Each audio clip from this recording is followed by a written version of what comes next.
both for Moldova as well as for Moldova. Well, we're living through interesting times now, I could say that. All of a sudden, Moldova has become captivating and relevant. Currently, a lot of visitors come to your country. Political and security issues are the most stringent, followed by the subject of European integration. Only now, a lot of Europeans are wondering who are actually these Moldovans.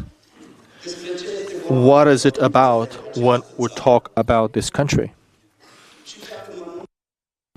And if I'm not wrong, these are issues that are asked here today in Moldova. Well, maybe you're asking yourselves, who am I and why am I here at this very moment? I am Florian Kurer-Villach, and I'm the director of the Institute for German Culture and History of Southern Eastern Europe in München. My institute was able to take over some of the concept and organization of this event. Now, the reasons of the sudden interest for Moldova are awful. With all that, it is good that the country and its citizens are now on the European map. At the same time, however, this evolution shows a fatal mishap of the West. The relations has to be long-term, specifically if they are aimed to be based on mutual trust and not only on contingent considerations. Relations need trust, permanent exchanges, a dialogue based on mutual respect. These two aspects have marked us when we created this event in numerous dialogues between Chisinau, München, Oldenburg, Vienna, and Warsaw. Contingency and sustainability. From this perspective, science and friendship have now surprisingly joined together. Specifically, they do not put a priori conditions, but they accept the other part as it is. In order to generate an environment that is close to this ideal, one needs partnerships based on trust. Now, with this international forum in Moldova, the office of Konrad Adenauer Foundation in Moldova, and specifically its director, Brigitte Triber, and her colleague, Snezhana Serebran, who have taken over the biggest chunk of the logistical work, must be mentioned in this regard. Thank you so very much for that.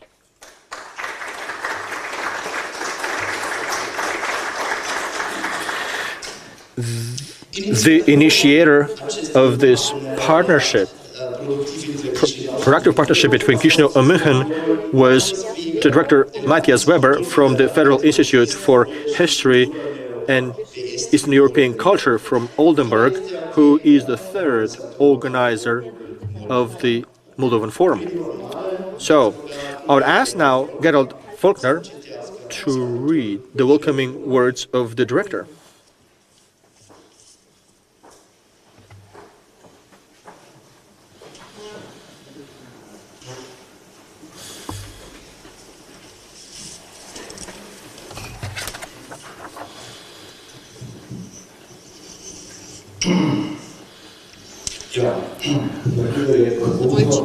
I'll now read the welcoming remarks of the Professor Matthias Weber. He is the director of the Federal Institute for Eastern European culture from Oldenburg, who unfortunately wasn't able to make it because of some travel, but he told me to send you these welcome remarks. I'm the deputy director of the institute, and I'll read this welcome remarks.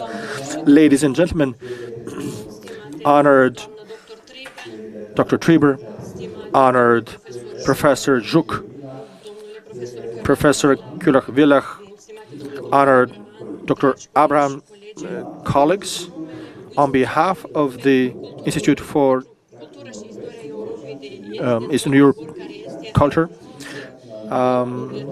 from Oldenburg, which is the northern part of Germany, I'd like to welcome you to this International Forum Moldova. Now, this event is an expression which says that the interest of Germany for Moldova has risen. Now, this is important to say after Russia attacked Ukraine. It is not just to annihilate Ukraine. Russia follows some other territorial interest in this part of Europe.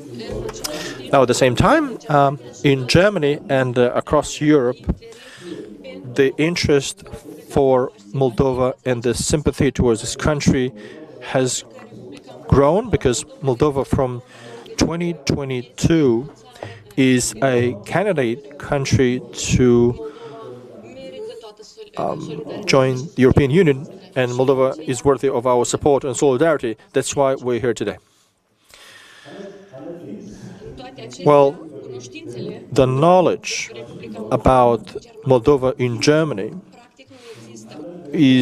almost doesn't exist, and as well as in other Western European countries.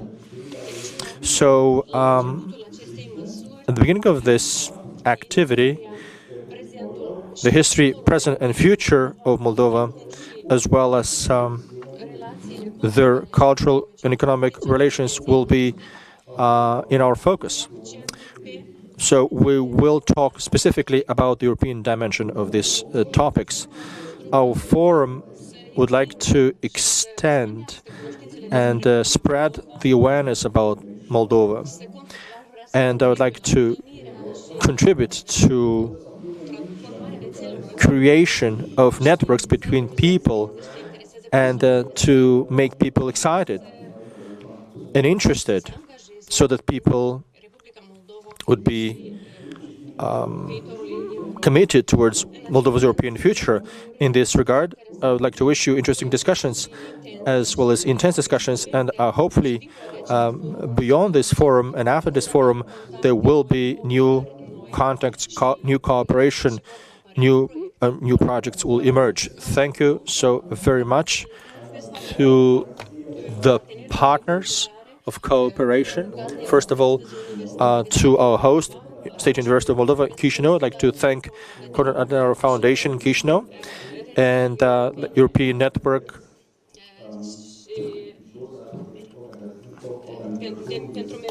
for Memory and Solidarity, as well as to the Institute for German Culture and History of the Southeastern Europe. Thank you very much for organizing this conference, and thank you very much for the agenda. Thank you very much for the attention.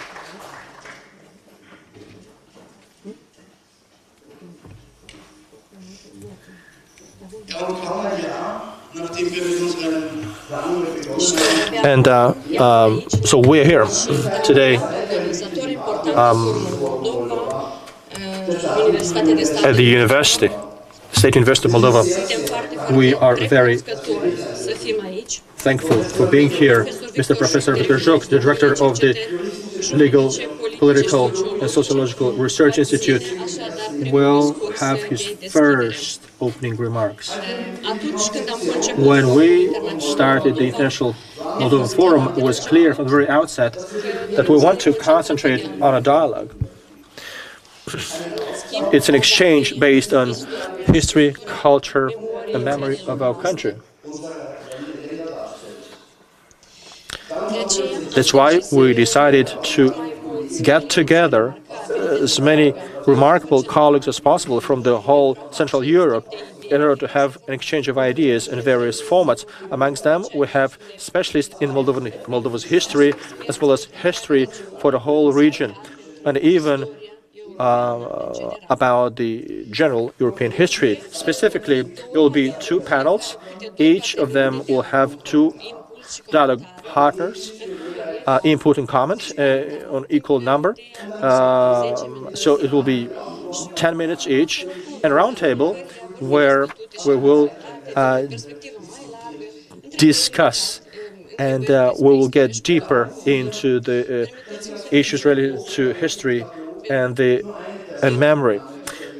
Let me to mention one person from these people, Professor Klaus Bochmann, whose works and accomplishments are important when it comes to the sustainable interest towards Moldova in the German countries. Its manual about Moldova is fundamental. So today, the main objective is to create pathways to understand what we have in common and what is dividing us, and to bring together European and Moldovan history. There will be critical contributions and comments, and that is a good thing, because fruitful dialogue and honest dialogue needs contradictions.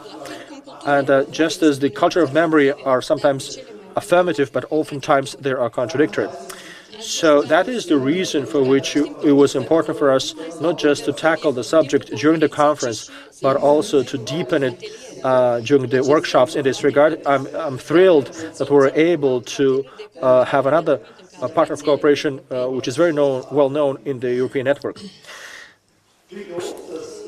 The high level of interest, international interest towards Moldova in general, and for this conference specifically, is proven by the strong presence of the network at this event. I'd like to specifically thank Ms. Helena Link,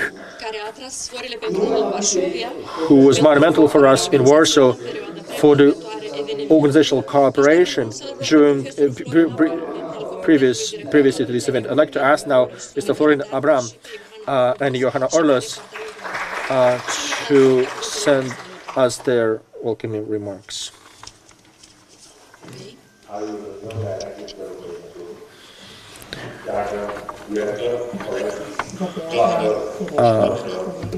Ladies and gentlemen, Mr. Director,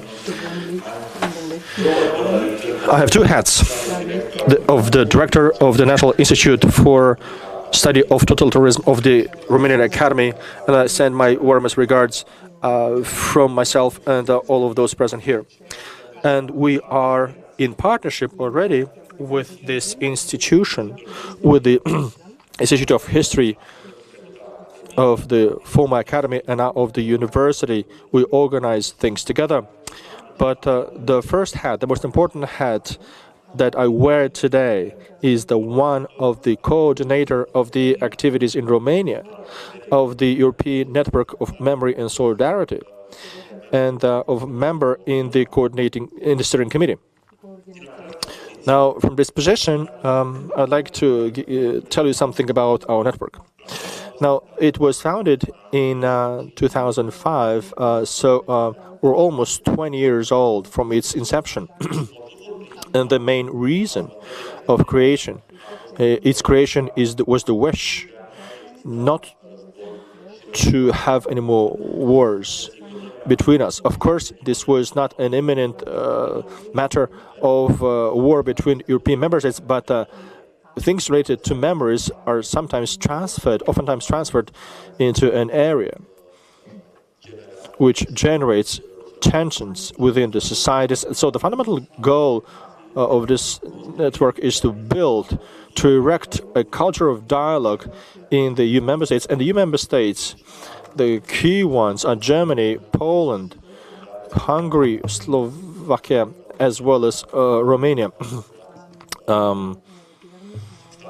joined by Baltic states, Austria, Czech Republic, Georgia, Albania, And last week, on Friday, we had the steering committee of the network in Bucharest. Not only did we debate the plans for next year, but we also have had a meeting at the Ministry of Culture with the State Secretary. And the discussion was actually related to this event. And the wish for Moldova to be part in a number of steps, if not able from the very beginning, but to be part of our network so that we can work together in a culture of dialogue. And the Romanian Ministry of Culture is committed to do the necessary things to create a partnership together with the Ministry of Culture from Chisinau, so that the path, irreversible path of Moldova towards Europe would not be just political, but also cover memory, because there are so many things which must be discussed. We have to listen to the contradictory points of view. The key here is to have an understanding in order not to have tensions. It's better to listen than to impose our own convictions by force. Thank you very much. I'd like to thank all the partners, all of those who have done an enormous work so that we are here together and in the next days as well. And we will see each other during the day, and hopefully there will be a very productive exchange of ideas. Joanna, you have the floor.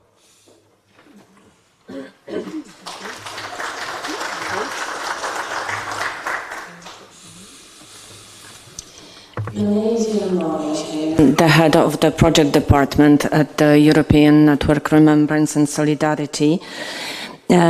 And on behalf of my institution and the director of the institute, Rafał Rogulski, I would like to welcome you at this forum and wish you very successful and fruitful days. To what Professor Abraham, my Romanian colleague, said, I would just add that the NRS promotes a culture of dialogue about Europe in the 20th century and connects now more than 400 partner organizations by carrying out educational, cultural projects for very different target groups. Let me just mention that last week on Saturday in Romania we finished a project called Sound in the Silence.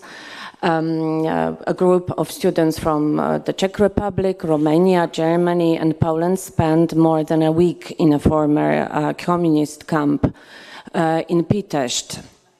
I will be very happy to tell you more about it during the coffee breaks and lunch break, but also we will talk about it and I'll present the project during the workshops tomorrow. Let me also invite you to Helsinki in 2025.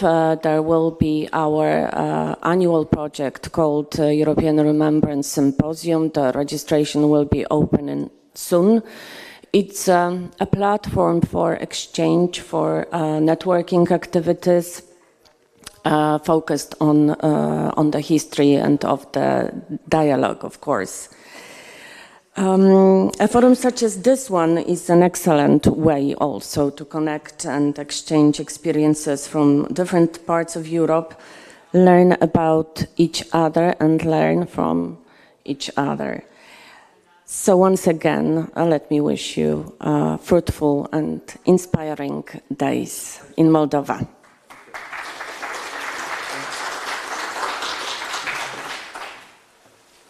Thank you very much. An dieser Stelle auch einen herzlichen Dank dem Museum für die Opfer von Deportation und politischer Repression. Thank you so much. I'd like to take this opportunity and in order to thank the Museum of the Victims of Deportations and political repression, which is part of the National Museum of Moldova, where we could have our workshops of the networks. I am thrilled that tomorrow we could have other important events. And under the leadership of Hanke Fabricius, responsible for Transylvania, Carpathian region, Bessarabia and Dobruja, experts from the region will have an exchange of opinions about the local and regional museums from historical Bessarabia. This is a work of pioneers, my colleagues Svetlana Suveika and Josef Zadans. They focus on the students within a seminar of research about Moldova as a region and historical republic. I'm very happy that we can organize this seminar within the State Pedagogical University, Junkranga, which is also as a partner of cooperation for today's event.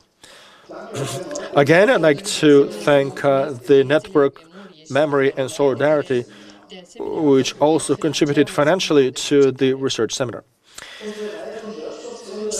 The workshops has a format which brings us to the key issues, which is the problem of European integration. So I'm thrilled that we're able to secure two renowned experts, and namely Dr. Sebastian Schäfer and Iris Reklau. The fact that the Institute for Danube region and Central Europe from Vienna, that Sebastian Schäfer is leading, is a partner of cooperation. This is an important signal for our conference. After tomorrow's workshops, we will get together again at 3 o'clock for a plenary session here in our Regina Maria. And those who have registered themselves, they could participate in order to listen in German or in English. Again, I'd like to thank all of the organizations, but specifically all of the colleagues who made this conference possible, specifically those colleagues from here, from Moldova. Thank you that allowing us to be your guests in your beautiful and fascinating country. So, in this beautiful country and fascinating country, thank you. Ladies and gentlemen, for sure you are accustomed to live in interesting times. We like to counter this with another thought, and specifically, this is valid for all of us, regardless where we live. We cannot choose neither the neighbor nor the past, but we can choose where we want to belong in the future. I wish ourselves, all of us, an instructive conference.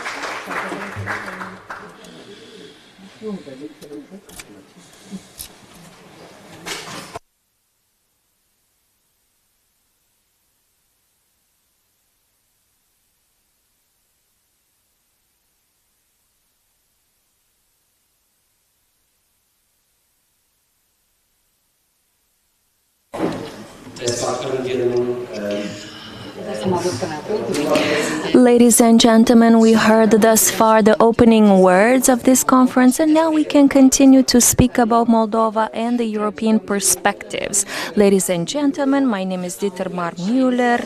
I have a pleasure to lead the first plenary of today's conference. We're going to tackle the European dimension of the Moldovan history.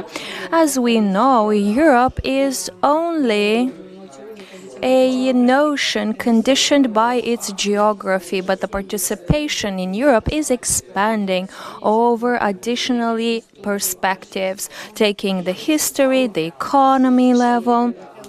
And we also know that in certain countries from the eastern part of the continent, there are always challenges to prove the belonging of these countries to the European Union or to Europe in general.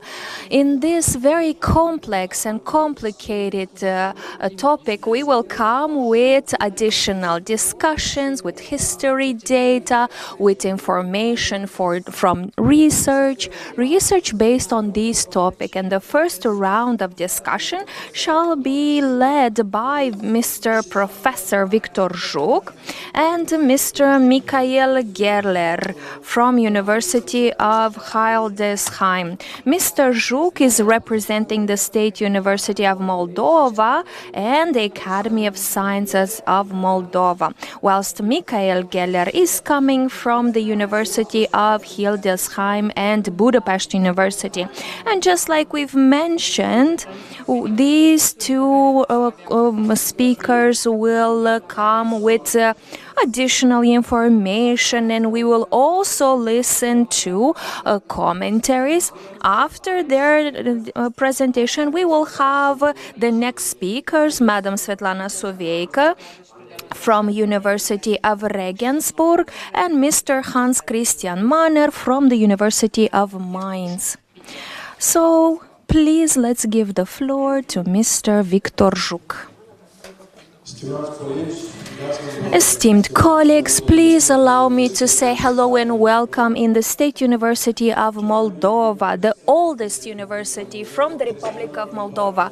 Me personally, and from the Mr. Sharov, the rectorate, he is not here, but he is sending his best to this scientific conference. And this scientific conference has a special meaning and it has special representation. From the very beginning, I would like to highlight the fact that in 2007, analyzing in a scientific article the category of national interest, I have formulated national interests of the Republic of Moldova, as I thought it could be done and as I thought it could be necessary.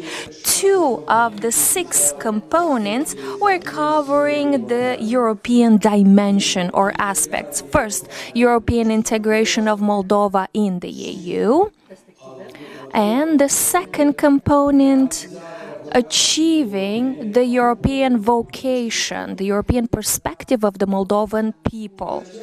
In those moments, so 17 years ago, back in the day, looking at these two components, achieving these two components felt like miles away. But today we have this in scientific news, and I can highlight the fact that these two components are determining for other components related to the national interests. So they are very important. So the EU accession can contribute to ensuring the sovereignty, ensuring independence, and ensuring the unity of the Moldovan nation, as well as ensuring national security in a very difficult context, not only from the East European area, but at a global level as well. Achieving the European vocation or European perspective of the Moldovan nation contributes to creating a functional open market economy, and as well as ensuring and guaranteeing all the fundamental rights and freedoms of humans. In addition to this, the European vocation or the European perspective has a strategic objective to separate, to remove Moldova from the Eastern European region from the civilizational point of view, and to transition Moldova into the Western European dimension based on values. And these values were reflected in the Human Rights Charta and in different conventions and in different EU directives and in the treaty that regulates the functioning, the creation and functioning of the European Union. At the same time, the geographical position of Moldova has its disadvantages. Still, the Moldovan historians from the 16th and 17th centuries were highlighting in their writings that Moldova is placed in front of all the bad things that happen in the region, at the intersection.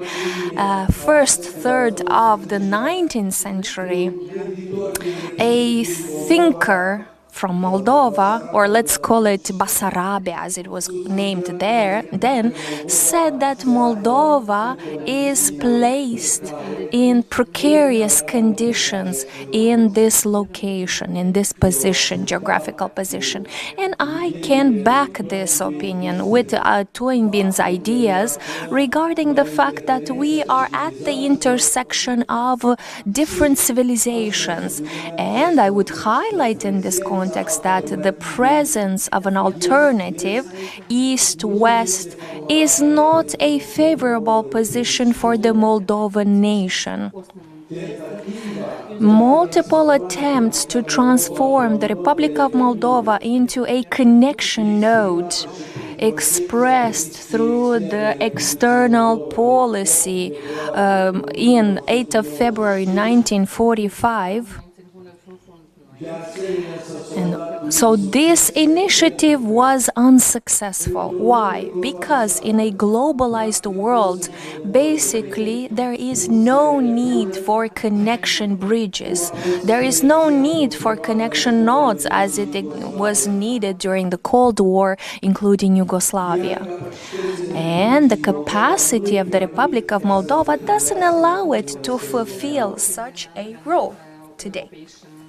The Euro-Atlantical integration of Romania in 2004 contributes substantially to decreasing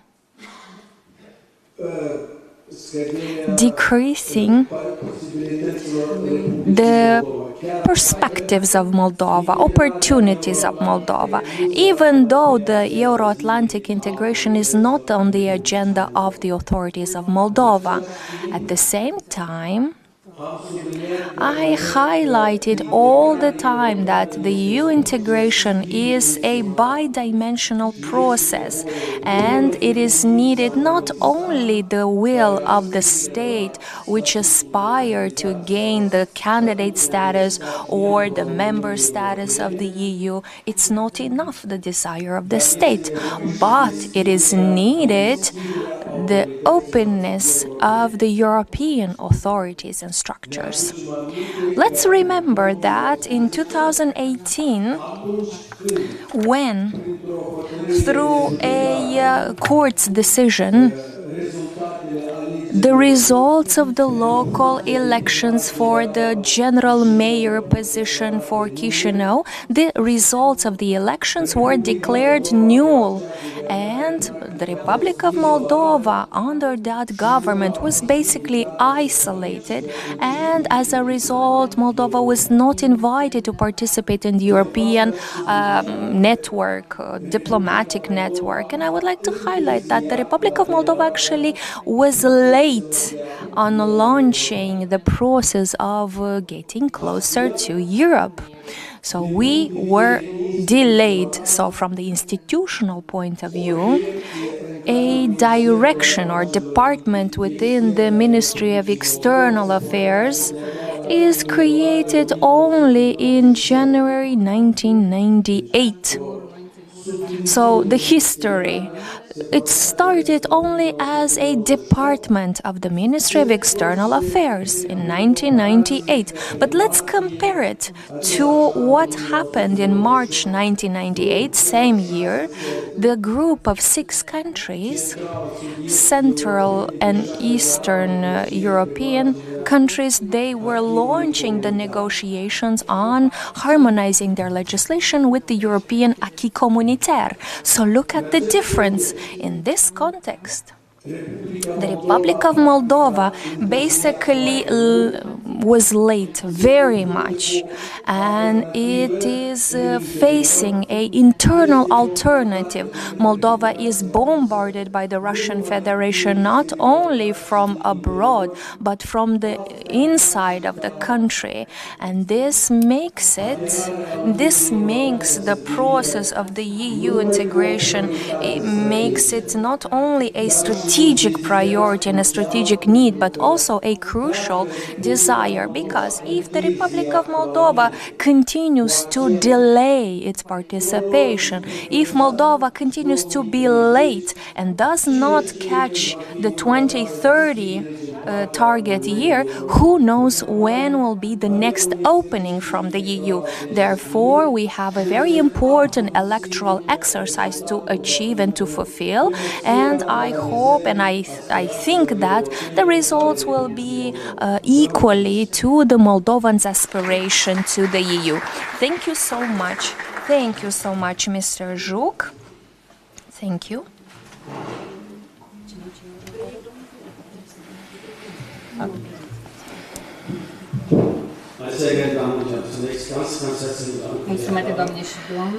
Ladies and gentlemen, first of all, I would like to thank you for this invitation. Thank you for organizing this wonderful conference. Thank you to all the organizers. Especially, I would like to thank the Foundation Konrad Adenauer Stiftung. I would like to mention here a few points, a few key points. I will speak about heterogeneity of Europe in a complex time. I would like to speak about diversity of members. Then I would like to speak about debates and results and outcomes, and what EU should represent. And if we don't know the final output, our discussions are going to be problematic. We need to be focused. And after the 24th of February, Europe shall be another Europe. And here we talk about EU strategies. Here we also speak about problematic strategies from Europe and different approaches towards the war in Ukraine.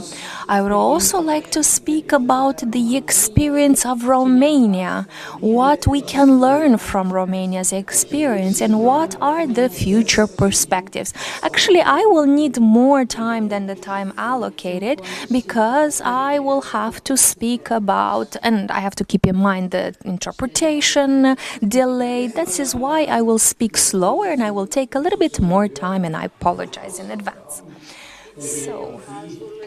So during the discussions yesterday, I heard about the expectations.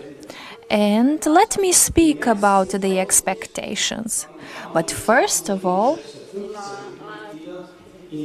let's speak about the general context of the millennials. So in the 2000, the decision makers met together to see what are the perspectives for the next 10 years to make sure that this continent remains progressive, provides best paying jobs, has a social cohesion, ensures modernization, combats discrimination. So at the end of 2001, all schools had to be connected to internet, had to use multimedia tools, all the school's employees had to pay less taxes. So this was the plan for future. So in total, there were 28 objectives and 100 sub-objectives. The history Valdega Kör said in a critical article that in this strategic list, there was no point connected to democracy in Europe, or no point covering the tension between the immigrant nations. And in 2005, it was clear that this Lisbon strategy was not accurate and cannot be achieved, because in the same year, In France, in the Netherlands, in other countries, there were anti-constitutional votes and there were multiple national movements combating this strategy. And it was not even a discussion regarding unifying Europe as a force, but we were speaking about the survival of the EU. And I recommend everyone who would like to read the book of Walter Laqueur, please do it. This is a wonderful read about that situation. And it is entitled Growing Europe Towards a Global Force in 1992. And in 2006, his book is called Last Days of Europe. You can see the shift. And if we look at the heterogeneity and increased perspective, we noticed a crisis of trust among the EU members. We're not speaking about political incompetence, but we are speaking about deep structural issues. And these two elements, like political expansion, which was considered correct approach for you, had a toll, had a price, and the price was increasing the diversity and fragmentation. And once the new members became members, yes, the EU became bigger, but it became more fragmented and it was harder to manage. So let's look at the third point. The EU, ladies and gentlemen, the EU was founded by multiple countries, multiple states, and we should not forget this element. EU member states are owning their contract with the European Union, and the motto of Jean Monnet was that the pathway is the objective, not the final result, and discussing the objective is an open discussion. And this discussion is probably one of the biggest mistakes of creating this European partnership. And we should focus. We should not look at the final result, but we should look at the process. And Dieter Green, the German constitutionalist, mentioned what is the difficulty, why it's important to leave the discussion open, why it's important to continue to discuss where is the EU going, what is the direction, how much to be expanded. And these discussions led to a lot of uncertainty. And I've tried to define how many transformations occurred in the last 100 years, and I counted about 20. But let's look at the most recent. In 2011, we had the Arabic Spring, but in addition to that, we had the winter, we had the autumn, we had war refugees, and then later we understood that the war refugees are used as a weapon of war to destabilize the EU and EU member states that accepted the most number of refugees. Next crisis was COVID-19. This was another shock to the system. And this pandemic brought up a higher level of nationalism. It created a huge issue, debates and fragmented opinion regarding the vaccines. And a lot of measures that should have been taken were not taken because of the growing level of nationalism. The next point is the 15th of August 2021. When Kabul fell and the Taliban had their victory. And the West was recording their loss. The fourth detail is the 24th of February 2022. You know the details. It was a full invasion of Ukraine. And it was the expression of it was an expression of diplomatic failure and political failure, which led to war. And this brings us to the end of peace in Europe.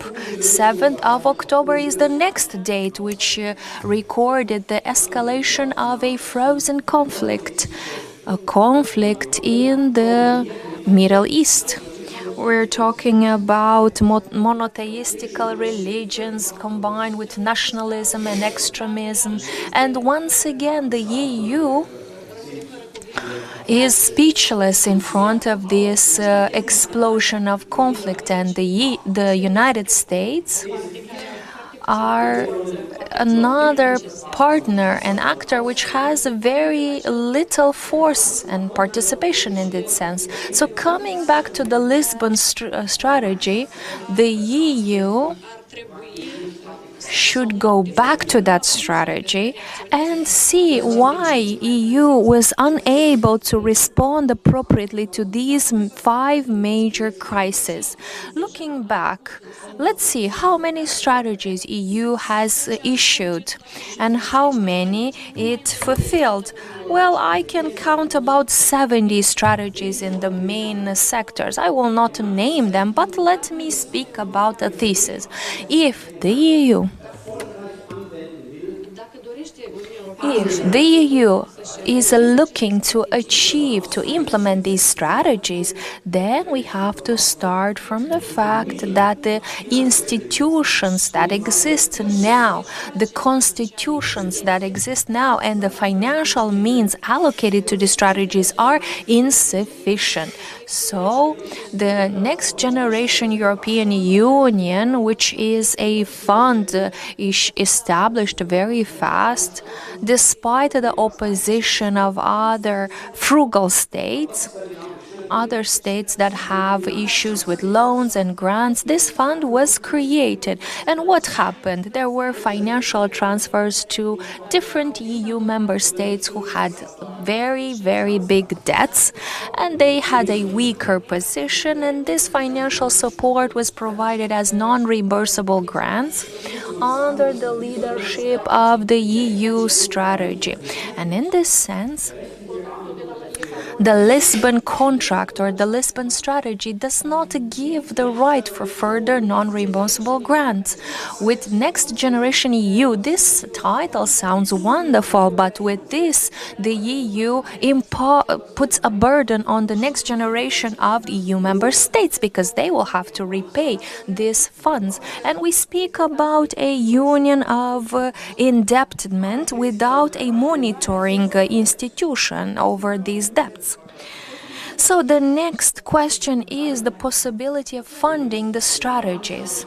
Looking at Ukraine, very careful, the EU has a double strategy. On one hand, sanctions against Russia and support for Ukraine on all the levels. And the sanctions against Russia are greater than what was imposed initially after annexation of Crimea. In total, there are 14 packages of sanctions.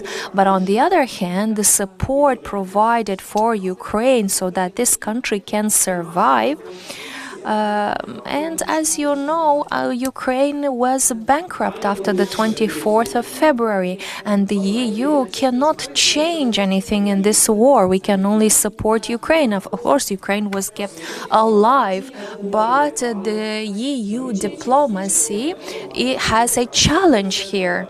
What is missing is a EU diplomacy, because Laurent Fabius in 2014 was there and he studied the situation.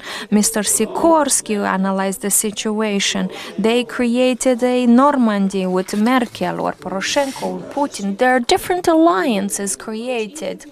So intergovernmental efforts were made. And let's not remember the long round table in 2022 with Macron and Scholz. So the EU diplomacy exists, but what is is missing is a clear strategy of the EU regarding the map, which includes Russia or not, a Russia with Putin and a Russia without Putin, to give a clear message to the Russian nation, to give a clear message to the NGOs, to Russian diaspora. How would Russia look like without Putin? So this is missing. There is no clear strategy, a creative a complementary strategy which would complement the existing sanctions and which would complement the support to Ukraine. Another example is Romania. I recommend the book of Johann Richter. It is titled Last Train to the West. It covers the Romanian accession to the EU. Mr. Richter is German, and he was a advisor in the EU, and his book provides a very interesting perspective on his European expertise, and he was a deputy head of the cabinet of the Leonard Orban advisor. And you can find more information in the book about why there is so little euphoria in Romania currently regarding the position of Romania in EU. Why? Because there were different expectations. Romanian people had different expectations towards what EU accession can bring. It also includes details about that controversial mechanism which gave the Romanians the sensation of being under a guardianship. And that book also covers the complexity of the EU, the complexity which Romanians underestimated it.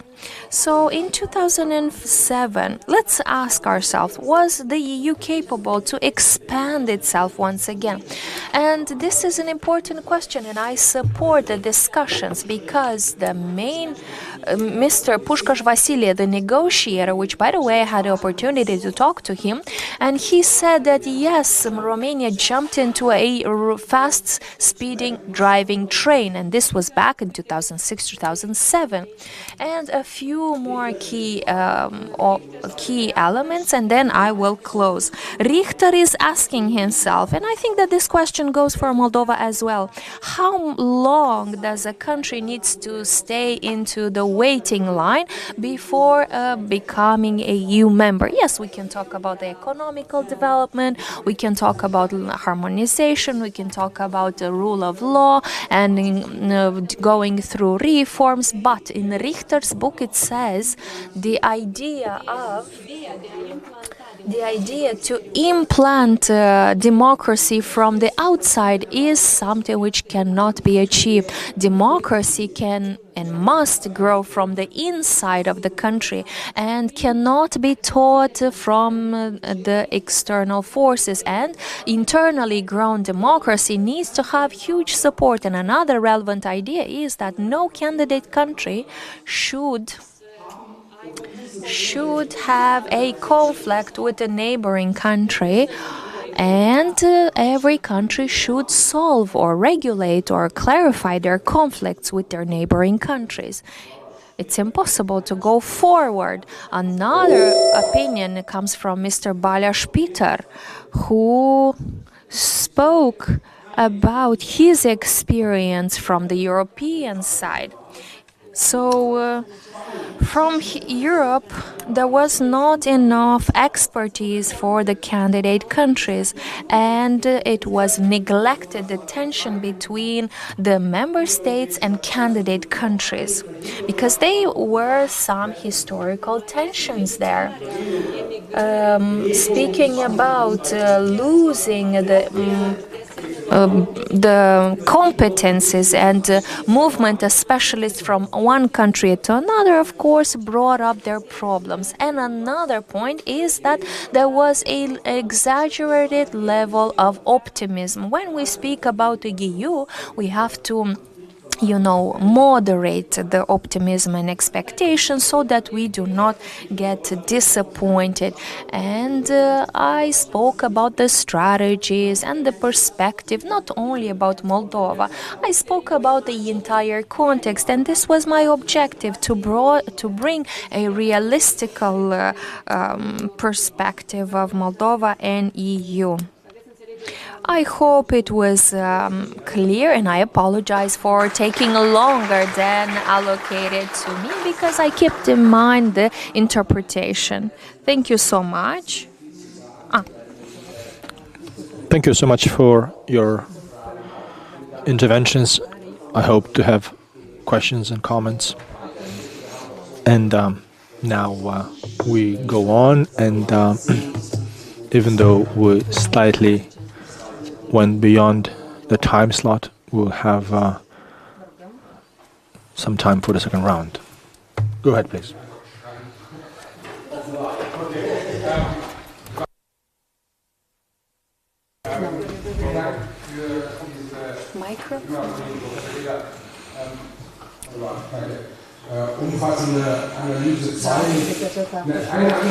Thank you to the speakers.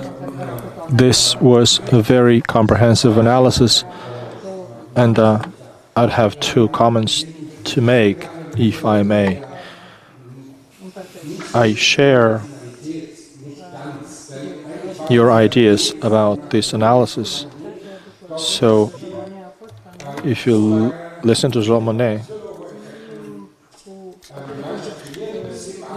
as long as we create a community with this results, then the result is what was the Lisbon Agreement, and we have the opportunity to regain the competences.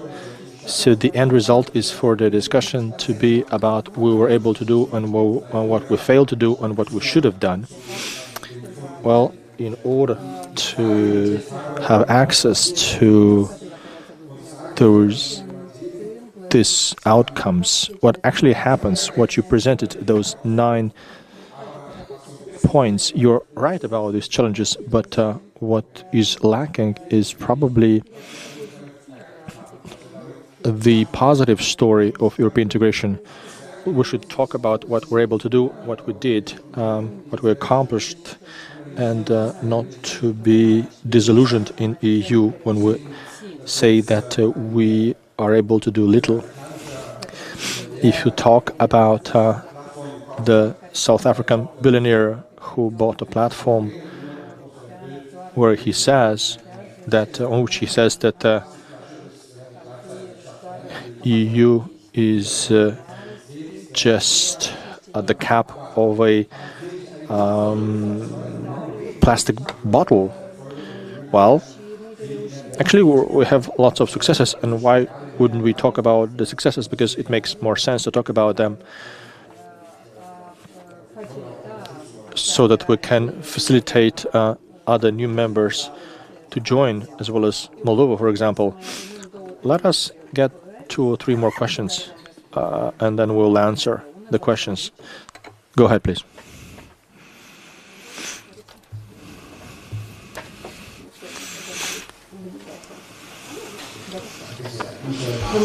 Thank you very much, Michael Martins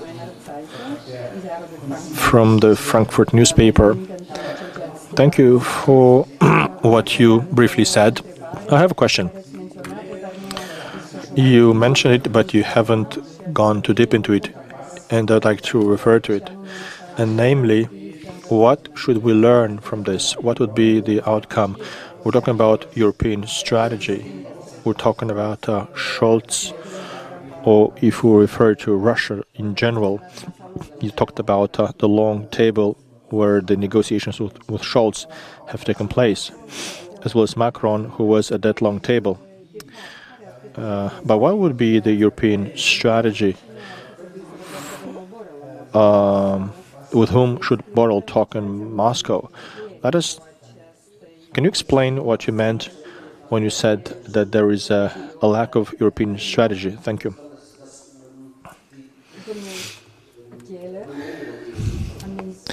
Mr. Geller mentioned Romania and EU as possible examples or lessons learned that Moldova should take account of.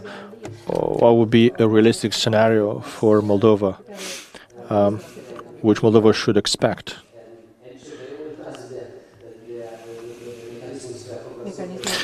The mechanism for cooperation and oversight, would that be a best case that Moldova should embrace, as well as Ukraine? Mr. Geller, go ahead.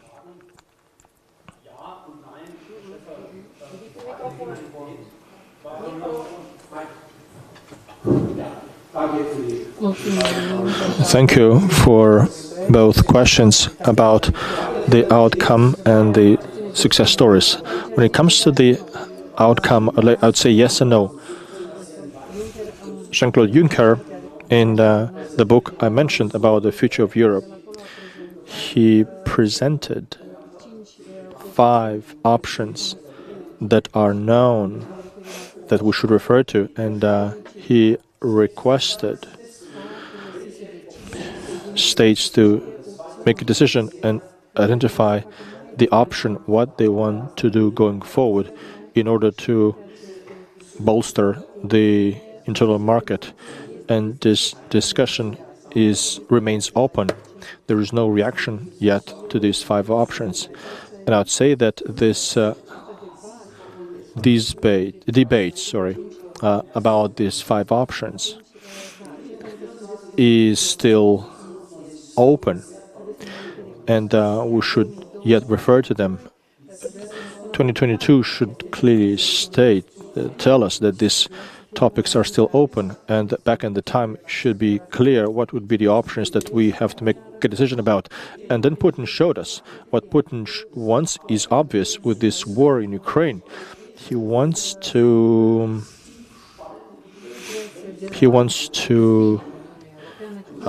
divide EU as much as possible. And now the question is whether we can counter this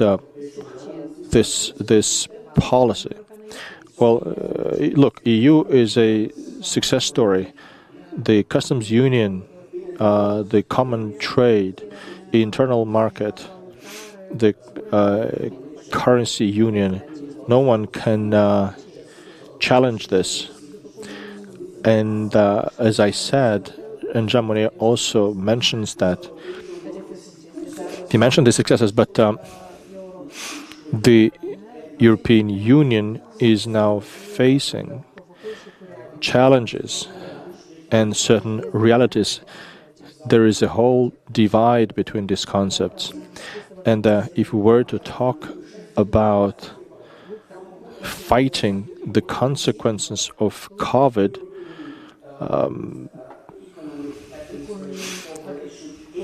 then the Agency for Cooperation and Development of the European Economy, which was responsible for the financial oversight and control, should ask the question, where were the money invested? How were they spent? In Italy, who faced lots of challenges in the pandemic, they have not yet asked for the existing funds. Now, in this newspaper, in an article this year, I've described the development of the EU and integration from the Marshall Plan until Europe's extension towards East. This lasted for 15 years until we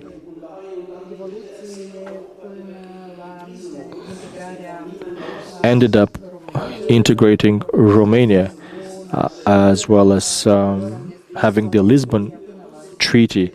And I have described the evolution until today, the crisis that we're going towards now. And I should mention that the EU is not a global power. The EU is not a totalitarian power. if we're still talking about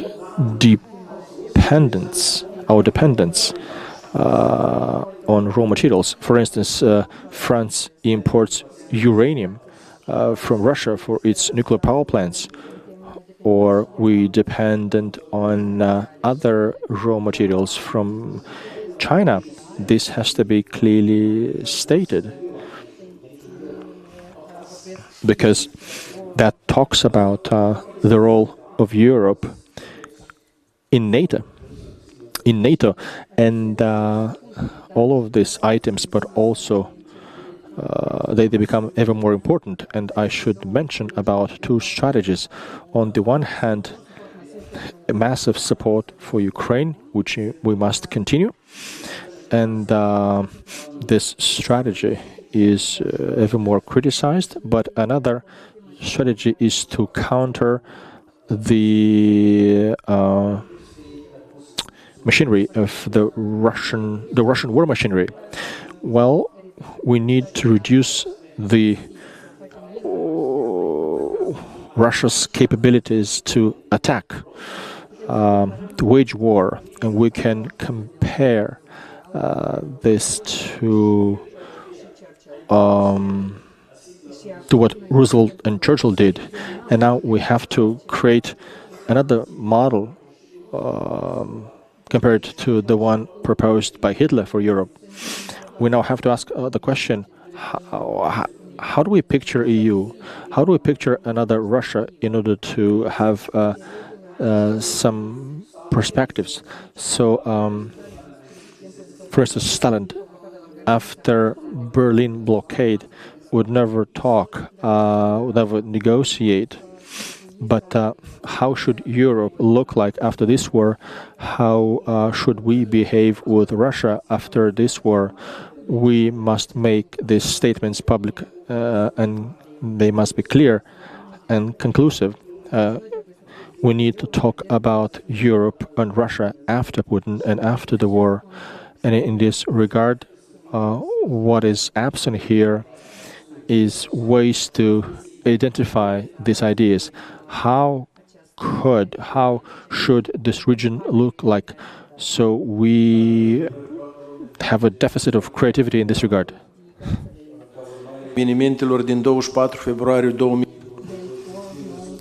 So the world order changes after the war. We can see the position which changes in Germany.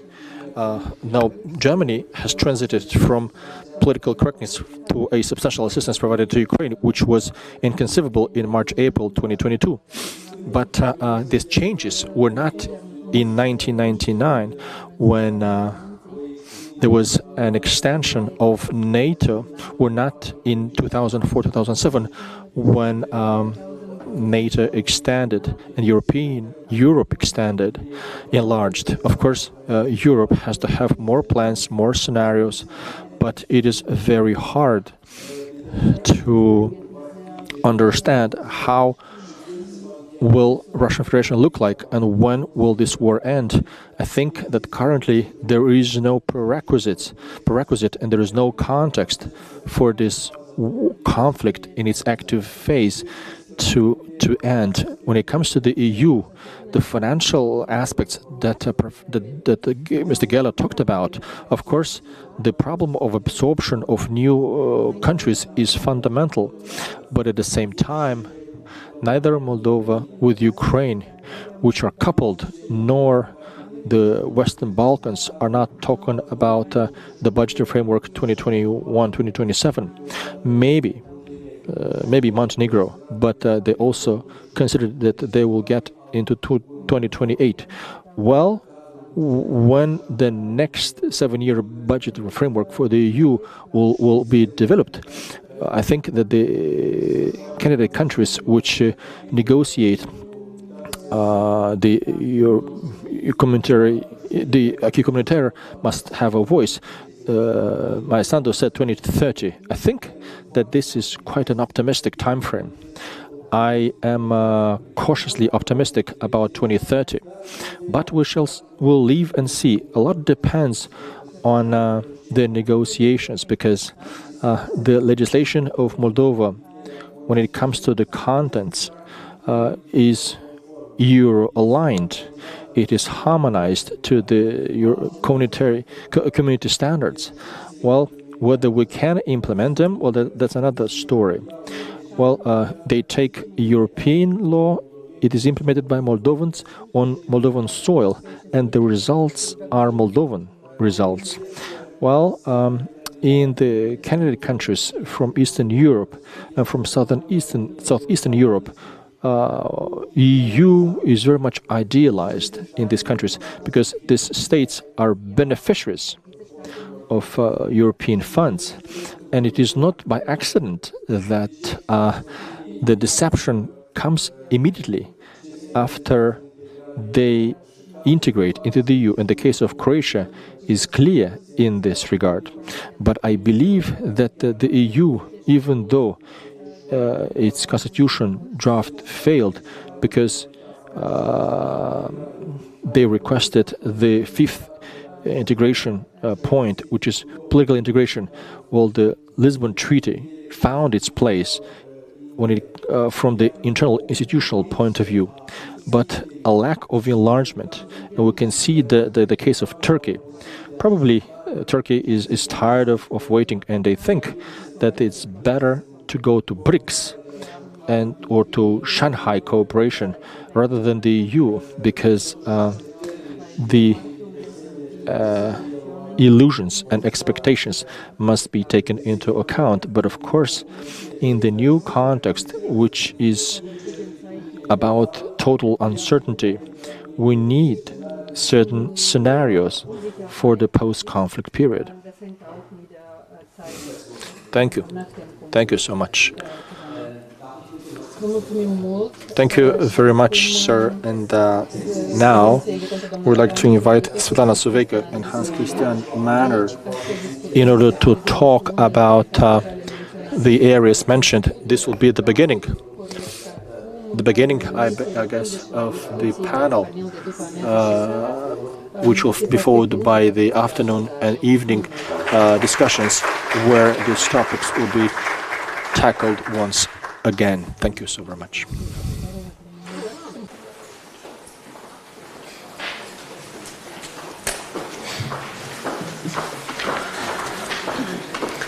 Also wir schleppen ein bisschen an Verspätung mit uns und Yes, we are a bit behind the proposed agenda, but it's okay. And probably we will cut a little bit the coffee break so that we can keep in line with the proposed agenda.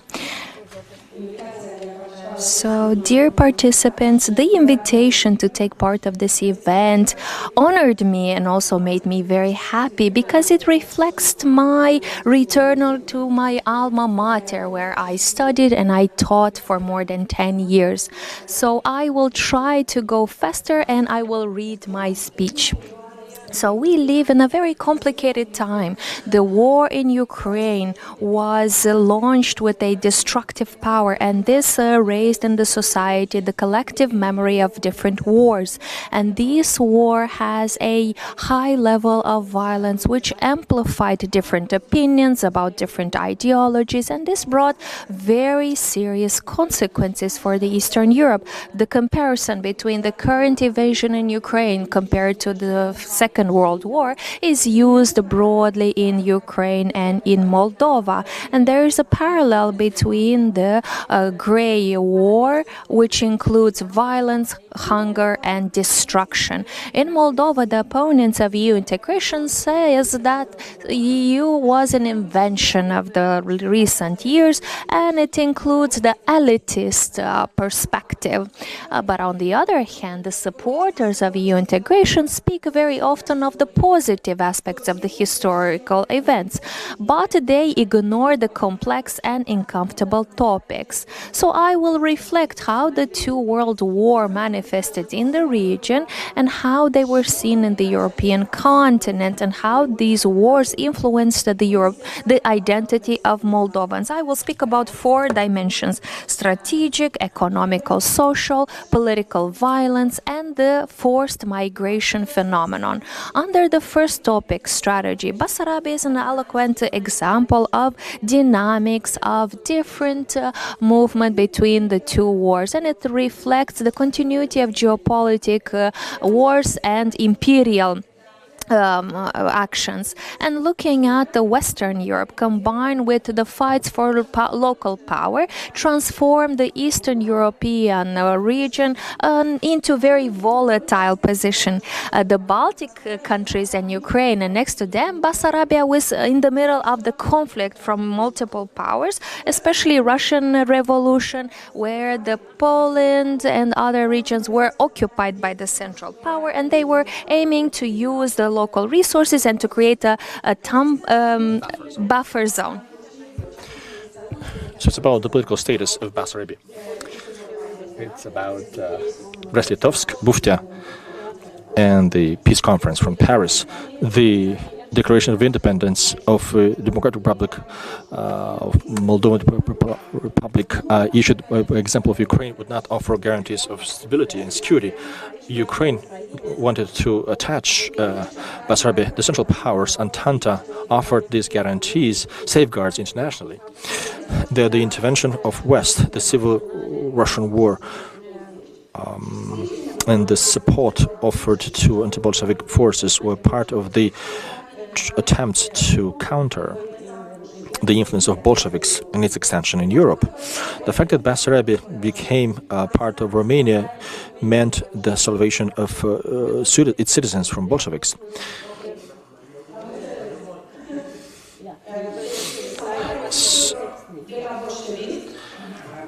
With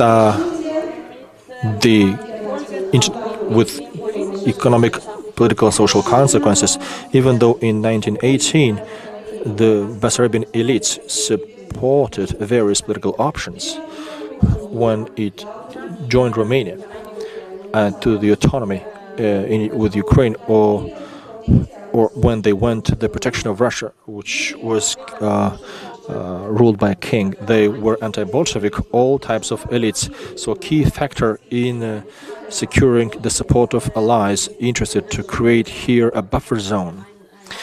So Moldova's union with Romania was accepted as the most rational solution in order to be saved from Bolsheviks.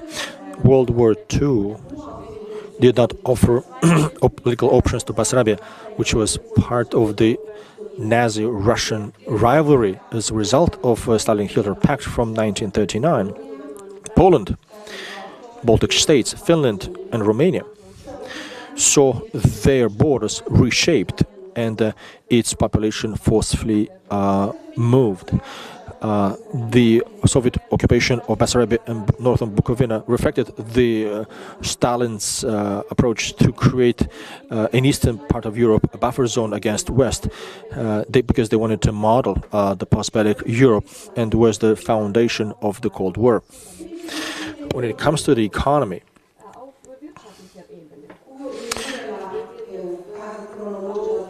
if you go back to the World War I, the Central Powers supported Basarabia's unification with Romania because they benefited from the cereals of Basarabia because of the deficit of food. Now they wanted to... That was a form of war, which was first of all about the citizens from the Berlin and Vienna. Basarabia, which unified with Romania, was important in order to provide food by providing cereals to the Central Powers, according to the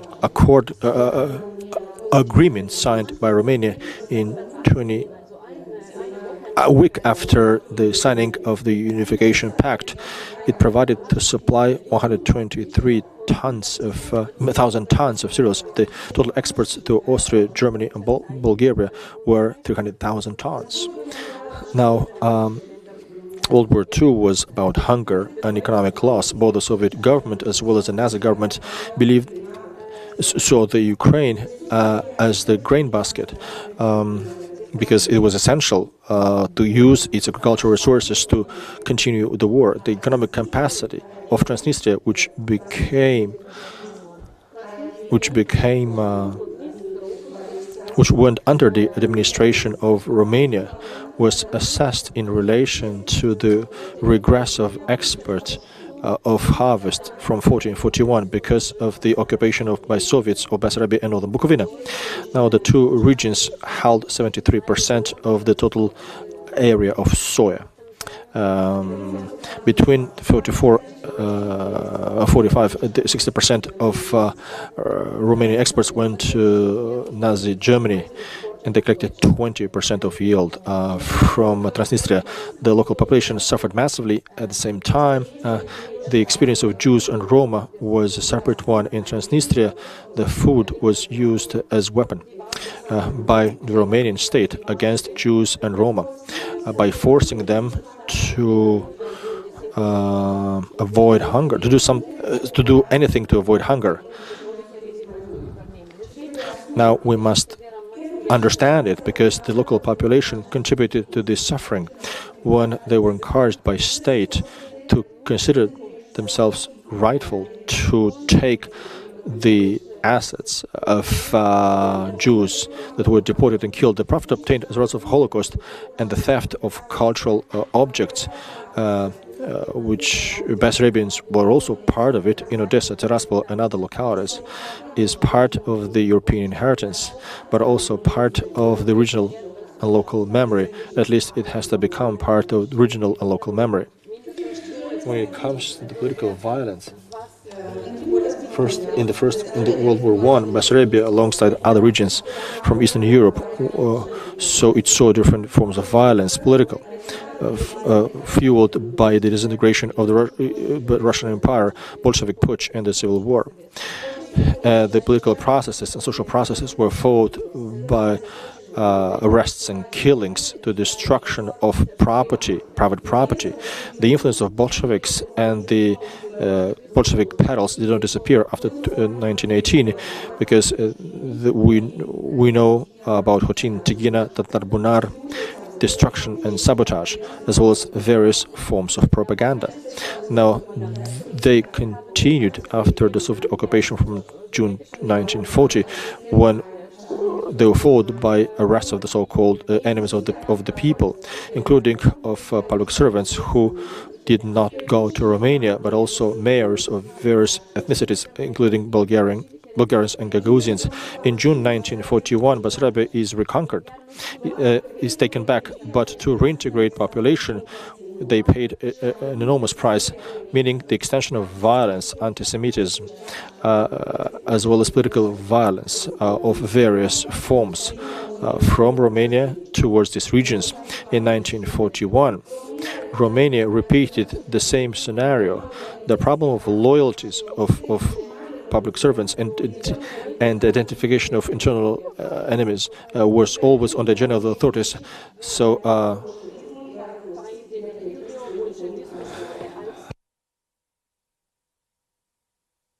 Transnistria, between Dnistr and Buk, which was a land of racial violence between Jews and Roma. So here Bessarabians showed their political ambitions and economic interest. They allowed them to satisfy their frustrations as a result of the war and of the Soviet regime. Bessarabians, fully involved in the administration of Romania at various levels, participated directly or indirectly in the mass destruction of Roma and Jews, and that is a European dimension of the conflict, which highlights the awkward and painful phase of the war and relations with the neighboring country, Ukraine. And the last item, forced migration. In the First World War I, Bessarabian Germans were removed from the territories because they were considered to be unloyal. Armenians who fled the Turkish genocide came to Bessarabia. So we have the Armenian region in Chisinau. Another wave comes after the Civil Russian War. A lot of Jews were fleeing from the pogroms of Bolsheviks, of the White Army and anarchists started in Ukraine in 1940 when Red Army entered Bessarabia and Bukovina. Intellectual elites have gone to Romania. 130,000 Jews prefer the Soviet regime, the worst of the evil. The German Bessarabians were relocated in 1940 to Poland, and they left totally from the region permanently after 1941. Romanian army and Einsatzkommando, they've exterminated tens of thousands of Jews, and those who remained were put into ghettos and deported to Transnistria. So there, more than 280,000, 300,000 Jews have died. These waves of migration, followed by violence, have left big scars in Bessarabia and in the whole region, and they contribute to the European post-bellic trauma, which is felt even today. To conclude, the complex processes started by these wars had a major impact, and this impact is not just political one, social and cultural one. It's about the identity of Moldovans or Bessarabians, as they were called at the time, which lasted for a couple of generations. This identity was within some borders where multiple external forces, following a strategic interest, have challenged their political and social existence. The political violence and permanent challenges of the loyalty have influenced a separate mentality marked by sufferings, lack of trust on the one hand, and resistance and accommodation on the other hand. Now, poverty, hunger, and the deficit had a major impact on the everyday experience of the population, but it influenced their individual and collective perceptions on what is stability and security. At the same time, economic difficulties have strengthened resilience and the adaptability of the population. So migration and forced removal have modified the ethnic composition of Bessarabia, which contributed to the creation of a multi-ethnic society with various cultural heritage and the experience of refuge and exile. It actually was a test for the citizens, which is an element in the national conscious. These processes contributed to the creation of a complex Moldovan identity, which is about trauma, survival, and adaptation in an unstable geopolitical context, which was marked by the influence from between East and West. This discussion about the war identity is very vivid in Ukraine, and I think it's an essential stage of our European path. Like it to become as vivid in Moldova as well. We have an arrear. After the disintegration of the USSR, this one affects our relation with neighboring countries, Ukraine and Romania. So by means of awareness, acceptance and integration of these aspects of history, which we don't want to talk about it, we talk about peace, but we don't talk about war. This means one more step to promote social reconciliation. And we would define our place as nation both in a time of peace and war.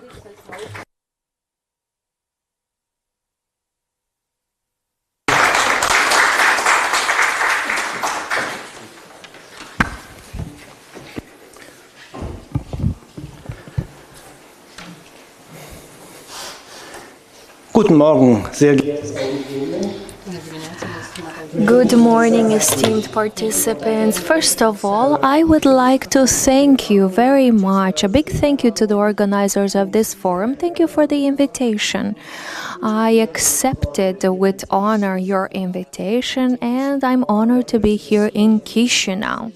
And I would like to send a big thank you to the organizers for doing a great job. And as they say in the United States, you did a great job. My commentary regarding Madam Svetlana Suveika's speech and her comments focuses on identity. So before I comment Svetlana's speech regarding different wars and the participation of Ukraine, let me speak about European dimension.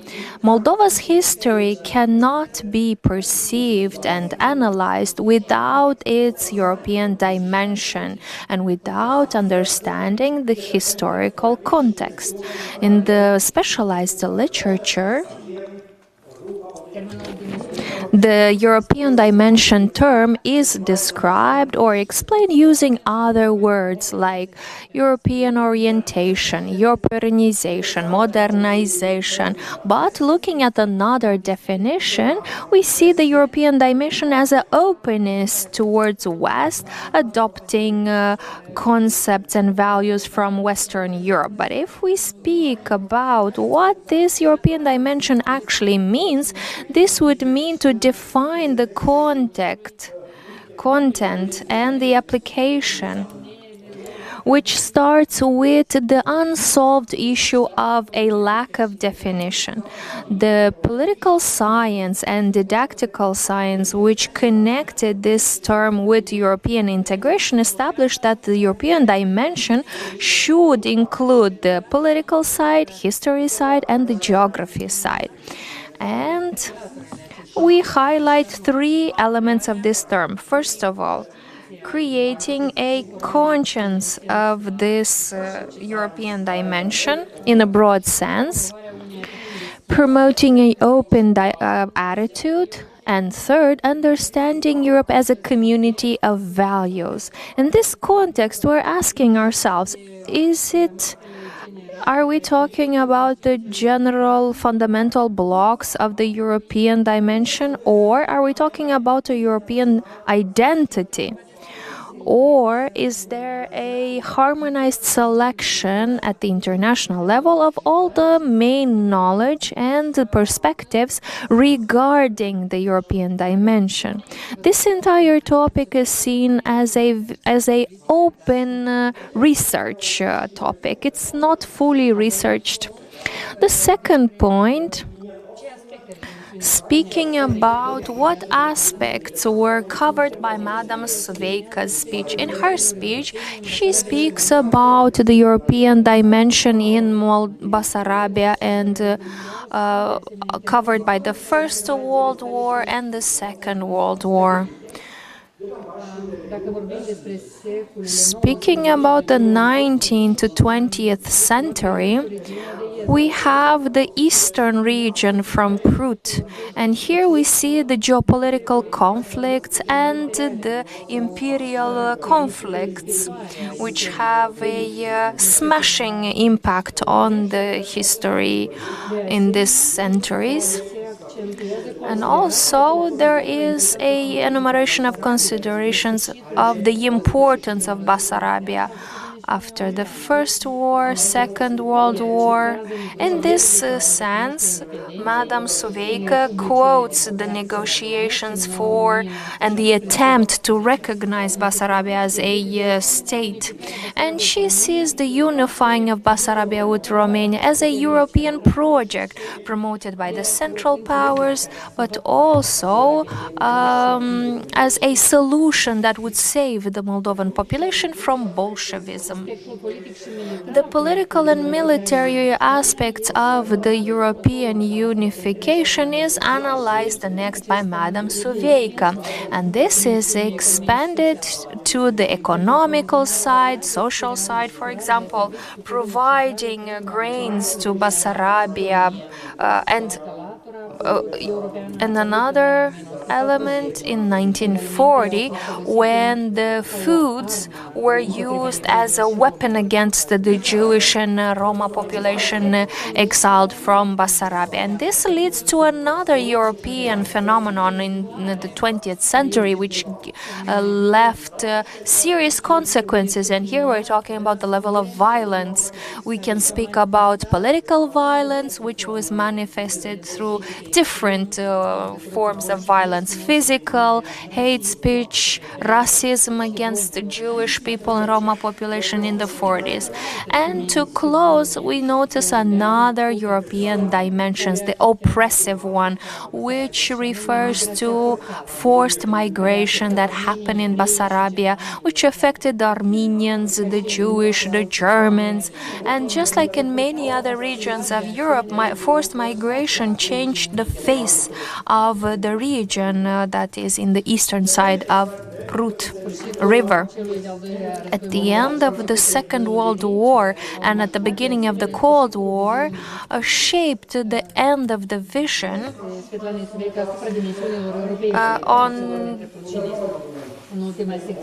And in the last part of my commentary, I would like to bring more explanation to what Madam Soveika presented. First of all, a characteristics of the European history of the 20th century is the explanation or perspective of the regimes in Bessarabia. And this is seen through a European perspective, but also through a global perspective. Speaking about Bessarabia, the situation in Bessarabia, it would be very interesting to see a comparison between what happened in this territory and other regions. Second, looking at the history of Moldova, a specific significance is the interbellic region, because the unifying of Moldova, Bessarabia, with Romania is seen as a modernization. And this is seen as the first modernization of Bessarabia, end of quote. In this context, the period after immediately after the war is seen as a first project of bringing Europe into Bessarabia. As proof, we see multiple quotes here: universal voting, constitution from 1993, European and agricultural progress, industrialization, and cultural rebirth. All these perspectives corresponds to a point of view which is mentioned in Romanian history, especially after the 90s, where interbellic is seen as a golden age, end of quote. But if we put the glasses of another history approach, then we see the interbellic not as the golden age, but as an age full of crises and conflicts. And Bessarabia was not a location of only heaven or of Dor. This territory was part of the imaginary and political speech of Romanian politicians as a peripheric region which needs to be modeled. But despite this, Bessarabia was one of the regions acquired by Romania in 1918, and this region brought up the highest number of issues for Bucharest, just like Madam Ina Lizeanu said. And we can add here that not only political and territorial issues, but other issues as well. And I would like to highlight Madam Soveika's comments regarding how violence was approved by the authorities and how this violence led to guilt and trauma. Here I can quote Torna Rüser, who highlight that the European history and European conscience and the European identity doesn't include only the success stories of the history, not only the achievements, but also the dark times and the negative and the trauma and the historical crisis. And among these, we can name the egocentric exclusion, which leads to anti-Semitism, racism, intolerance, hate speech, and ultimately leads to war. And the fourth point of Madam Soveika's speech, on which I would like to comment. She spoke about the creation of a Moldovan identity, which is complex, and it oscillates between European and Eastern aspects. Well, here I can comment. As a European project, the creation of European identity, we have to look at this project as it is, as a project of formulating a European identity. And here I can quote the words of Miroslav Hrov.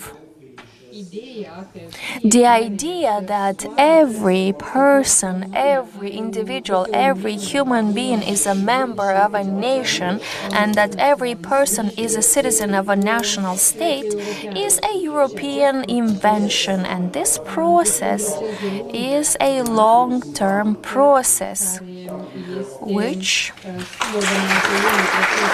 follows another process of evolution and progress. Thank you so much. Thank you for your intensive work on dimension, on definition. Thank you for proposing your ideas and commentaries. And thank you for contributing to Madam Soveika's speech. And now we have a few minutes for a coffee break, 10-15 minutes. After that, I invite you back. But before you go to the coffee break, let's open the floor for the questions. Maybe there are some questions from the audience.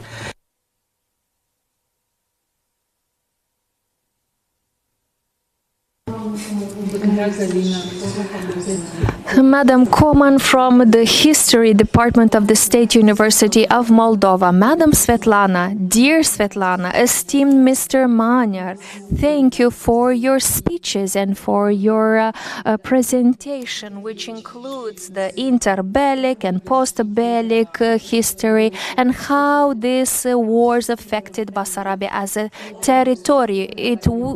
It's an interesting to see another perspective because it's very different from the perspective we have here in Chisinau. And I'm very happy to listen to another perspective. And I'm happy that your perspective was presented here in a room of the State University of Moldova. So the question is, we historians, we know that history is repeating itself. Yes, we know, and unfortunately this happens. And the question is for you, actually both speakers. Can we make a parallel with 1918 when, as Madam Soveika mentioned, there were two conditions present here.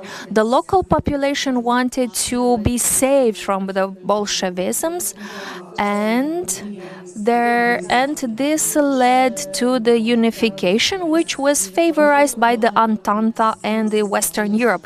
I would like to ask, do you see the same parallel with the present time? We have the local population which would like to escape the danger of the Russian invasion or Russian war or Russian aggression, and the external forces need a success story, and they decided to take Moldova as a success story. I'm an optimism, and I see that there is some perspective for Moldova. Yes, Moldova is a small country, but let's not forget that a big part of Moldovan population has already European citizenship, and here we can explore it even more. And I know that the first round of negotiations were meant to be a cold shower, right? To wake us up and to bring all the work that we need to do. But still, I'm an optimist. I still believe that Moldova can go through all the necessary steps, and I think that Moldova is capable to decide for itself and to go through all the relevant steps. So let's see, is there a comparison? Thank you so much. Let's see if there is another question, or if the two speakers are ready to give a reply to this question. Let's see, is there another question? Good morning, Olaf Schulze, the Stuttgart-Basarabian History Museum. I have less question and more a commentary. My idea is that we came here today and we can have an open discussion, which already happens, and this is a positive. But a few 10 years ago, this was impossible here. I speak about free speech and speaking openly about what happened in the history. And now we are looking to find an identity, right? And we're looking to define an identity. And we have to be very careful, because this national identity should not exclude other people. We should make a connection between all the ethnicities that live here. In history, we've always had multiple ethnical groups, and they were very open about it. They would bring their contribution to the society, and we've had different experiences when we spoke about the displacement or forced movement of different groups. So looking at the history, we can try to collect all the contributions of these ethnic groups and to highlight them, to study them, to research them, to keep them in mind, how these contributions supported the democracy in Moldova. So we have to be very open and admit this. We should not wait until external forces come and tell us what are our values. Moldova should look inside to identify its values and powers, and the external partners can just support it. But this is my comment. I could speak on and on for hours, but this is all for now. Thank you so much. First of all, Madam Galina, thank you for your question and for your request to make a comparison. I will try to be very brief. Yes, there is many comparison between present time and 1989, 1991, 1918. So we can make a lot of comparisons. And related to Eastern Europe, there was a lot of comparison conducted, and yes, we have different arguments for it. But speaking about the present time, okay, let's see what is happening. In 1918, we had a fragile sovereignty or statality for only a few months, right? And the population back then did not express their support. There were some discussions regarding creating a referendum, a census in Bessarabia, which was rejected. So the Romanian government rejected the organization of a census. So there was a fragile statality, and the elites understood this reality. And they were looking to identify different methods to strengthen this level of sovereignty, which was a fragile thing, only for a few months. And ultimately, things arranged in such a way so that this elite were convinced from the external side, from the internal side. After having the discussions, they understood that yes, in order to escape or to avoid the Bolshevism, the best solution would be to conduct the unification, which was the best solution at the time. But today, in present time, I think the situation is different. Yes, there is that saying that history is repeating itself, but I would say that it's a bit differently. The local population, just like Mr. Manier said, the local population had a lot of time to see different experiences and went through different reforms, and we had the chance to analyze the golden phase, and traveling to Europe was a new experience, which was seen with open arms, and it was analyzed in all of its complexity. And in the last 30 years, we have seen a new experience of democracy, and we see Moldova in another role, another political role. And yes, we have some fragile sovereignty because we have the war next door. And when there is a war next door, we cannot speak about full security. But I would say we could learn from 1918 in a sense where we could see the opportunities coming out of this crisis situation, and we can embrace the opportunities, and we can negotiate Moldova's position towards a better future in the EU. And the EU opened the door for Moldova, and we should see this invitation and open door as a good opportunity and speak up to mention that we have the right as a nation living in a democracy to be part of the EU. Thank you. Vă mulțumesc. Yes, very briefly, I would like to comment here. We spoke about EU as a result of democracies. And here I would like to mention another opinion, not on behalf of Mr. Schmidt. I will not go back to the founding father, but I would like to express my own vision. Speaking about a new invention in the Republic of Moldova, and I'm speaking about regional aspects, regional autonomy. And this regional autonomy has to be clarified. And we speak about a new term, Europe of regions. And in this sense, we have a lot of work to do to support different regions, but we should not fully compare the past with the present. Why? In the past, it was important to speak about building national states. It was important to consolidate democracy, but now we are in a new century, and we have to look how much those past concepts help us today, or is it worth looking at new concepts so that we avoid extremism and exclusivism.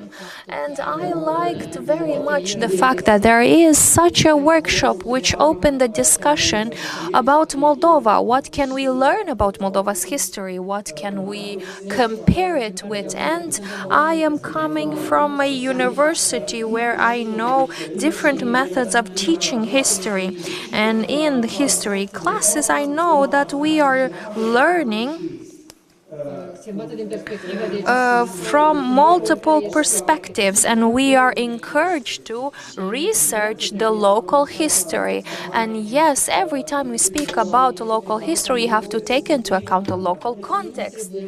And we cannot move Bessarabia and Moldova. We cannot move Moldova in another region. We have to analyze and research the local context, the local history, and look at the local conditions. Sometimes the local conditions are not supporting the European perspective, but we should not be blind and ignorant to them. Okay, if there are no other questions, I propose we all go and enjoy a coffee break. Yes, let's only take 20 minutes instead of all the 30 minutes allocated, and I kindly ask you to return at 11:20.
So,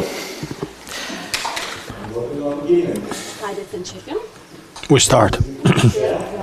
I hope that after the coffee you are more revigorated, and now we're getting to the panel number 2.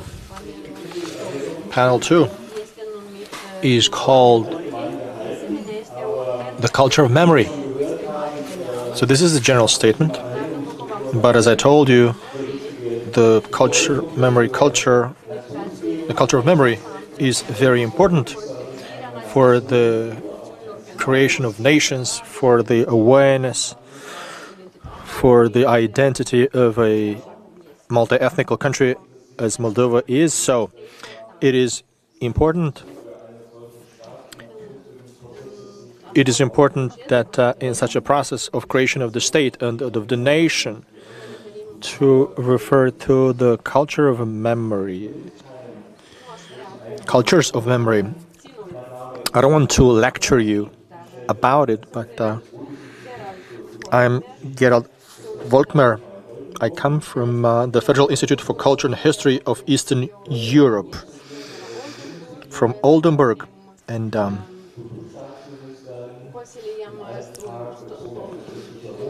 we advise the state ministers, state secretaries regarding the history and culture of Eastern European countries, and I'm responsible for legal matters and history. This is what I actually studied. I'm so happy that we have now a very competent panel, and I'm honored to introduce it to you. In the first part of the panel, we will we'll hear Diana Dumitru, followed by a commentary by Mariana Hausleitner, and without any break we'll get to the second part of the panel, where Andrei Kushko will talk, followed by Sergiu Musteață. Okay, let's get to the first part. Give the floor to Diana Dumitru. Diana Dumitru is historian, and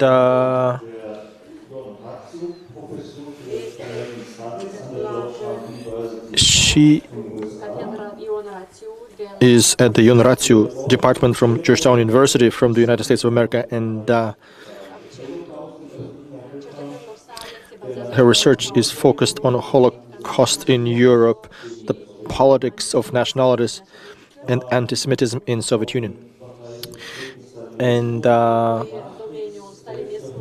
area of late Stalinism and post-Soviet history in the Soviet Union. She published her second book on relevant topic for us, the state anti-Semitism and collaboration in the Holocaust, Borderlands, Romania and Soviet Union in 2016. So she also writes in genocide research. She does research in this area.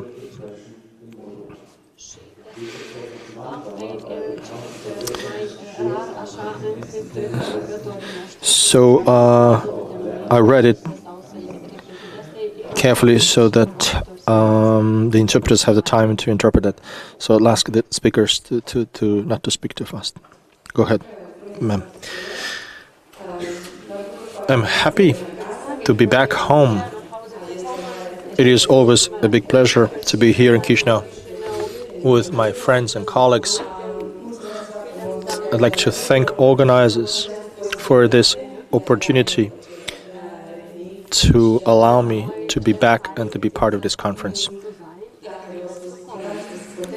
I will continue in English so that it is easier for our colleagues from Germany and to be more accurate in what I'm going to say. I understand that I have to be short and to the point. So what I will be talking here is like I will be a brief kind of overview of what's happening with the memory of the Holocaust in the Republic of Moldova. And this is kind of the focus, understandably, because I am a historian of the Holocaust, so that's what I know best, that's what I do. At the same time, as I will explain here, there is another very big history that is the history here in this country, in this university as well, that makes the pages of history that are researched and taught in this country, and also that's the history of victims of Stalinism especially. So I will be comparing a little bit how Holocaust is commemorated and taught and researched, or not taught and researched, compared to also the history of victimhood of Stalinism. So, just a brief background for those who are too young to remember what happened since the independence of the Republic of Moldova. What I'm saying here, that despite all different political forces coming and living and changing tracks in this country, what is happening at the level of historical discourse, I think it would be fair to be characterized as something that a nationalistic interpretation of history, and I mean nationalistic in sense of ethnic Moldovan / Romanian centric type of history being dominant among the professional historians, and also being dominant among the intellectual elites of this country. And I don't have to explain what it comes with, but the usual thing with the nationalistic, whatever it could be, like any country you take it, it's usually the nation is the good nation and the other is not so good, or kind of, it depends, usually neighbors, minorities, they are the others, and so this type of history, as we well know and have seen it in many other countries, and probably our trajectory is best compared to the trajectory of history study and research in Ukraine, for example, in the Baltic states, doesn't allow for too many nuances, but definitely requests some kind of selective history. A history that puts in good light us, and omitting the history that puts us in a bad light. It's exactly what Svetlana Sveika talked about before.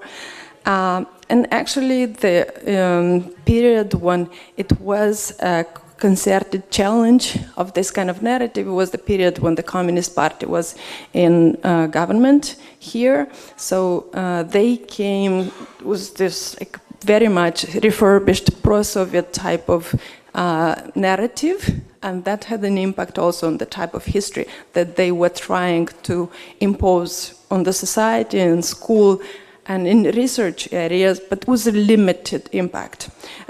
Interestingly, they embraced the study of the Holocaust, and they were trying to implement it with the tools that they had in their hands, meaning ministries and school education. So that was the period when state institutions kind of promoted that kind of discourse. But it was a totally instrumentalized one, and for the same reason that's why the nationalistically minded historians wanted to omit it, because it put the Romanians in bad light. It was for the same reasons that the Communist Party government and their supporters wanted to embrace it, because it put the Romanian government in bad light. So both sides were not happy with the Holocaust discourse. At the same time, what I want to make very clear is the role of international institutions, and I wanted especially here to put in light the OSCE, because the OSCE had an extraordinarily positive role in helping actually history education. They, I think, single-handedly came with the agenda. Of course, they worked with the Ministry of Education trying to promote a history education that's more inclusive, that's more tolerant, that also pays attention to minorities and to like various pages of history, not just the golden ones. So we do see that there is some kind of attention to the Holocaust even after the post-communist regime, and I call this phase the internationalization of the Holocaust memory and history. Interestingly, is how the authorities, the politicians, speak about the Holocaust. So they are eager to commemorate it as an international event. They understand that that's the political correct way to commemorate Holocaust. So they also understand that this is what Europe does. So they're eager to, at least like at the surface, be part of this. But what we do see that even when they commemorate Holocaust, when they speak at the events, they always like, there is this silence about what Holocaust meant for the region. There is no speech about Antonescu. There is no speech about the Romanian government being the one who implemented the Holocaust. There is no speech, there is no detail about the specificity of the Holocaust on the ground. So it's this tragedy that happened in Europe. It's always like with these vague words about bad things happen to Jews, but somehow avoiding the local context. So that was this kind of middle ground that was. Well, since 2016, this process kind of speed up, and we do see that many events are happening in schools. We also see a different kind of intensity of discourse at the political level. Interestingly, since the war started in Ukraine, we do see again a renewed emphasis on the Holocaust commemoration in Moldova.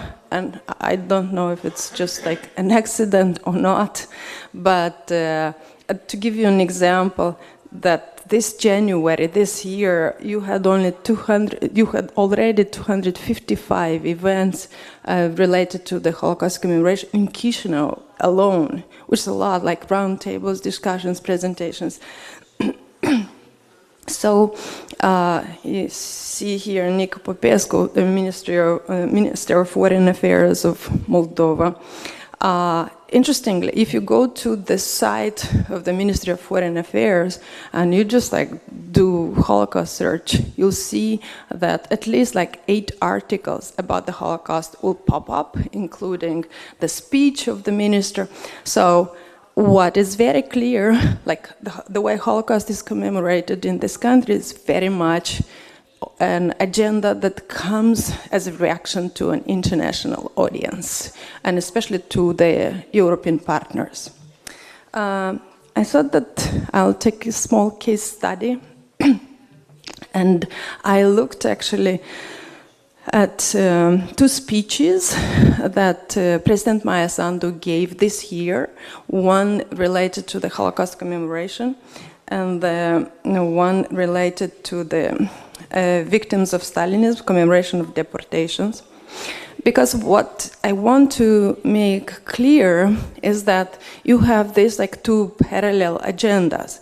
So the commemoration of the Holocaust is something that is clearly embraced as a narrative that you have to have if you want to be European, and also as a way of like engaging with your European partners. But you have an audience, and for your domestic audience, of course, the discourse about the victimhood of the Stalinist deportees, of the people who suffered, is the predominant narrative that you also have to embrace and put on display. So I looked, for me it was like very interesting to look at the wordings of the speech, and I could see that there was, when comparing the speeches, the real interesting elements were the following. So the President Maia Sandu basically said all right words what it means. Like, she probably ticked all boxes because she definitely spoke about the Holocaust as one of the darkest pages of history of humankind. Again, no specific details were mentioned about how Jews perished during the Holocaust in what is today Moldova. Nothing about the Romanian authorities or who were the perpetrators. She rightly said that called for collective effort to ensure, and I'm quoting, collective effort to ensure that hatred, bigotry, and prejudice do not take root again in Moldovan society. So she also spoke that for our country, the tragedy of the Jewish people, of Roma, and others who suffered on this soil during the Holocaust is and will remain a deep wound. And so, speak up, okay, yeah, sorry, sure, yeah. So, and the Romanian citations, pentru țara noastră, tragedia poporului evreu, a romilor, a tuturor celorlalți care au suferit pe acest pământ în timpul Holocaustului, este și va fi întotdeauna o rană adâncă. So, and interestingly, she even has a sentence where very carefully asks for forgiveness from Jews, but without specifying what is this forgiveness for, you know, because like if you don't have any details, but those like who know what happened, the implication is something happened. So the forgiveness is there, but the information about like what are we asking for forgiveness is not quite clear. So, and no numbers, to kind of put it in more like succinct words, what's happening in this message. The message is correct. The message is basically a responsible message of a leader. At the same time, she is speaking as an outsider. She's speaking about something that happened to a community that's rightly recognized as part of our history. The words are very abstract, formal, so the style of them. So when we look at the speech that she gave about the victims of Stalinism, it's interestingly, it's a different type of emotional discourse. First of all, you do see that it's the words are very simple, the sentences are clear and short, and in a very accessible language. So this is how she started. And this morning, as I was coming to this event commemorating the victims of the largest deportation operations from our lands, I imagined what it was like to live in the world where the children, their families, the best people in society were loaded in trains. And so she carries on about, and then she specifies small children, pregnant women, the most prominent members of the community. And then she clearly places herself in the midst of this group. She is part of the group, which she was not in the previous discourse, because she said, we did not choose to be deported. No one asked us. We did not choose to be starved, killed, to be sent to war. Our people bled while others decided our fate. So, for her, according to the speech or speechwriter, I don't know, but like, as for many other Moldovans, the suffering of their own forefathers during the deportations definitely eclipses the death of the Jews during the Holocaust. And I thought it's very interesting to look briefly at what's happening in the field of professional historians, and probably the easiest way would be to look at what's happening at the Institute of History, which is basically the only institution in Moldova where research dedicate themselves exclusively to the study of the history. If you try to search for the term Holocaust, you'll find it only like once in the program of their PhD studies. No other events, publications, announcements would refer to the Holocaust. Of course, like victims of Stalin resonate more with Moldovan historians and public, I said. So the entire multitude of events, of research projects, of of conferences. They're all dedicated to these kind of subjects. I gave you a couple of examples here. Memories from Gulag, Childhood in Gulag, The Martyr of the Union. So, The Martyr of the Union, for example, is a common project with the TV channel Trinitas of the Patriarchy of Romania, and they're looking at the case of a priest that is now they're going to be the main hero of this project, the Martyr of the Union. So what I want to say that per se, this kind of project, it's nothing wrong to have them to study and to commemorate victims of the Holocaust. But what is happening here, and what I want to point, is that there is a tendency of historians that basically, if put together, this kind of selective mission or focus puts the inhabitants of this land mostly as innocent and virtuous victims of others' atrocities. So I'm coming again to what Svetlana Suveyka said before, that indeed there is no meta-narrative that encourages contemporary Moldovans to reflect on their own historical mistakes or misdeeds or wrongdoings or crimes. So this kind of attitude, it's not conducive to think about oneself as a community and how to improve and how to grow as a community. I want to leave it really the glass is half full, half empty, because we do see progress at the level of politicians, at the level of schools. We do not see development among the professional historians. Hopefully will come, but at the same time, to my knowledge, there is no PhD research that is done on the Holocaust today in the Republic of Moldova.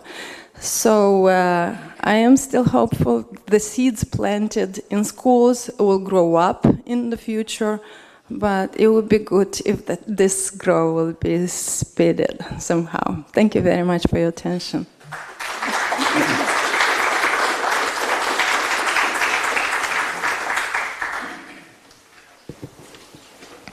Ja, vielen herzlichen Dank für diesen Impuls, der jetzt gleich kommentiert wird von Frau. For this input, which will be commented by Hausleitner, Mariana Hausleitner. She studied history in Berlin, in München and Berlin. She worked in the 90s, so she became PhD on a topic about Bukovina in the pre-war period. She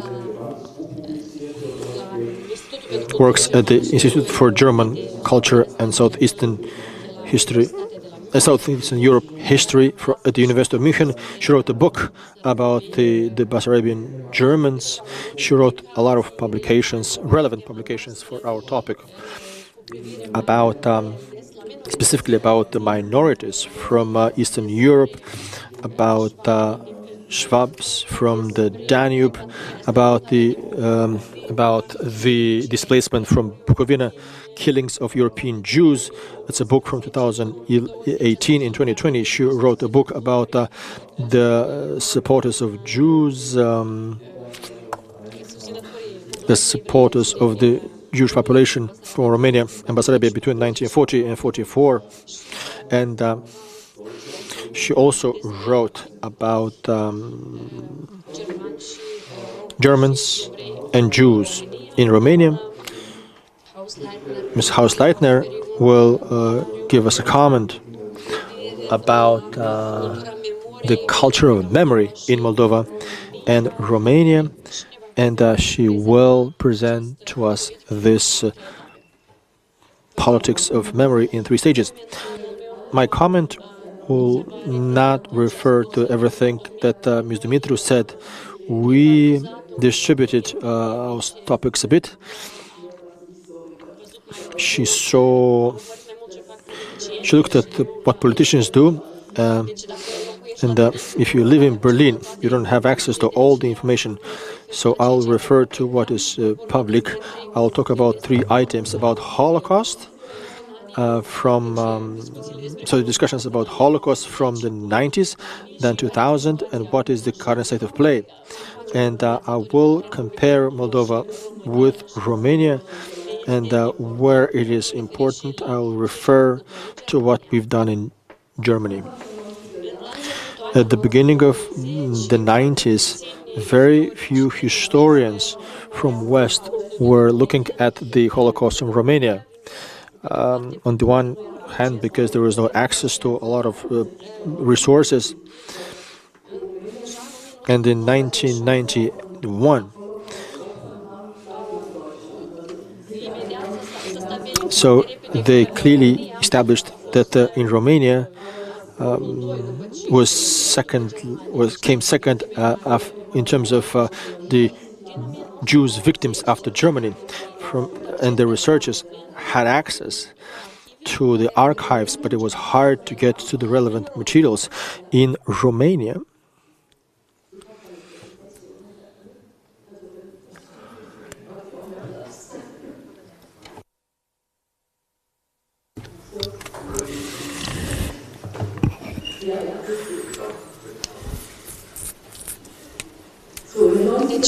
So in the 90s in Romania, it was very difficult to talk about this topic because there were 2 camps. The camp of those who started to make research. It was about the representatives of the Jewish community. They've written documents when the persecution started in 1940. It was about the Carol, the king, not just Antonescu, and because it happened prior to him. And then there were people who adored Antonescu, and it was those who had more political influence. So it's not only about the party which reached 30% of votes. Antonescu actually was loved and celebrated in the Senate. So we, those from the West, could not understand at all. But we, first of all, didn't know too many things about the communists. And then Antonescu is presented as a martyr, as the liberator of Bessarabia and Northern Bukovina. But nothing was discussed about what he's done to the Jews. And then Gheorghe Buzatu strengthened this in Moldova. This was received quite well. Mr. Petrenko wrote books about Antonescu, where he doesn't at all talk about killings of Jews in that period, and it shows the period of Antonescu, where he said that the population took advantage from this period, but I don't know how they took advantage and why they took advantage of that.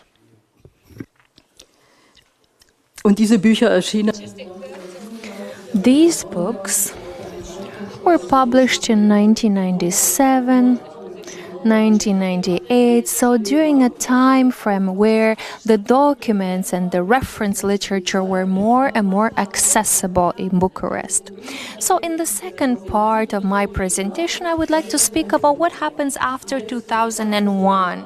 Well, Romania has the pathway towards NATO. Iliescu, the president back then, promised that he will dedicate more attention to this topic. He will create a committee to analyze the victim of Holocaust, so that they can analyze and research and issue a final report. And in this final report, they can present the conclusions. And to call this final report sounded strange, but okay, let's take the conclusions, which mention that there were 280 to 300,000 victims from the Jewish community.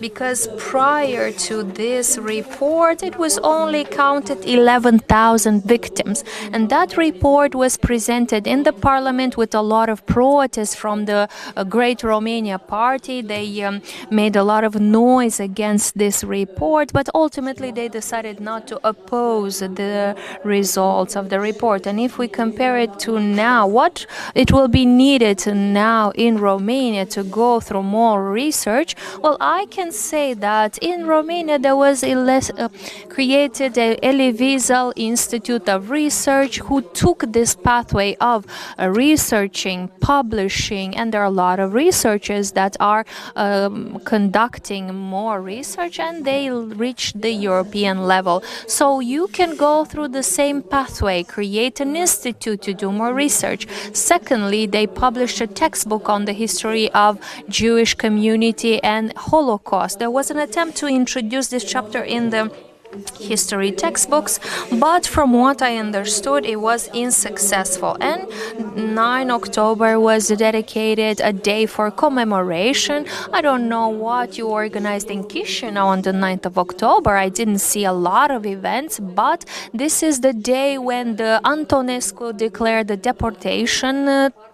And I know that this is not known, that a big part of the population was affected, not a small population. And the commemoration should happen not only within the Jewish community, we think it should happen at the level of a state. Multiple districts should honor the fallen victims, should honor the members of the community, Jewish community that supported the victims. But we need the involvement of everyone, not only the politicians. And in Moldova, I have not seen this. And looking back in 2000s, there were very little research conducted and published, which we didn't understand. We saw the book of Sergio Lazaria.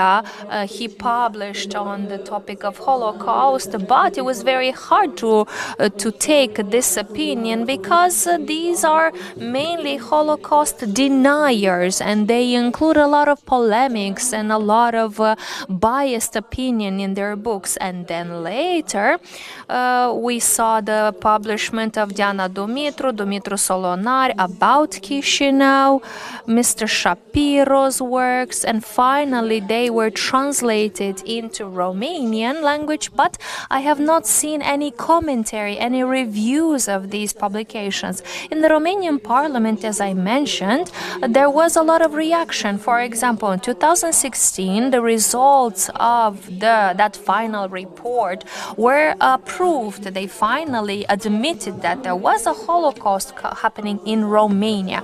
But furthermore, I didn't see any follow-up. There was a plan in 2020 which includes more activities to research more the Holocaust, but that's it. No further activities. But for long term, this is important. Maybe it's important to scan all the historical teachers that have to teach this topic. It's unclear. They don't have the teaching materials, and there are some courses, but they are optional, so it's not a mandatory subject. And I don't think that students and pupils will choose to select a course on Holocaust if it's not mandatory. But I think that these courses should be scheduled in the full curricula. These courses and these classes should be mandatory and should be seen as a long-term strategy. Okay, coming back to Germany, in the 70s, we started to research and to analyze and to study this topic, but the student revolution in 1968, which started this approach, had a sort of a wrongful approach. We looked at the people that profited over this movement, and they didn't have a complex approach, but still this revolution led to a transformation in this sense. And we discussed here about regional history and seeing the history regionally. This allowed for more specialists to participate, not only historians. For example, people might like to know more about the history of their street, of their region, of their city, and this led to unveiling a lot of history where more Jewish people lived, and this led to installation of historical signals and signs. And after this, you understand that this city was built up by a Jewish community which are no longer here because they were displaced. Also, this led to opening cultural museums. Why? Because many people came from the Soviet Union and they have an opportunity to see the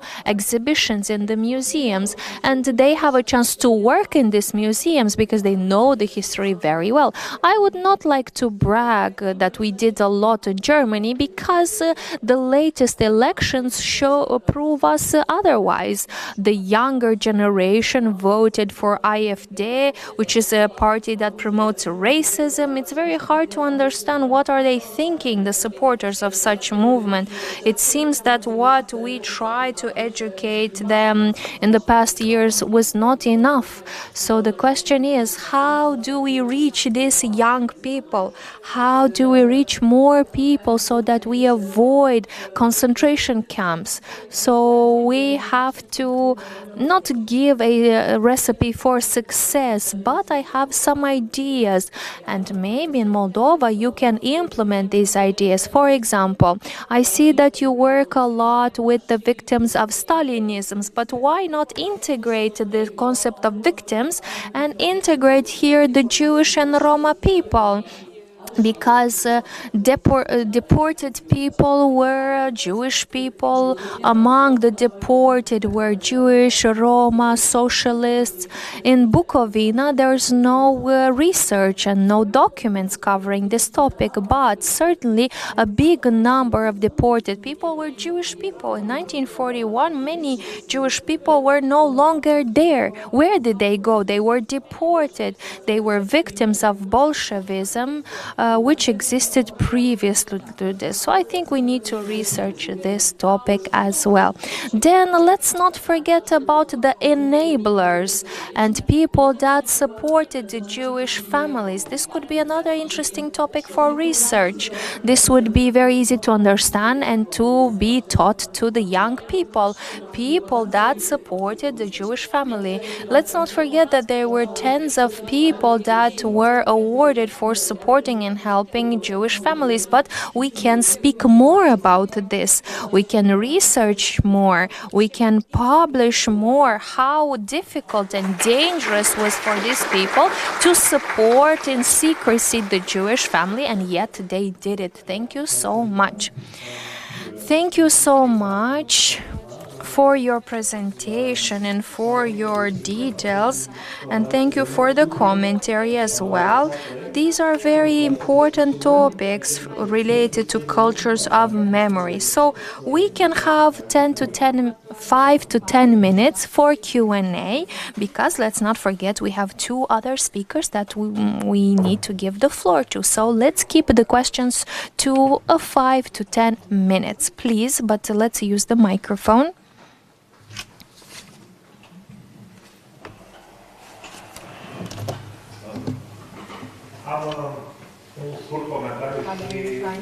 I have a short commentary, and I would like to verify a working hypothesis on how this situation can be explained. So, the first point, which would be good to explain, taking accountability of a collective phenomenon is very difficult at the social level. Since we spoke about Moldova and how Moldova is taking accountability for the Holocaust and history, this is very difficult. We can look at Italy and Germany, how the accountability was accepted with great difficulty. There was always pointing fingers to others and not to the members of the society. But okay, let's move to Romania. What happened after the 90s? taking accountability for collaborating with the communist system was very hard to obtain it.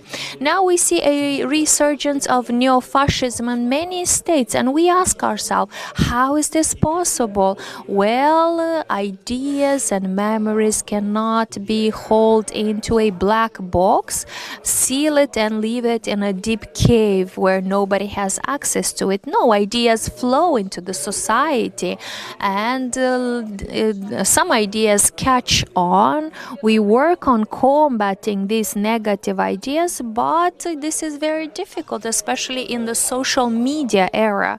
We cannot throw a opinion that the entire population is like this. Nobody is resilient to new ideas. We have to analyze and try to target different groups for a correct information. And now I would like to verify a hypothesis. So, taking accountability for Holocaust in Moldova, in Chisinau, this task is connected with the quasi-absence of the notion of Basarabia. Basarabia is the longest title given to this territory. We had the Gubernia Basarabia, then we had the province Basarabia of the Great Romania, and this title lingers. But now this doesn't exist. Even the Basarabian identity doesn't exist. Now everybody is Moldovan and the Republic of Moldova. And we have the Second World War. But who participated in the Second World War? The Great Romania, and the current Basarabia or current Republic of Moldova was non-existent.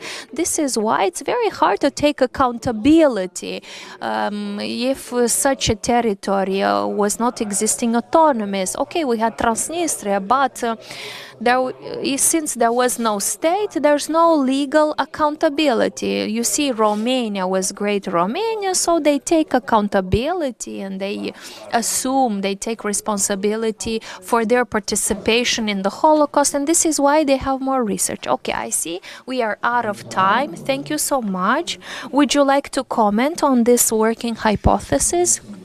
I am Ion Dominica, the Institute for Cultural Researches, and let me speak about the Roma perspective, because I research the history of the Roma community. I would say that we need to analyze this phenomenon from multiple perspectives. From one hand, we should research and understand the Holocaust, and on the second hand, we should commemorate the victims and see the consequences. And when we research the Holocaust of the Roma population, we should not look only at the most recent one, but we should look at what happened between the wars and what happened during the world wars. Me, I was a student in the Soviet school, and when I was taught the history, nobody spoke about the Holocaust of the Roma population, because the approach was to see the victory, who was the victor of the Second World War. And if we speak about the Holocaust, we in a way stain the reputation of the victor. We stain that victorious end. And researching the Holocaust is like stopping us from seeing that victorious approach. But this means that we are not seeing the full picture. So how can we avoid bringing back the dark elements of that victorious war? Let's look at 1939 until 1951. During these years, we had multiple tragical events. But just like Madame Diana said, it's a selective history presentation, not the entire history. And only after the 90s, we started researching the victims of the communist system. And it's harder and harder to approach the victims of the Nazism and the victims of the Holocaust, because it is more recent. And we have to ask ourselves, what happened in 1945 here? Some historians tell us it was a liberation. from one plague, but other historians speak about the dark times, what happened with the Jewish community, what happened with the Roma community. Here they stop. Me personally, I approached to tackle and to teach this history in 2 schools where we have displaced people from Ukraine, and I was invited to teach the history of a Roma community. The cultural part was accepted. When we wanted to teach the history, and by the way, we had 2 schools, one with a Russian language and one with Romanian language. And when we arrived at the topic of Holocaust, people were very frightened. They said, speak about the culture and speak about the victory. And when I tell them that the tragedy of the Second World War, the fact that a lot of civilians died more than the soldiers, if we look at the statistical data, this is the data, and this was a tragedy. We cannot speak about the Second World War only from the position of the victor. And that teacher said, no, if you want to teach the history of the Roma population, just speak about the culture and do not stain the victorious reputation that we have. If you go to Stefan Voda school, it's very interesting. You see in the yard the monument of the Russian soldier who liberated this territory. And then when you go into the school, the local city hall created all the phases of deportation. So from 1940 until 1950, until 1960, including the young people that were forced to work in removing forests. So it's another approach. Look how many detailed details were about the deportation and victims of communism. And then when I asked her, where is a small poster about the victims of the Hitlerism and Nazism and the victims, Jewish people and Roma people? And she said, no. Antonescu was good. He wanted to send Roma people to Transnistria to work, not to die. But they died because they had not enough food. And then another myth was that the first wife of Antonescu was of Roma ethnicity, and out of spite he decided to persecute the Roma people. But these are legends. We should base ourselves on data. And to make it clear, in the Republic of Moldova, the idea of a Holocaust is not rejected. It is a delicate topic which is delicately ignored. It's not negated. Nobody is saying there was no Holocaust. Yes, everybody says there was a Holocaust, but this phenomenon is delicately ignored, like delicately just like put under the covers by historians that promote the history of Romania, and by historians that look at Moldovan's history, which is painful to me. Yes, cultural aspects are always highlighted, but when we speak about the victims of Holocaust, they are not mentioned. And when we have the day of victims of totalitarian regimes, communist and Nazism, I think we should include there the victims of the Holocaust. And this was a proposal, but it was not approved by the parliament. The parliament did not approve it. We proposed 27th of January as a commemorating the victims of Holocaust, but the 23rd of August, which was another proposed day, was not approved by the parliament. So I propose a resolution of this conference to support the 23rd of August as a national commemoration day, so that we bring more awareness regarding this phenomenon. This is my proposal. Thank you. We have another comment here. Very short comment to your working hypothesis, because this is a logical hypothesis and explains partially, at least, what has happened in Moldova. And you heard the next commentary. Yes, the Holocaust is not negated fully, which is not entirely true. It depends who you talk to, and it depends what you talk about. You'll understand the level of negation of the Holocaust. But let's take the other point. If you start speaking concretely about the crimes that the local people participated, I mean local Bessarabians, and you can test this hypothesis and you can see the reaction of people. People do not want to take accountability. Let's take one example, Pepeni village, and somebody wanted to film a documentary. The journalist was locally from Pepeni, and he took interviews with the local people, and you can see these interviews on YouTube. You can see their reaction, because we know that more than 50 local inhabitants participated in the process of massacration and killing of their own neighbors. And you will see how this hypothesis of taking accountability is basically disappearing, because the local population does not want to admit that they participated. They don't want to learn about this. They don't want to talk about this, obviously. And this is a very neuralgic point. And when you dig deep, you will be met by hostility, obviously, because people don't want to take accountability for the crimes they committed. And yes, politicians can speak about it because it's high level and the message can be, very delicately constructed. But if you go lower, if you go to the communities, and if you go and speak about concrete and real cases, you will see a strong reaction. You will see a strong reluctancy to open up about it, because people participated in it.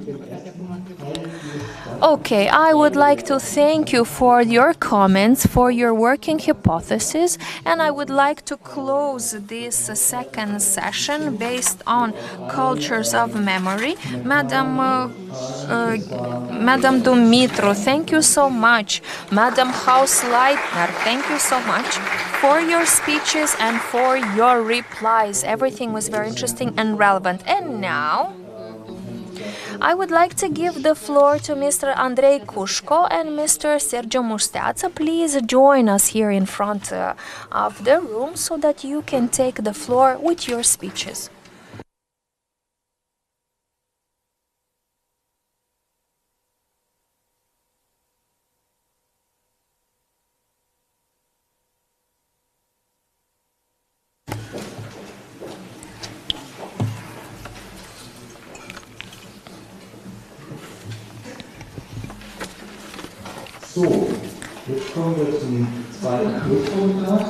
Bună ziua, vă salut din nou.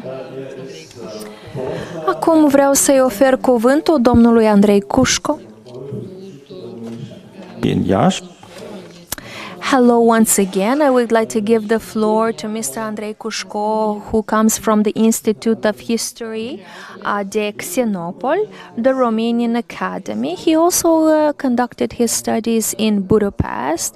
In 2008, he achieved the PhD title, and he is an associated professor here in Chișinău in the History and Geography Department of the State University Pedagogical University Ion Creangă. He is a researcher. He is conducting a research about history of Romania, history of Bessarabia, this history with symbolism, and he studies the conflicts in the 19th to 20th centuries, especially related to the Russian dimension, Romanian dimension existing on this territory. He published a number of research regarding the Second World War, and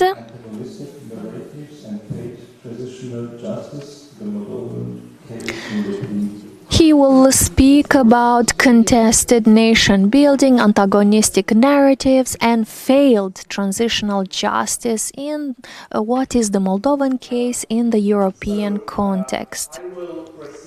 Other way around in comparison to Diana, in the sense that I will make a very short comment in English and then I will speak in Romanian, but my presentation will be in English. And I hope this would also be a bit easier for the translators. I hope that helps. Many thanks to the organizers for inviting me and for allowing me to return to my home university, let's say. Here in Chișinău, it's always very emotional for me to be here, to speak here. I would only say my last phrase in English, that the auditorium you all are sitting in today is a living embodiment of historical policy. Look at this stunning, beautiful woman, Queen Marie of Romania, who I believe I speak here for many of my fellow historians in Moldova, embodies this golden era of the interwar period to its utmost, because Queen Marie is also seen as, well, connecting Moldova, let's say, to a Romanian and a European dimension, but she always, also symbolizes this dream, myth of the interwar period, which has, which has a flimsy relationship to reality, I would say. Nevertheless, this auditorium was renamed Queen Marie, Regina Maria, only very recently, which shows you how the politics of history and the politics of memory evolved in Moldova.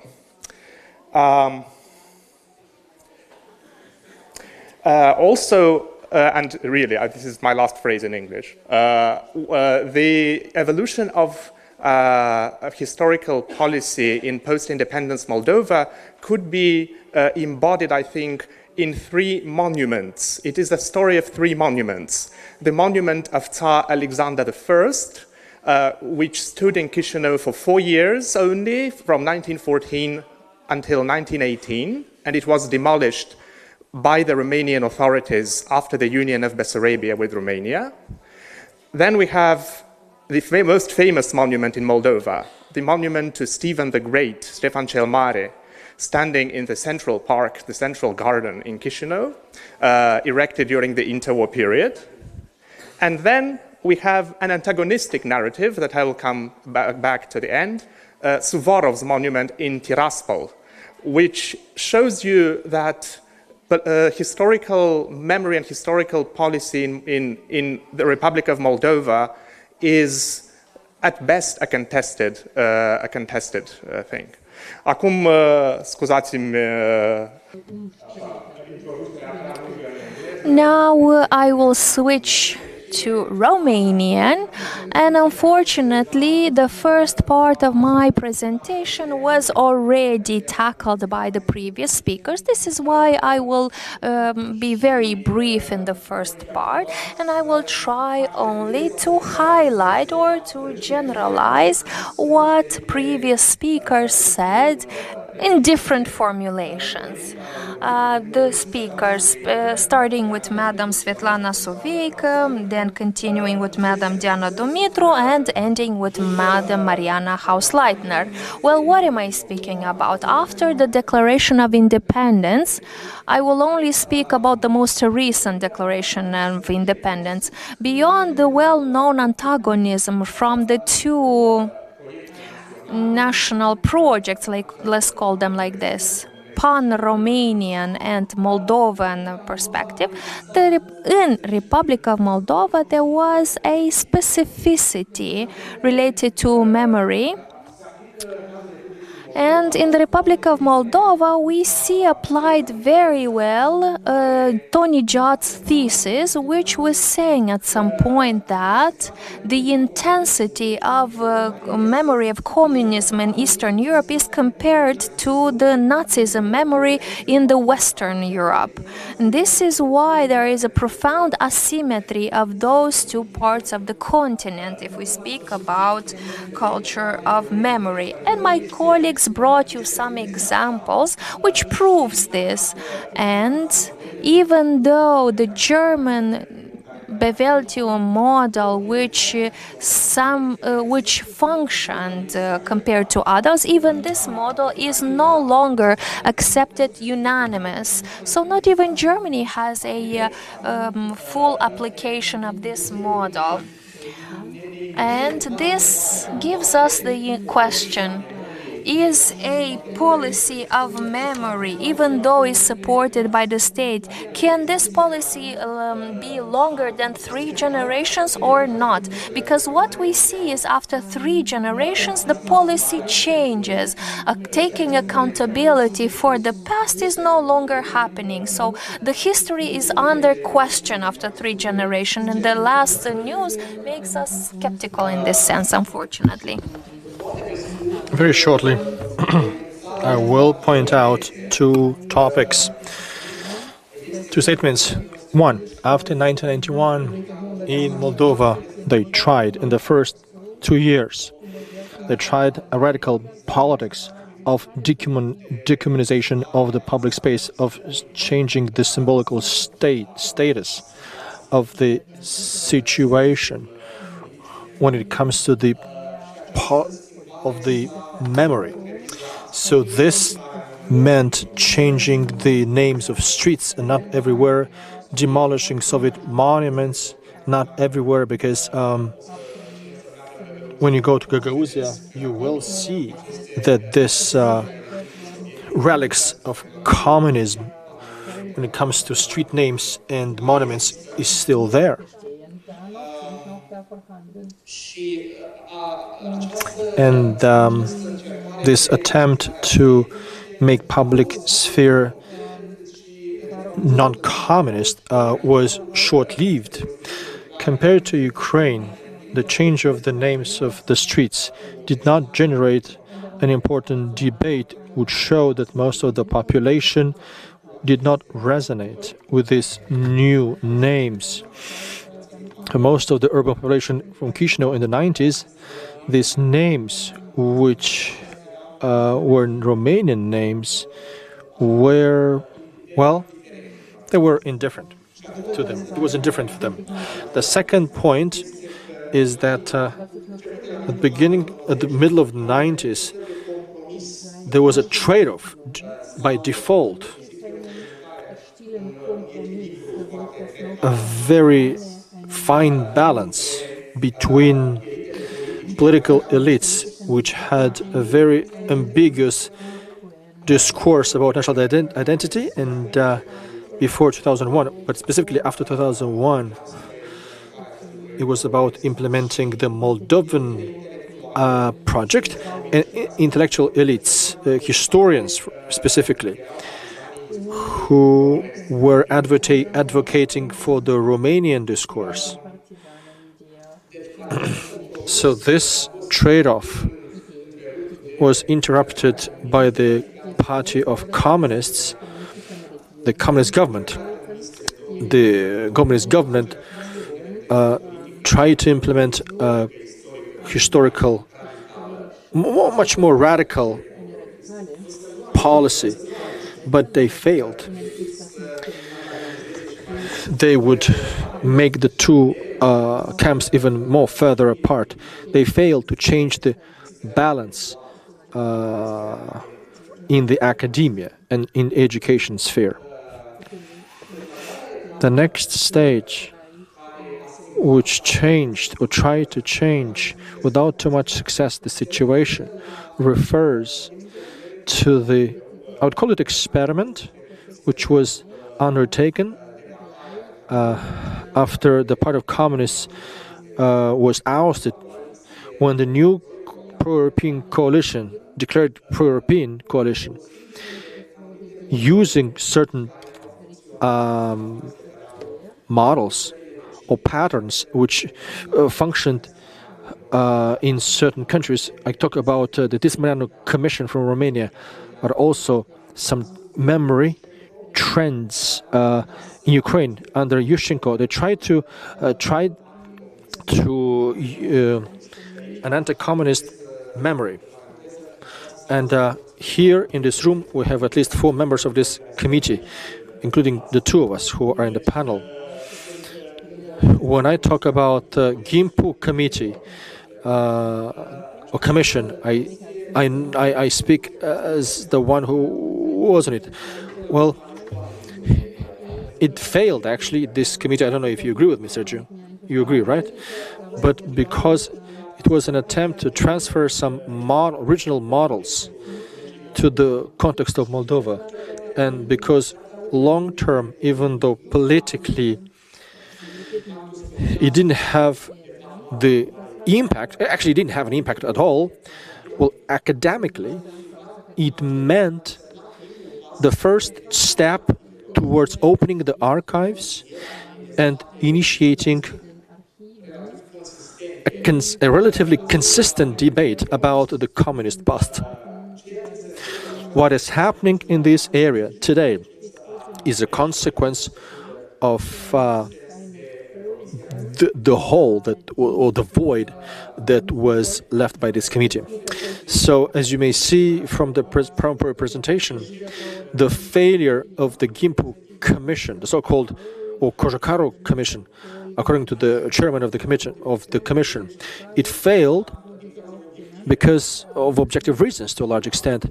It didn't have the necessary resources, it didn't have the political support, and it was never created into a permanent or long-standing institution. The effort of transitional justice, if we were to take this effort as a model or compare it to the models that functioned in other contexts in Southern Africa, or Tismaranu Committee from Romania, well, this committee never lived up to the people's expectations, but it couldn't, because to a big extent it was the result of a very specific political conjuncture. Anyway, I should also say that the repercussions of this committee's work in the first years of its activity were quite interesting, and one could feel them, because they tried a number of legal initiatives to, to regulate the memory of Nazism and communism. I talk about the legal initiative from July 2012, which was to ban the symbols of the Nazi and communist regimes. But it was clear that this law refers more to the communist symbols, not to the Nazi ones. The Nazi ones were very secondary for the parliament. So this initiative failed again, and in 2015, in a different situation, they even cancelled it. The parliament cancelled it. The Constitutional Court cancelled it, and then the parliament had to accept this decision. So, after 2015, the politics of memory and historical politics in Moldova entered in a shadow, into some shadows, but still you have this clear difference, antagonistic views, when you talk about the Transnistrian memory. Using this term, I understand that this is also an object of the politics of memory in 2024, September. The leadership of Transnistria adopted, well, the so-called parliament, adopted a law where the name of Transnistria is deemed to be, is banned actually. They said that this is a consequence of the Nazi regime. And then there are very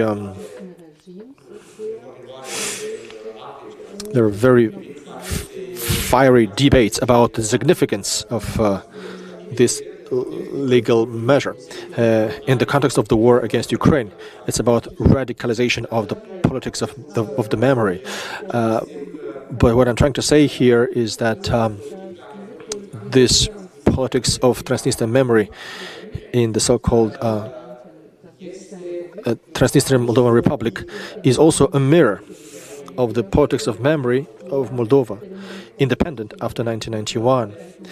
Because, as you may well see, this fundamental elements of the collective memory and of the Transnistrian identity, which include the Soviet multi-ethnicity and the antagonism against the Western values, and in quite a specific interpretation of Moldovanism, and a focus on the Russian world and the belonging to the Russian world allowed the Tiraspol regime to build quite a coherent narrative for the self-identification. But this persistence, both of the unrecognized state and as well as of the narratives which legitimize it, when it comes to the reconciliation in Moldova, well, it actually fails to do it. So you have this narrative, which of course has followers which are not only in Transnistria. And to conclude, I should say that this radicalization of the memory of politics of memory in the unrecognized republic from 2014, in the context of the first phase of the war of Russia against Ukraine, before the full-fledged war, this politics of memory was fueled by elements related to the narrative of the Russian world and the belonging of this region to the Novorossiya. And that again shows that in the last 10 years in Moldova we had a radicalization of the antagonism. In Transnistria there is a radicalization of the discourse. So all of that make us be again very skeptical about a possible dialogue between the two entities, let alone talking about a possible reintegration in the EU, ever. Thank you so much, and apologies for that I talked beyond the agenda. Thank you.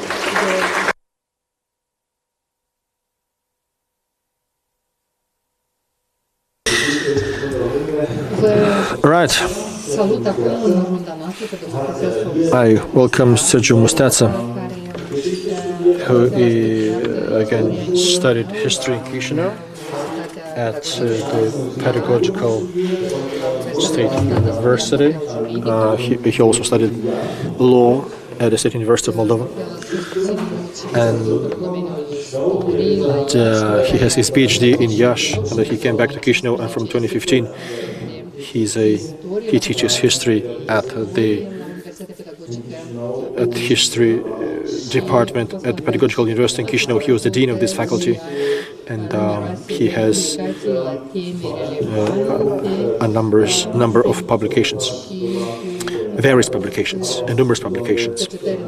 He has research in the area of the cultural heritage, which is reflected also in history books. So he also has researches in when it comes to teaching history. Thank you so much, Mr. Faulkner, for this possibility to speak about it.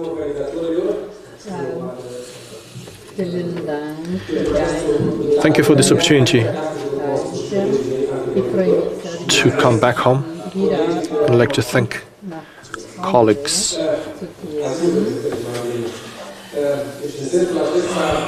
as well. So my predecessors made our jobs easier when it comes to the culture of memory. And Andrei also pointed it out rightly, some components. It's a big topic with many aspects, with many subtleties, and with many risks, and with many hideouts. So let me just fill in what Andrei said and to comment. So oftentimes there is speculations when you talk about the movements from the time of restructuring. We go into a different area, national area, and we give this emancipation movement, too much credit. But they organized the restructuring in the Gorbachev era. It's weird to look at the map of Bessarabia with the Gorbachev portrait at the time. So these were the times, and things got mixed up. So the wish to call things for what they are, that moved the reality into a different direction, and the linguistic component was essential, which is to bring back home the opportunity to speak and write Romanian, even though they call it Moldovan. And in the law at the time,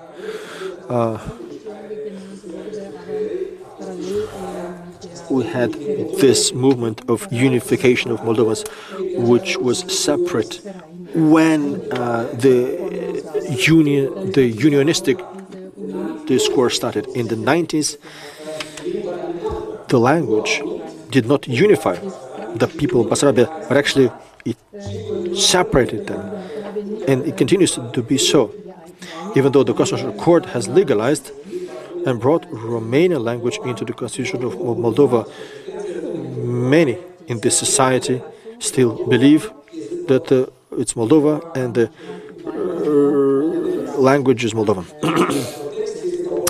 So you have then the historical component, which is abused and speculated and turned into a propaganda tool in the Soviet period of time.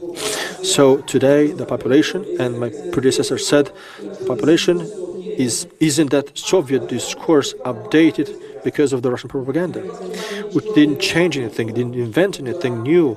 It actually refocused slightly, and that they talked about the World War II and the victory in it, bringing back the old name, the Great Patriotic War, against a generally accepted notion.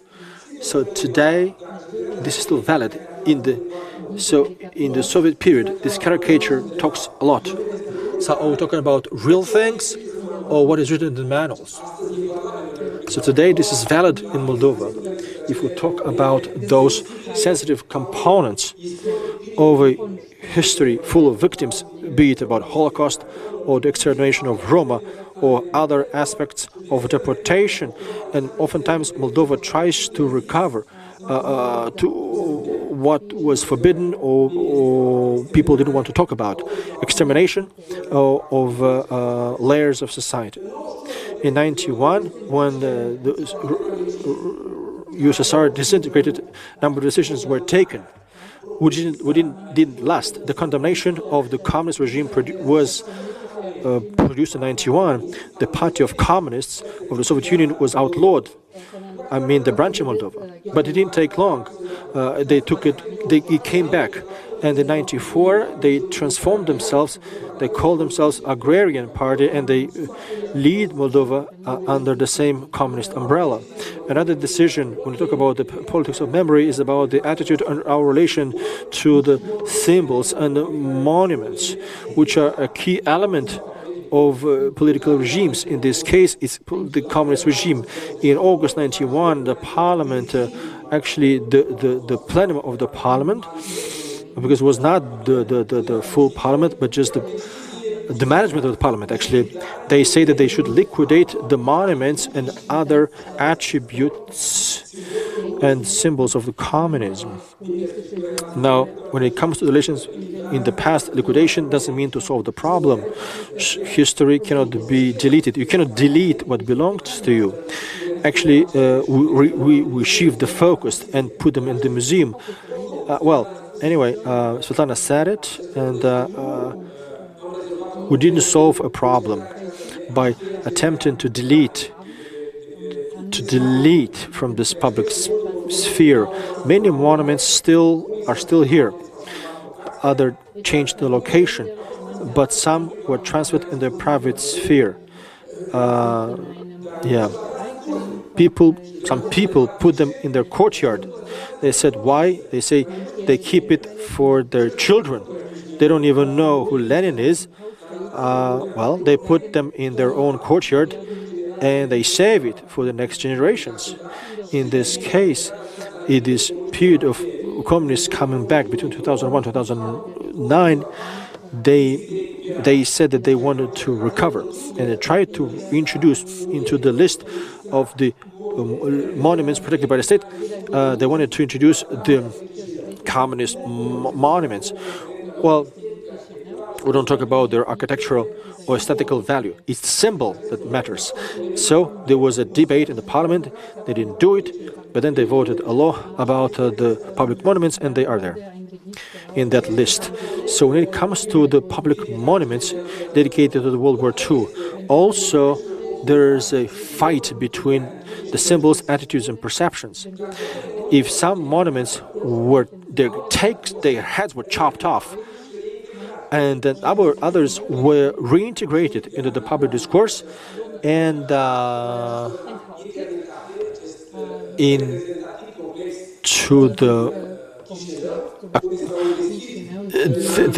they put them back into the so-called eternity complex. This was a place where they put back the monuments in Chisinau, with millions of investments pouring in from Moscow. In 2009, they invited the directors of the Institutes of History from the CIS in Moscow to a meeting at the auspices of the Institute of Universal History, organized by Lavrov in a very protected area.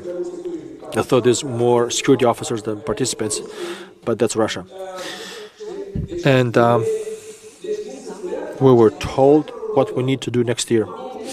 So I told the Russian academician. They say I said it's Second World War, but the Russians wanted us to call it Great Patriotic War, and I disagreed. They said that, well, this is the wish of our president.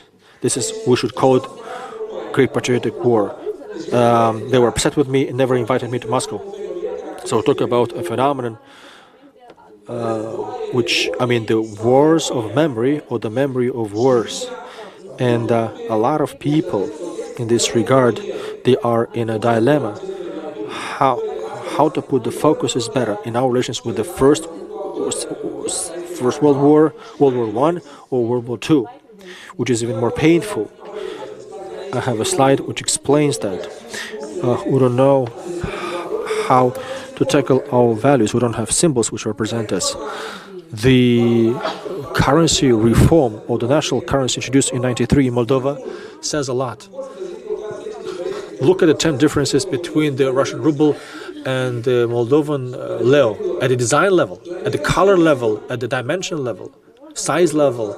The Russian ruble of 1, it cannot be differentiated with the Moldovan leu, including 5 and 10.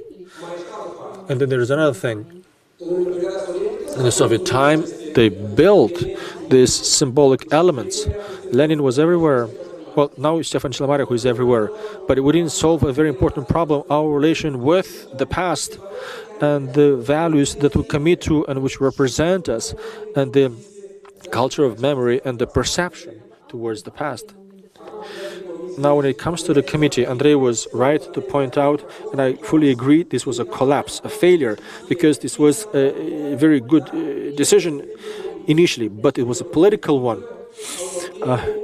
So we had some restrictive terms, restricted by the next elections. The politicians at the time, neither Gimpo nor his entourage, they didn't talk about sustainable perspective of a committee, of an institution aimed at research, which should reveal, as it was called, research and evaluation of the totalitarian communist regime in Moldova, not conviction. Conviction is a legal term, and it is actually the matter of the courts to do it. So the history shows the reality. So unfortunately, under 6 months, it was not enough. But we made the revolution of the archives. We reactivated the committee to declassification committee, and from then on, the committee declassifies as a result of the activity of the committee.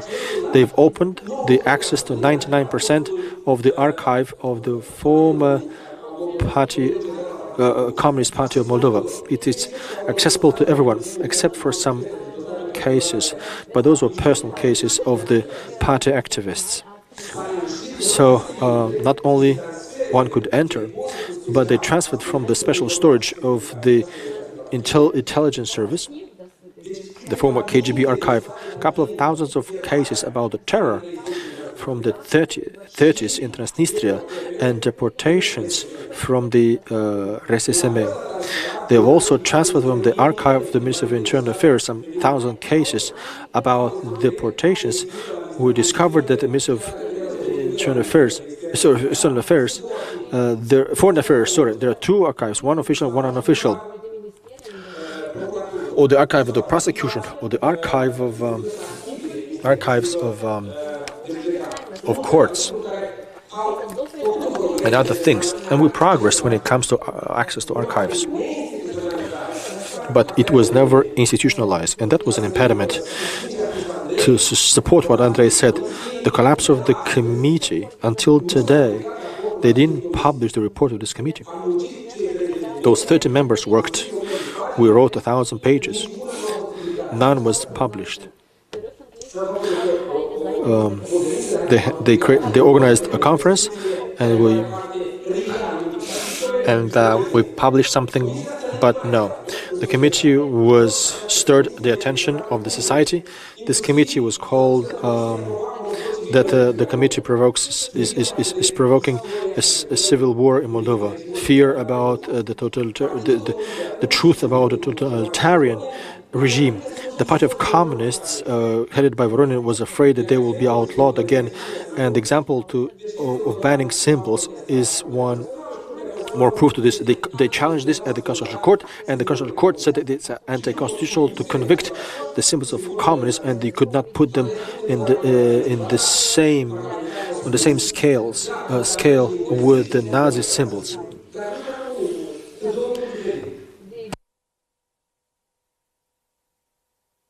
Now, there was a conference organized, one international one, with many people coming.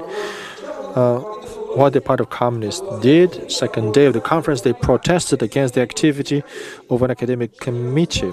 And they clearly told us that if we talk about communism from an anti-communist perspective, then we are fascists. Fascists. This is the element and the attitude of a component of the Moldovan society who doesn't want to criticize, and they don't want to commit to the past either. So this committee was deemed as a political committee or a committee of revenge, retaliation against the Party of Communists. It was not taken seriously by the other part of the society, which is more leftist or pro-Russian. And I end here because a lot of things to say. In the same year, June 28th, through presidential decree, was declared that he declared 28 June 1940 the day of the occupation of Bessarabia. Nothing new under the sun. It's a day that people knew about, and it was in some laws already. Communists challenged that, and they declared it anti-constitutional. Anti-constitutional means that this is a political decision, because we have the law on the victims of the communist regime or deportations, where clearly states Soviet occupation. There's government decrees on rehabilitation, on damages to be paid, and other matters, which clearly states. Actually, that in the same year, in front of the government, Andrei talked about the monument to the king. There is a place there in front of the government where there's a clash of politics of memory. After the monument of king, you have Ferdinand. After Ferdinand, you have Stalin, and then Lenin. And then there's a stone which talks about the memory, which was attacked, and the pro-Russians, they said that this is the stone of shame. If you talk about the victims of communism, it's a shame for many in the Moldovan society, which means that education lacks, about history and the responsible attitude towards the past. The stone is still there. It was vandalized a couple of times. They put paint on it, but going forward, the discourse about identity is a sensitive one. Politicians speculate, but never looked for a solution to reconciliation, which means a balanced approach of our identity belonging. So we are in these two camps, which clash from time to time. When some provoke them, some say that they are Romanians and they speak Romanian. Others still insist that they are Moldovans and they talk Moldovan. But I don't think that they fully understand the complexity of this approach. Rather, it's politicized. That's why our belonging to the motherland, some of the people of Moldova, they are citizens of 3 or 4 countries. They have 3 or 4 passports. We have a law which allows us double citizenship, but actually they exceeded themselves. They went beyond themselves because the people have Bulgarian, Russian, Romanian, Turkish. So have people with 3 or 4 citizenships. Transnistrians have 5 passports. In this context, this is another topic of accepting the reality and checking the past. Some people recognize themselves in a country that is called the Republic of Moldova, whilst others still name Moldova as Basarabia, and they see the place of Basarabia united to Romania. And then there's another group of people that would like to rehabilitate the Soviet Union because their homeland is the Soviet Union. And everything happened until 2014. The pro-Russian speech was present everywhere because they were preparing 2014 with Nova Russia. In the south of Basarabia, there was under preparation a secession, autonomous region like Donetsk and Lugansk. As you know, that region, Gagauzia, organized their local congress, but somehow the situation did not allow for such a cessation. And the Russian propaganda is still felt a lot in that region and in the remaining of Moldova. I look at the data. I took the data from December 2018. Over 49% of the population regrets the dissolution of the Soviet Union and considers that the Soviet Union was the most perfect. And we're not talking about nostalgia. We're talking about fueling that memory in order to keep control and domination over that region from the Russian forces. And obviously, if they are going to maintain this influence, they will achieve good results. Let's see who are the most popular historical personalities. First is Ștefan cel Mare, Stephen the Great, and the second is Vladimir Putin. You can see.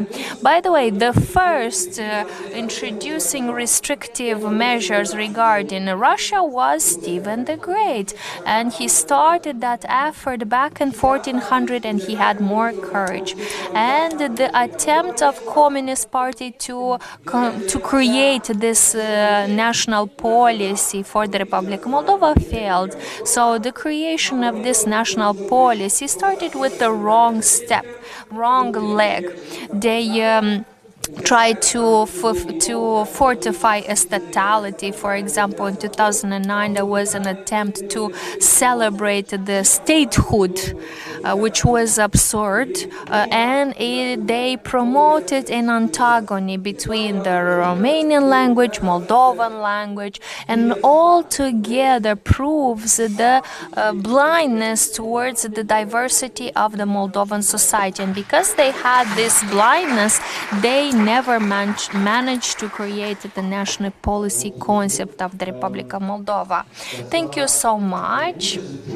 Thank you so much. This was a very good synthesis of the first half of the day. We heard wonderful ideas. We heard key elements. We heard a lot of ideas. We heard comments from the public. Unfortunately, we don't have more time to start a Q&A, but let's ask you, if you agree to reduce the time allocated for the lunch break, then we can take more questions and replies. So let's see, any questions from the audience? And if you agree to shorten the lunch break, we can take your questions.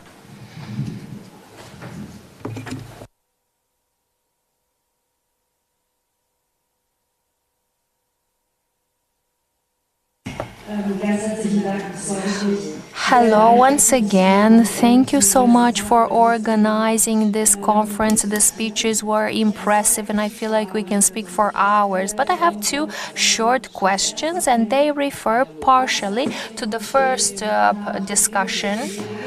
Concretely, what changed after the invasion of Russia in Ukraine? What changed in Moldova? Has this invasion contributed to positive progress, evolution here in Moldova? And my second question, what are the concrete actors that contribute to formulate the culture of memory? Maybe there are new actors that we need to keep in mind. For example, speaking about Czech Republic, they have anti-complex organization, and this is a body, an entity that deals with this topic so that they don't promote extremism, nationalism. And do you have such actors present in Moldova? And who is promoting the research and eloquent speech regarding the Holocaust in Moldova? Can you let us know, please?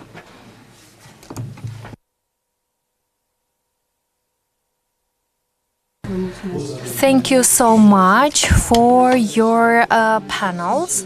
And thank you for your speeches. I'm also a historian, and I would like to say that it took dozens of years in Austria until we were ready to speak about the involvement of Austria in the Holocaust and the participation of Austria in the Nazism movement. And Austria took accountability very late in this, and here we have to clarify two things. If we speak about the politics of memory, we should launch discussions on the topic of Holocaust. And we noticed that this model was tackled by the previous panel. They spoke about the German model and were their approach. But the current generation doesn't agree with this model. And looking at the current events, with what happened in the Middle East, what happened in October, it is a greater challenge. And so these events make us to come back and study the past. What are our approach towards migrant communities? What is our approach towards displaced people? I think we understand we need to have another approach towards the Jewish community, towards people that promotes the interests of this community. And I think that this is important to check. What is the attitude of Moldova and Romania in this sense? If we look at the efforts of promoting Europe, I would say that we can name here the Council of Europe. They are tackling a number of topics, including clarifying history facts. And here we speak about multiple countries from Europe that are united in this sense. They would like to promote an accurate history. And we can also mention here multiple tools and how these topics are used as a tool, as leverage. There are multiple exchange of experiences in order to clarify these historical events. In my opinion, the Council of Europe should take an important role, and other institutions are not needed to be created. We can just clarify and promote more clarity. Okay. Let's ask Mr. Kushkos. Thank you so much for the question. I will reply very brief. First question regarding the impact of the Russian war in Ukraine, which started in 2022. In the sector of policy of memories, maybe Sergio can correct me here, I have not seen crucial initiatives that are launched in order to change things, because the current government is mostly interested to combat disinformation, to combat these fake news sources, to combat foreign propaganda initiatives coming from Kremlin. And I think that this is where the most tangible results were achieved. For example, some sites were forbidden, or some TV stations were reprimanded for just disseminating Russian propaganda. And I think even though this comes from a positive intention, and even though this is a measure that could change the situation 20 years ago, now I see these measures as too little too late. It's not enough to restrict a TV station, because we have the social media, and restricting a TV station leads to almost no result. Even more, this is promoted as an example of censorship, and this there are some restrictions of media in Russian language, but as we know, the social media is very powerful. From this point of view, what I've noticed was what happened immediately after the invasion in Ukraine, during the hot period of this invasion. What happened? We saw a distancing of one layer of society, and they started rejecting the Russian narrative. But this distancing was not complete and not full, because as we know, there is a great uncertainty. What should be the position of the society towards this war? Why? Because there are a number of minorities. There is a minority which is very vocal anti-Putin. There's another minority which takes the position pro-Putin or pro-Russia. And then there is the, I don't want to use radical terms, which is inadequate, coming from the French Revolution, called the muddy waters. But this includes a majority which is waiting. It's waiting or is fully confused. They don't know what position to take.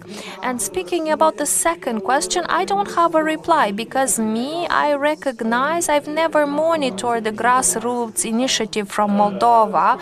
What appeared in the last 2 years, or the civil society actors are not very interested to study the politics of memory, or to tackle the memories. And as we know, this is the hegemony of the academia, and unfortunately I didn't tackle the academia. But what I've seen is that the predominant is the nationalistic perspective, and we can see this in the History Museum in Chisinau. We have their idealization of the interbellic period. There is a focus on deportation, minimizing if not totally denying or ignoring Holocaust. And we continue to see this narrative, which was crystallized in the middle of the 90s and continues in the same way. Partially was adjusted, but it was not revised and it was not made appropriate, in my opinion.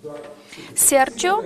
Yes, I would like to comment. Certainly, the war in Ukraine changed the paradigm and changed the perception of Moldovan citizens, especially after 2022. But let's not negate the fact that this change of mind started in 2014, even though the society is still pretty divided, who is pro and who is against. Some people changed their mind, others still wait in the kitchen to be liberated by Putin, especially Transnistrian region. But also, let's not neglect the fact that many Moldovans from Moldova are still waiting for Putin, or they're waiting for a great change. There is even now a joke. You want my opinion? Let's meet again after the presidential election, which include the referendum question. So this means that things in Moldova are still unsecure. People are tense, speaking about the interests of Russia in Moldova. Let's talk about the relation with Ukraine. Officially, is very good, and it's based on managing displaced people and refugees, support, indirect and direct support to overcome the war consequences, but no, it has not reached the level of speaking about the memory. Yes, there are some discussions regarding the attitude of Ukraine towards the Romanian minority living in Ukraine. Yeah, we have not discussed it fully, but there is this desire in the community and the population that there is a desire to have permission to study in Romanian, to study for the Romanian minority to study the memory, the history. And I see very few organizations that promote a policy of memory, what it means to have a responsibility and take accountability for the past. And I think it's a lack of political accountability regarding the past. And of course, if there are some NGOs which have a community of historians, they might tackle this approach. And we see some presentations and discussions in the public area, but we don't see a national plan which aims to cover the entire territory to speak about elements of memory. So now coming to your question to Council of Europe, I was involved in multiple activities implemented by the Council of Europe as a participant, as observer. I think that compared to what happened prior to 2000 or 2010, Council of Europe paid attention to a lot of historical education. For example, what is the right history? They involved the National Institute from Braunschweig to analyze the history textbook from 2001 to 2006, when the history of Romania was removed and it was introduced, the course integrated history. So people tried, but back then it was created the impression that the Council of Europe wanted to calm down the spirits of Moldova, because Moldova had to take the chair of the Council of Europe, and because they wanted to have less conflicts, which is rarely, they gave some money, but just to comment, not to the right people. Government representatives spent 200,000 euros to create a center which was never created. It was the funds were consumed, but the center never appeared. And today, the Council of Europe launched a project which is another attempt under the umbrella of another project, but adding a participation tax discourages Moldova to be a fully fledged member. For 2 years, we are observer, we lobby to the government to give us the money, and we are told there is no money. But we know that this reply is not the full picture. There's no desire. Ukraine was accepted because France paid for the membership fee. Somehow Moldova has not identified a sponsor to cover the 15,000 euros per year. The government sent a lot of letters, a lot of requests, but still no money. So far, we have not managed to convince the Ministry of Education to find the money so that we are full members of the Observer, who not only provides oversight but facilitates the discussions between historical committee from all the EU space, so that there is a tolerant approach towards the history facts. I spoke with Goethe Institute regarding the successful attempts to create a textbook for Germany, France, or France, Germany, if you don't want to upset anyone, and a joint textbook for Germany and Poland. They analyzed the curriculum, they committed some proposals, and they created some draft for textbooks. But we said that there for Moldova and Romania it's easier because we speak the same language, but there was no support. So ministers from Bucharest and Chisinau do not understand each other, then there's no progress in this sense. Okay, let's see. Last question, please. Thank you so much. I would like to ask Mr. Kushko. You spoke about what is the role of historians, professional historians in the Republic of Moldova, and I have a question in this sense. What is the place of professional historians in the narrative regarding Transnistria, and if there's a conflict here between the separatist administration and their narrative versus the narrative of professional historians? I will reply in 2 minutes, and I would like to come back to the comments of a professor regarding the mnemonic consensus and regarding the fact that the demographic changes and the forced migration which happened changed, basically cancelled the mnemonic memory concept. Why? Because the Holocaust as main experience, as a phenomenon of this Western European memory was somewhat under question. Because there are many more Muslim migrants, and it also was questioned because of the Eastern European experience.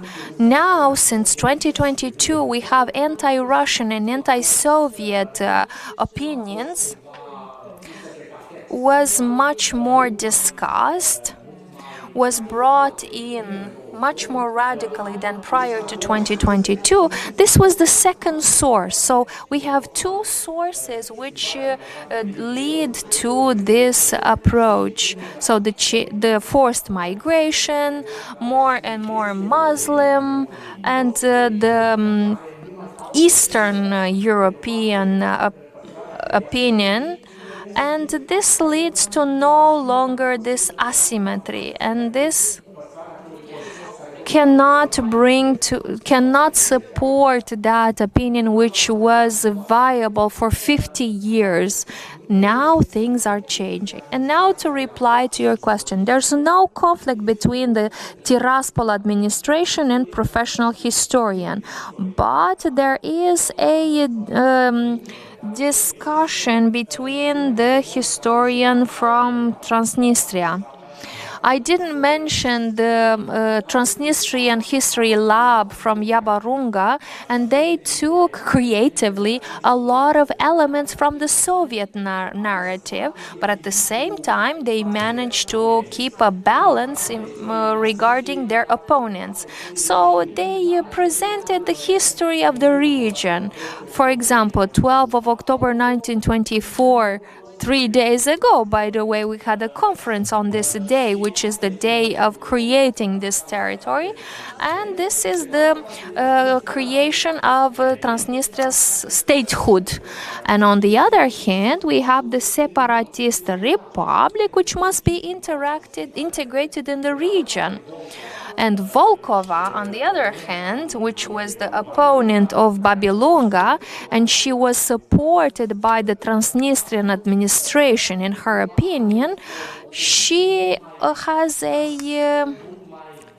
I can't find the right word, she has a centrist opposition regarding the current territory, and she's trying to prove, by the way, to the absurd, but very interesting and very creative, she's trying to prove that this Soviet Republic of Moldova was just a project, and they did not manage to control anything on this territory, not even the wagons.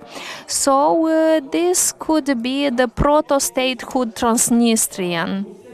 So there's these fights for academic hegemony, for the right vision, for the dominant explanation of Transnistria that supports the statehood. Thank you so much. Any other opinion? Any other questions? So I would say we started the day very well with a lot of good presentations. And now it's time to have the lunch break, and we will see each other at 2 o'clock.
kind of a round table, Yes. considering the public.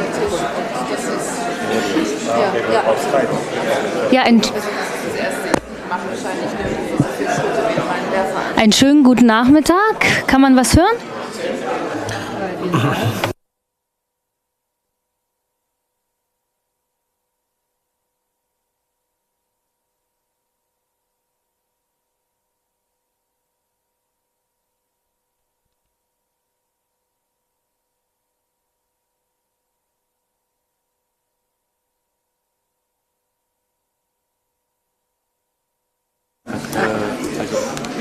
Uno, doi, drei.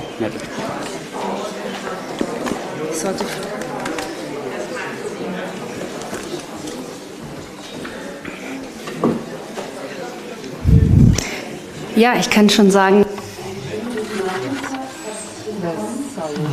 Welcome back to this to the panels in the afternoon. I'm happy to see you back at this round of discussions. Now we're prepared for for a chat. We don't have a physical round table, but it will be here when you will get involved, when you ask the questions, when you intervene with your comments. And these discussions are online. I'll moderate this discussions. I'm Caroline Gill. I come from Stuttgart. I work in an organization which is working in the area of culture and civil society. I am responsible for Eastern Europe and Asia. Today we'll talk about the current challenges of Moldova from various angles. On the one hand, we have historians and scientists, but also sociologists, and I introduce you the speakers. Florim Abraham, he is the director of the Institute in the area of research of totalitarianism. This is an organization that is organizing this event, and they are in the committee from 2014, and he is responsible for political sciences. Petru Negru is near me. He comes from the State University of Moldova. He comes from the Institute for Research in the area of the legal, political, and social areas. He's a sociologist, and he had more researches in various European countries, and we're very happy to have him with us. To my left, from Germany, Klaus Bochmann. Dr. Bochmann. He was introduced before. From 2005, Professor Bochmann is the head of the Leipzig Moldova Institute, and from 1978 he's also a scientific researcher, and he works in the area of international exchanges with different countries. We're very happy, Professor Bochmann, that you are with us. And Jana Stöcksen, she comes from Regensburg, and she does her PhD at the University of Regensburg.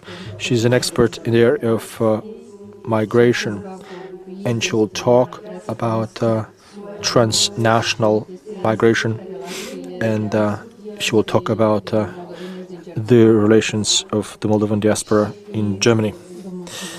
Thank you for being with us today.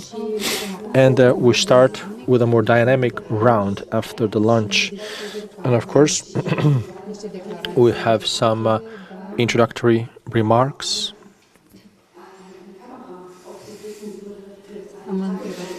I've asked, for instance, if we have... What would be the first challenge for Moldova? which you would mention besides your area of research? So the afternoon is the most difficult because people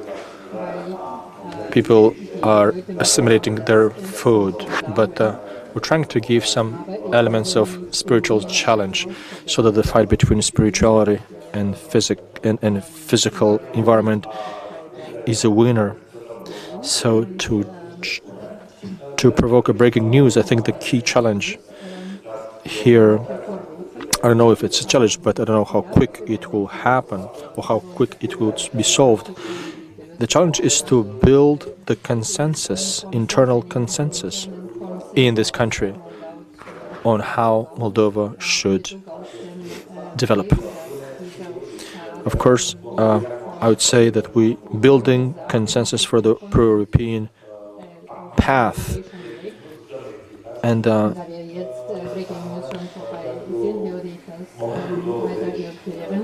so for 20th of October is called in history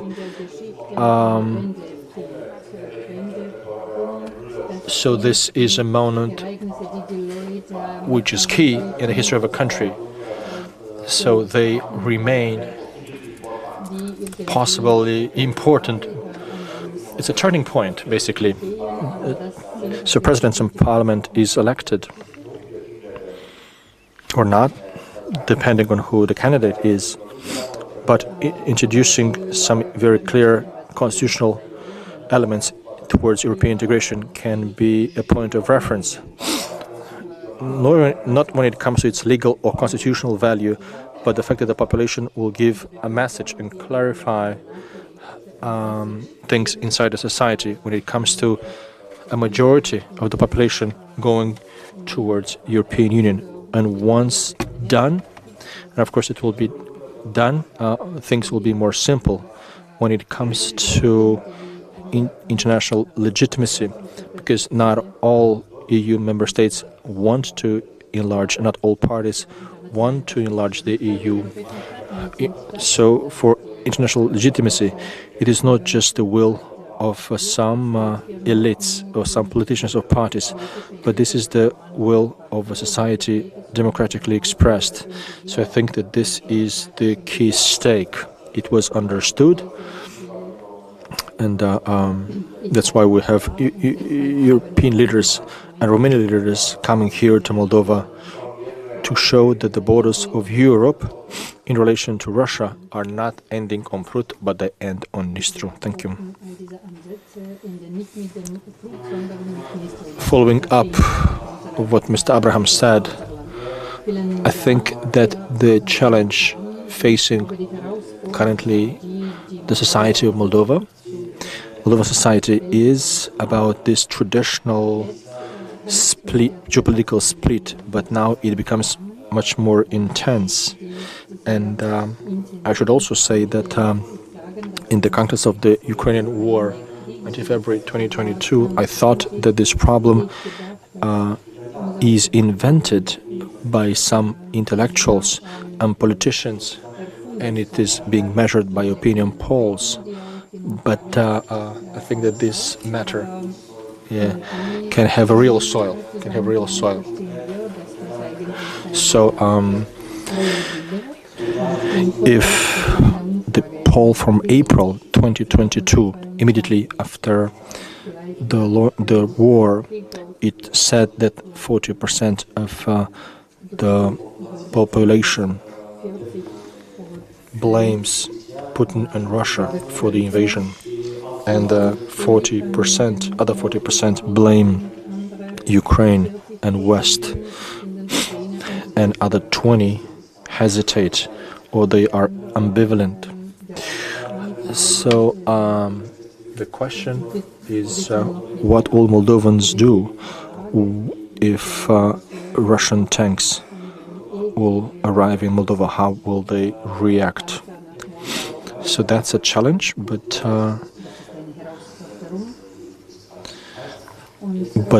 in these discussions, I actually see light at the end of the tunnel, and there is a positive outcome out of this challenge.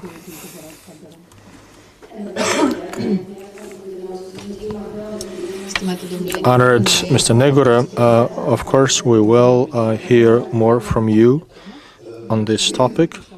Let me welcome Mr. Bochmann from Germany. I would like to thank my predecessors. I regret that Moldova is not. Moldovan Electric Institute is not the organizer of this event. When it comes to the challenges, and I'd like to connect it to the Moldova Institute, Leipzig Moldova Institute. We, in this institute, wanted to put Moldova on the map for the Moldova to be known in Germany and to create connections between the two countries and to establish connections with the space where Moldova exists and the Central European space. In this regard, I think that if I'm looking at the activity of our institute throughout the years, I should mention that actually it would be very good if in Germany we had more understanding, but also a larger availability of perceiving Moldova.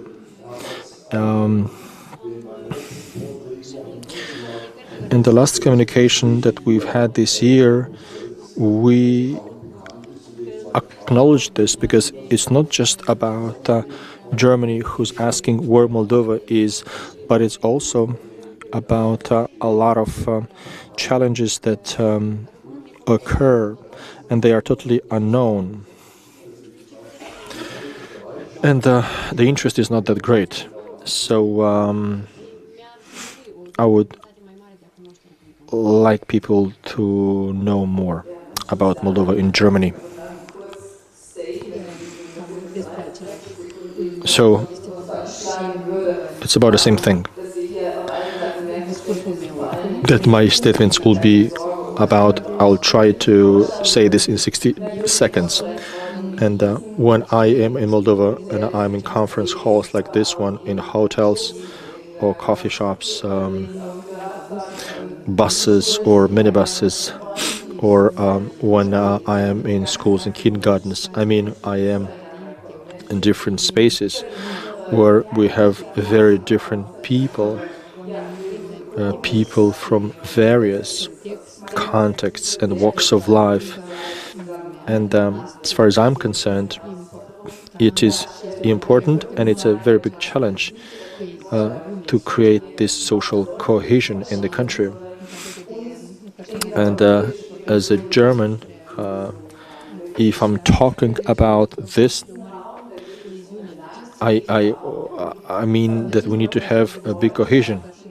It's about the country, but also friendship, connections, pragmatic relations, and this form of being together somehow is absent in the narrative. And here we talk more about being too cautious, and me as a challenge. Well, I think we need to promote this connection, this link.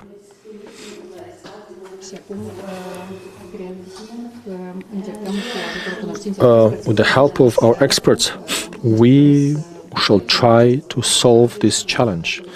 And if we talk about the war in Ukraine, Russia's war of aggression against Ukraine, we would like you to give us more information about this topic. I mean, to what extent this topic is tackled. I mean, is this a divided society? Is this an essential challenge?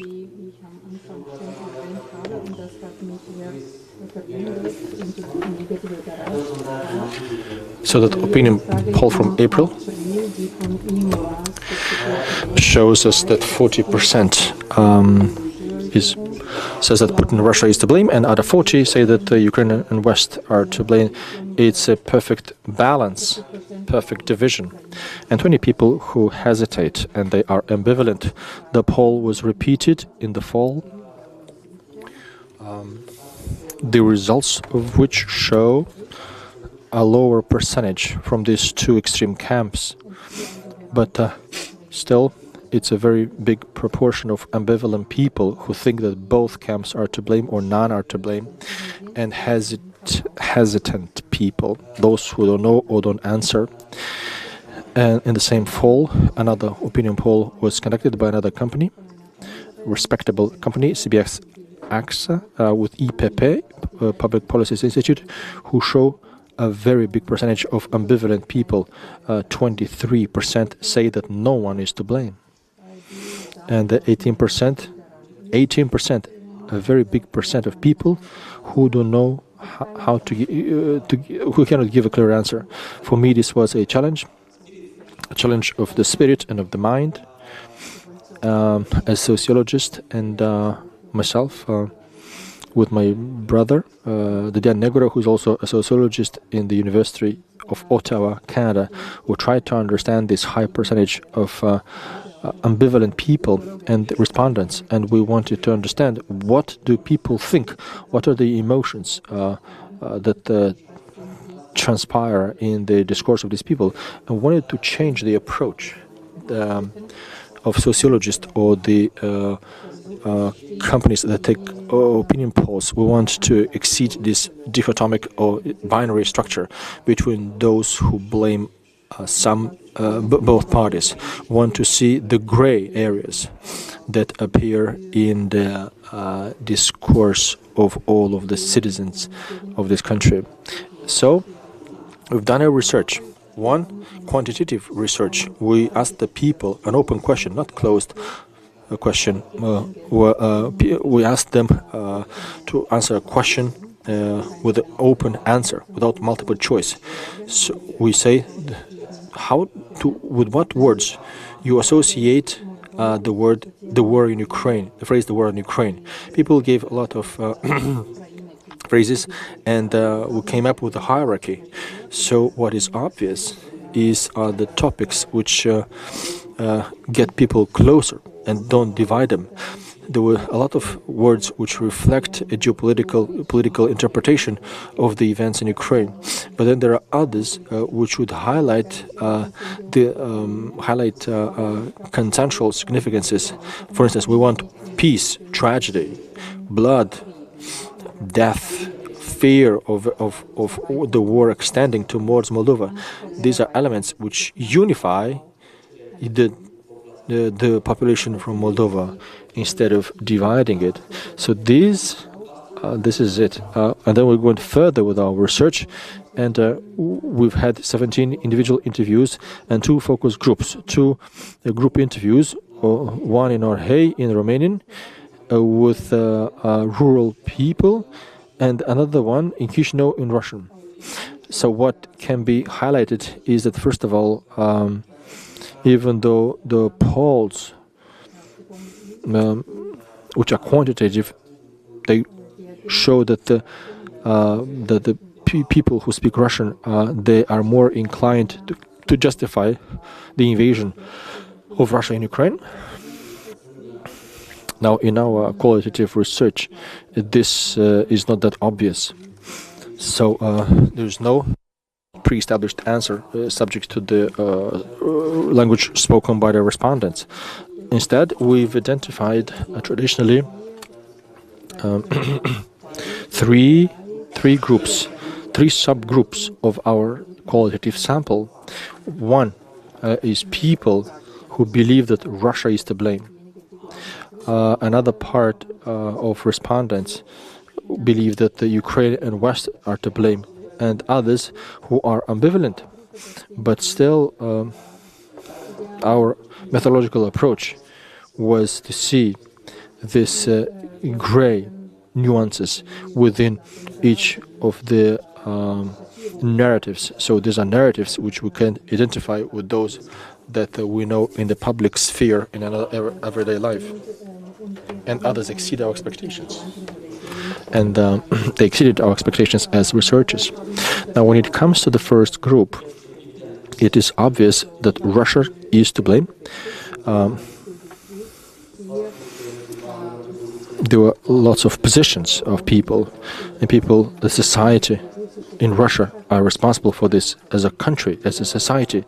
So in both these subgroups which express firm positions, extreme positions from amongst our respondents, either Russia or Ukraine are to blame. They put the blame and responsibility on one of the parties.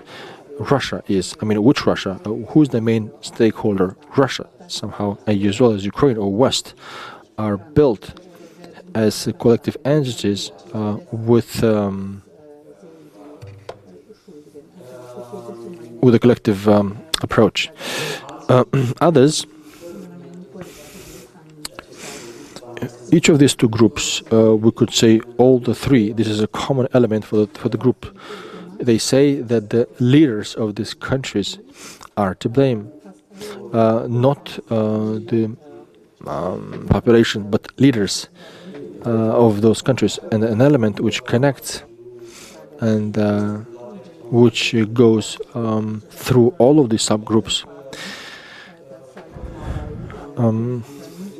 Now we've discovered that the narrative blaming Russia is more emotional, whereas the one which blames Ukraine and West, one is more detached.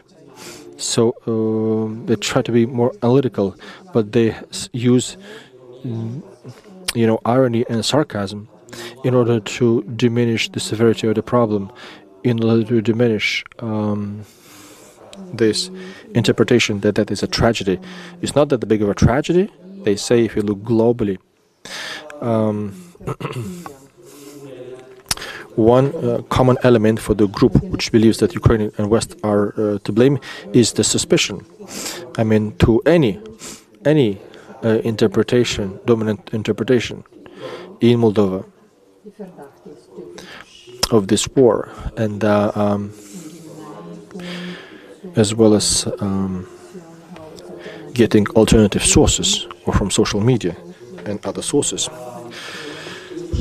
And then the group of ambivalents who try to see this group not as a residue, not as a residual answer from the poll, but rather as a legitimate position and separate with autonomous logic, is those who blame leaders most of all.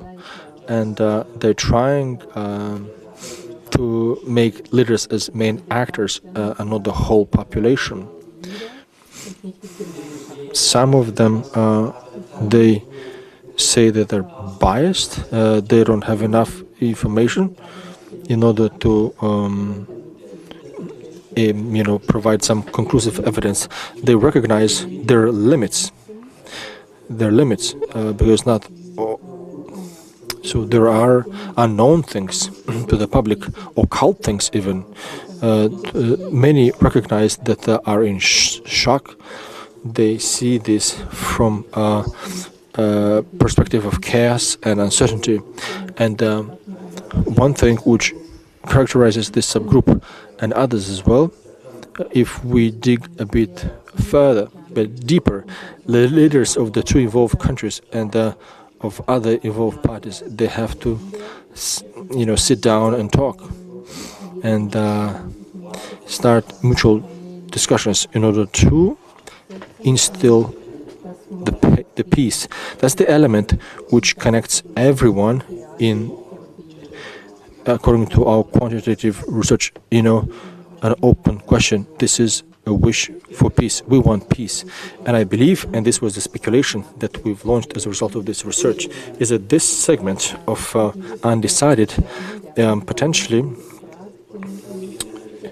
potentially a connection, bridge, an element of cohesion in this divided society because of the war. And I'll stop here and I'll leave it up to the Q&A.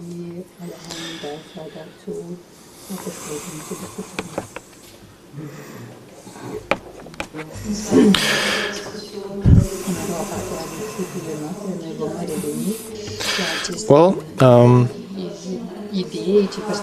we will talk about these ideas and perspective. But a short question: what is the society specifically? If you talk about leaders, we know what leaders are, but what do people mean when they say community or society?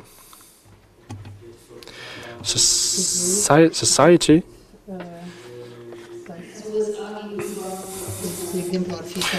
For instance, Russia, U.S. against Russia, for instance. I don't think we can compare this because there is no research in Russia, but there's research which was done qualitatively, which shows there are quite a high percentage of undecided people or ambivalent people, basically, in Ukraine as well. And there we have quite a high bias factor because people cannot be frank to answer the question, which is like, who's to blame? Moreover, in Ukraine and Russia, there is a certain percentage and a trend towards ambivalence in Ukraine, for instance. And then research showed that the closer the respondents are to the place of the conflict, to the nucleus, to the core of the conflict, the more ambivalent they become in relation to the events and more available. They are more available for the country to make some trade-offs when it comes to getting peace on the land, even if fragile. In Russia we have lots of ambivalence compared to what we believe that most of the people support the war. There is also an ambivalent discourse because,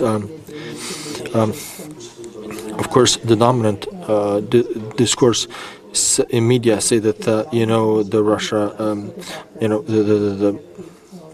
the war is saint and the truth is with Russia, but people hesitate when it comes to the perspective and the truth of Ukraine.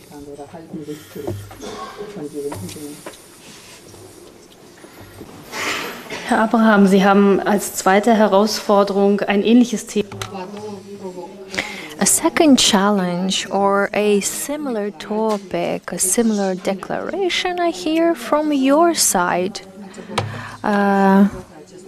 I know that you've tackled the topic of hybrid war, and it was mentioned during the two challenges. And I would like to hear what is your comment now? What is your feedback you would like to share? Well, it's not a breaking news. Maybe it's the second breaking news to say that Moldova is a subject of a hybrid war on behalf of a war coming from Russia's side. What does it mean to have a hybrid war, hybrid attack? It means that even without having the tanks crossing the border, dirty money are crossing the border, and the press, the pressure in the local media actors is very high because they have a job to reach the objective set up by the Russian Federation with all the means. And in a famous Chinese wording, proverb, it says that a road of 1,000 steps starts with the first step. And if we look at the first step towards Europe, the first step would be a solid response during the census this Sunday. And I think there is a need for a moral clarity in Bessarabia based on facts. And in order to be able to speak about facts, we need to analyze the situation in communication situational communication, if I can put it in technical terms. Situational communication that happens here in Moldova because it comprises a constellation of political myths which are used as tools for disinformation, and unfortunately this disinformation is part of the daily life of the citizens. And this information is based more often on fears, exaggerating fears, and making these fears having a negative effect. Going from general to particular, one of the big topic here is the so-called losing Moldovan identity problem. And this comes with two separate sub-themes, be it that we will be assimilated by the European imperium, and this is connected with the colonial history of some members of the EU, or the other one is Romanizing or absorbing Moldova being absorbed by Romania. And we have very closely related another fear, losing the Christian identity, the Orthodox Christian identity.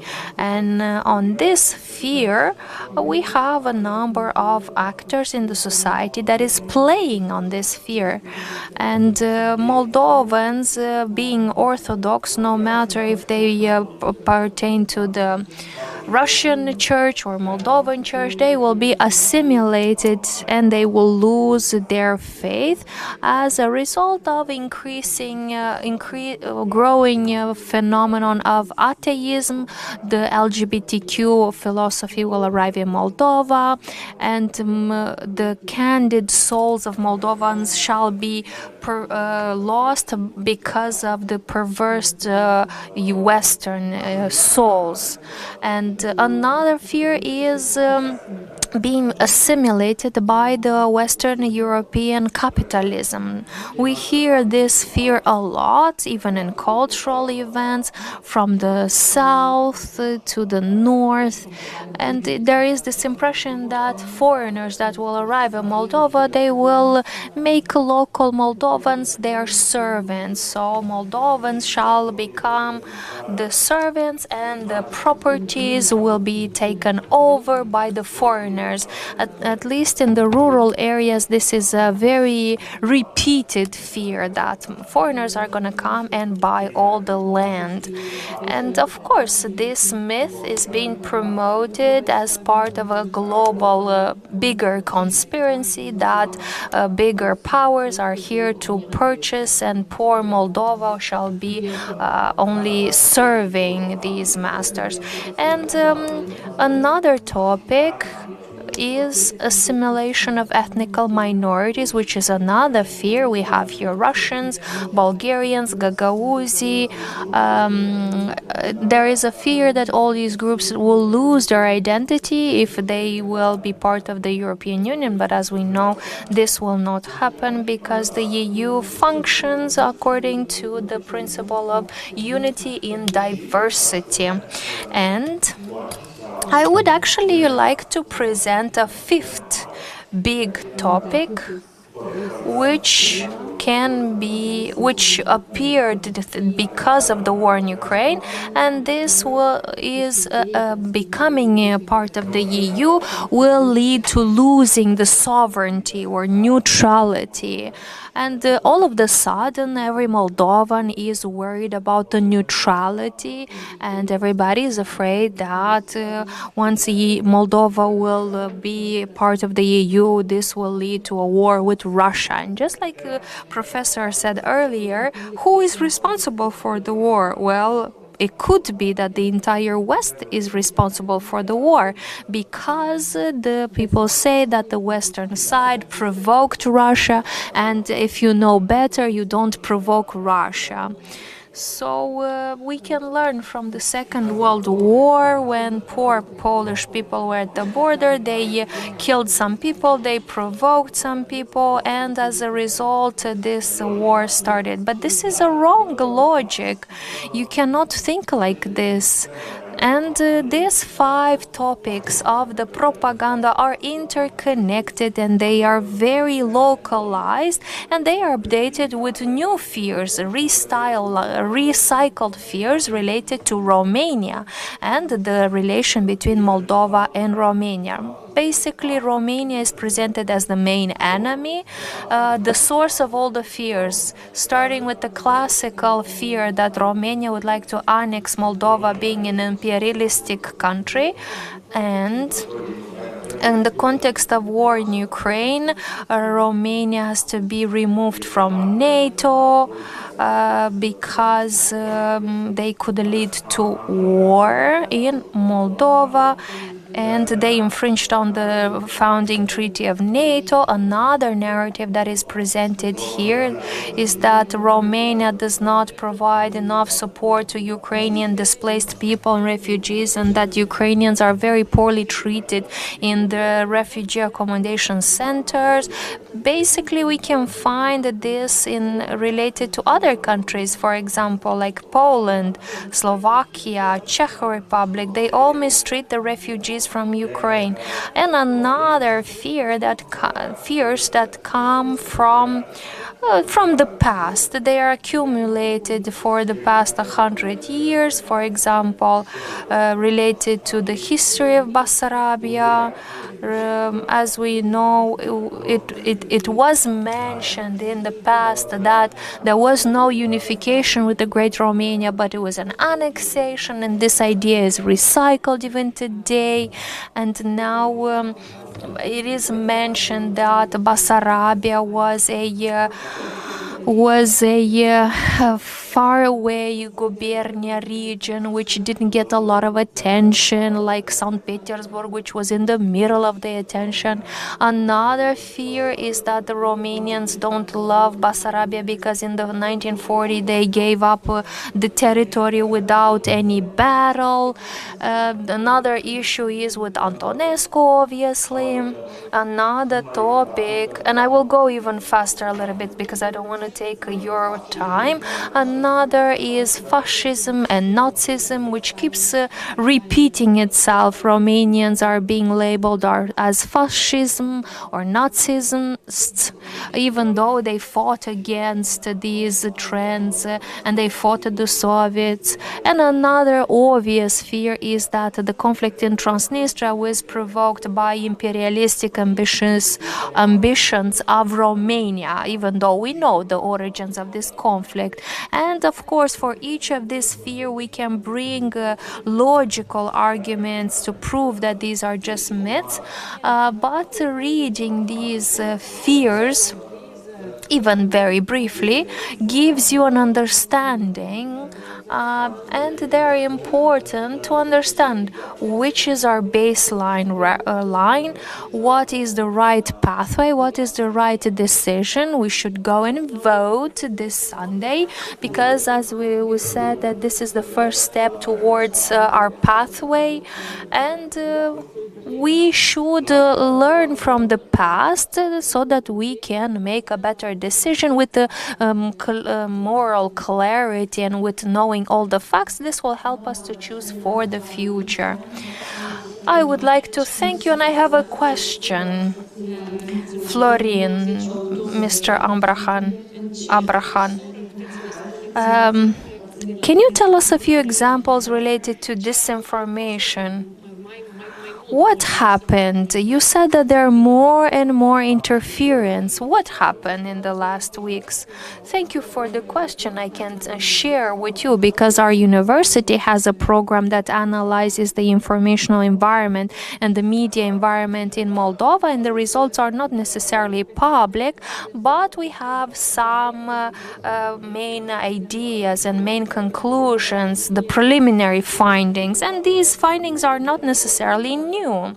We find a lot of interference, and we see a lot of efforts to corrupt the voters, to corrupt the electoral process, which is at the basis of the democratic process. For example, purchasing votes, buying, paying people so that they vote for who you tell them to, and other activities that interfere with the activity of the Moldovan state. And the Moldovan authorities took some measures, but I hope that these measures are in line with the volume of interference and activities.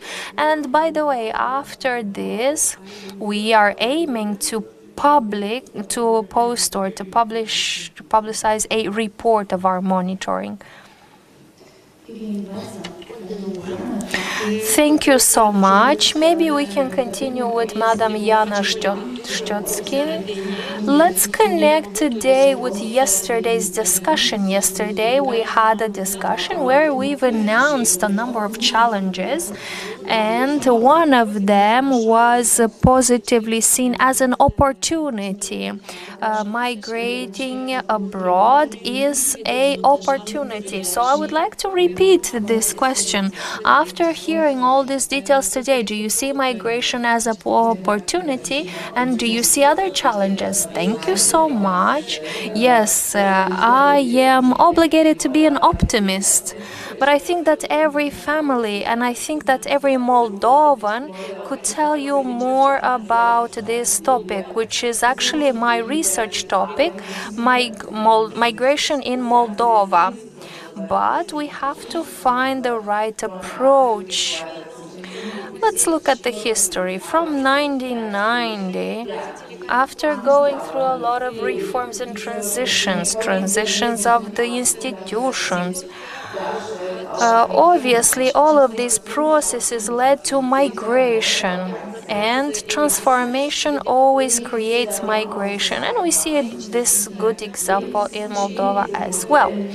And we have to analyze what kind of lifestyles existed, what led to migration, what migration meant for every person. And my colleague Jürgen Schmidt, and he did a lot of research in Germany, and he called this phenomenon as calculated migration. And I would like to use this term because migration is a very broad research field between Moldova and Germany. We can include here the plans and intentions of Moldovans that are going to Germany, and we could research this calculated step.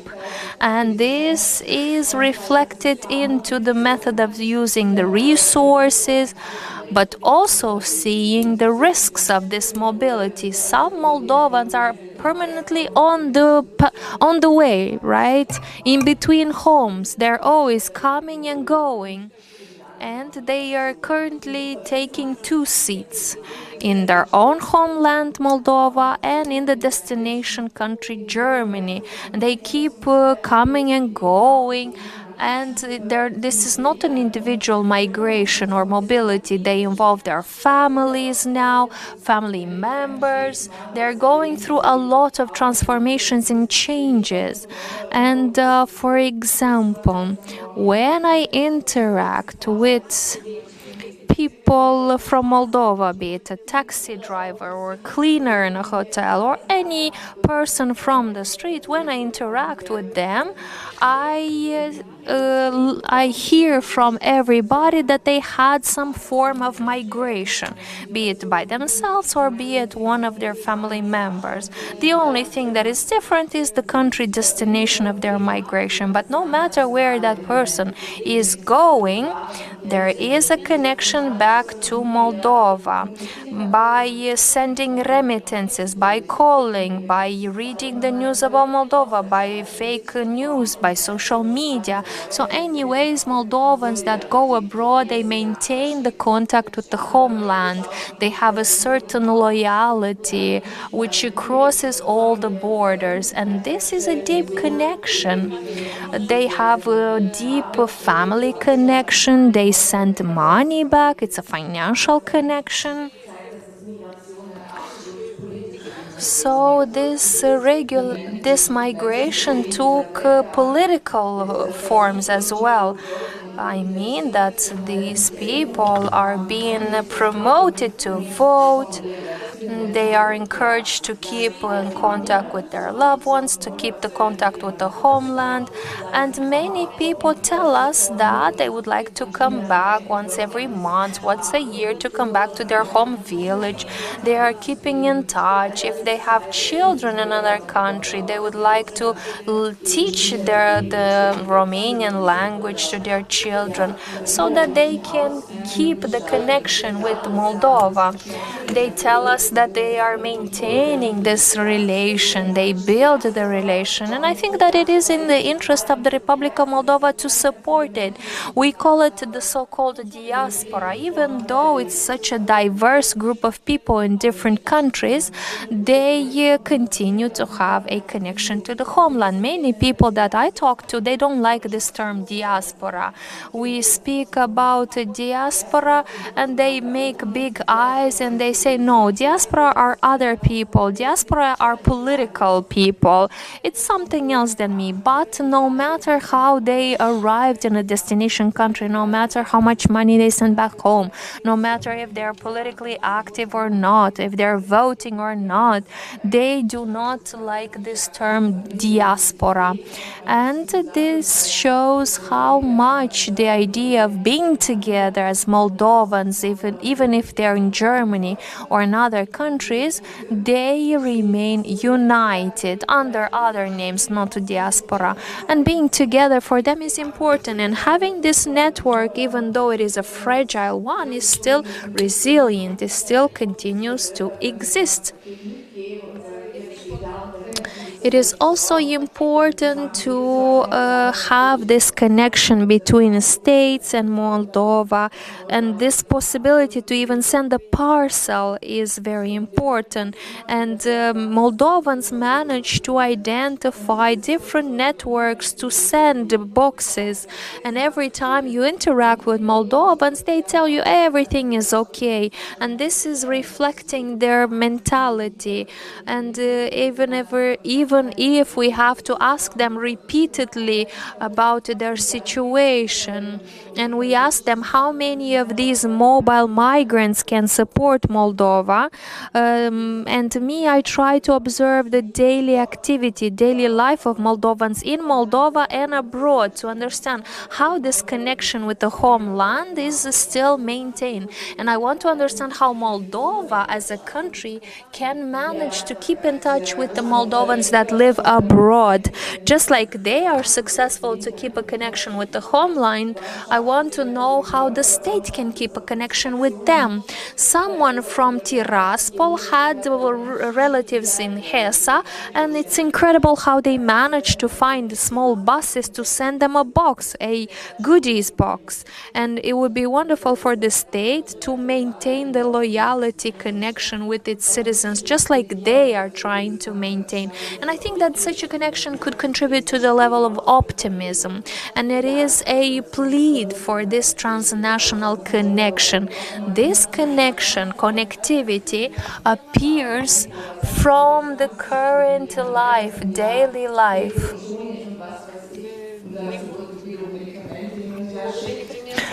And it happens with small gestures. Moldovans from Moldova send cheese, cottage cheese, medicines. Moldovans from abroad send back their gifts.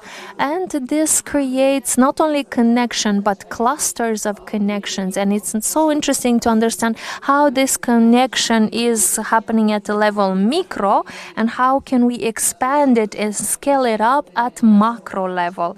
And what does it actually mean? What does it entail? If somebody should be involved to create, to organize diaspora, because we feel like we are missing a well-organized diaspora. Okay, we have 2 questions more. Professor Bochman would like to add something here. I have 2 questions.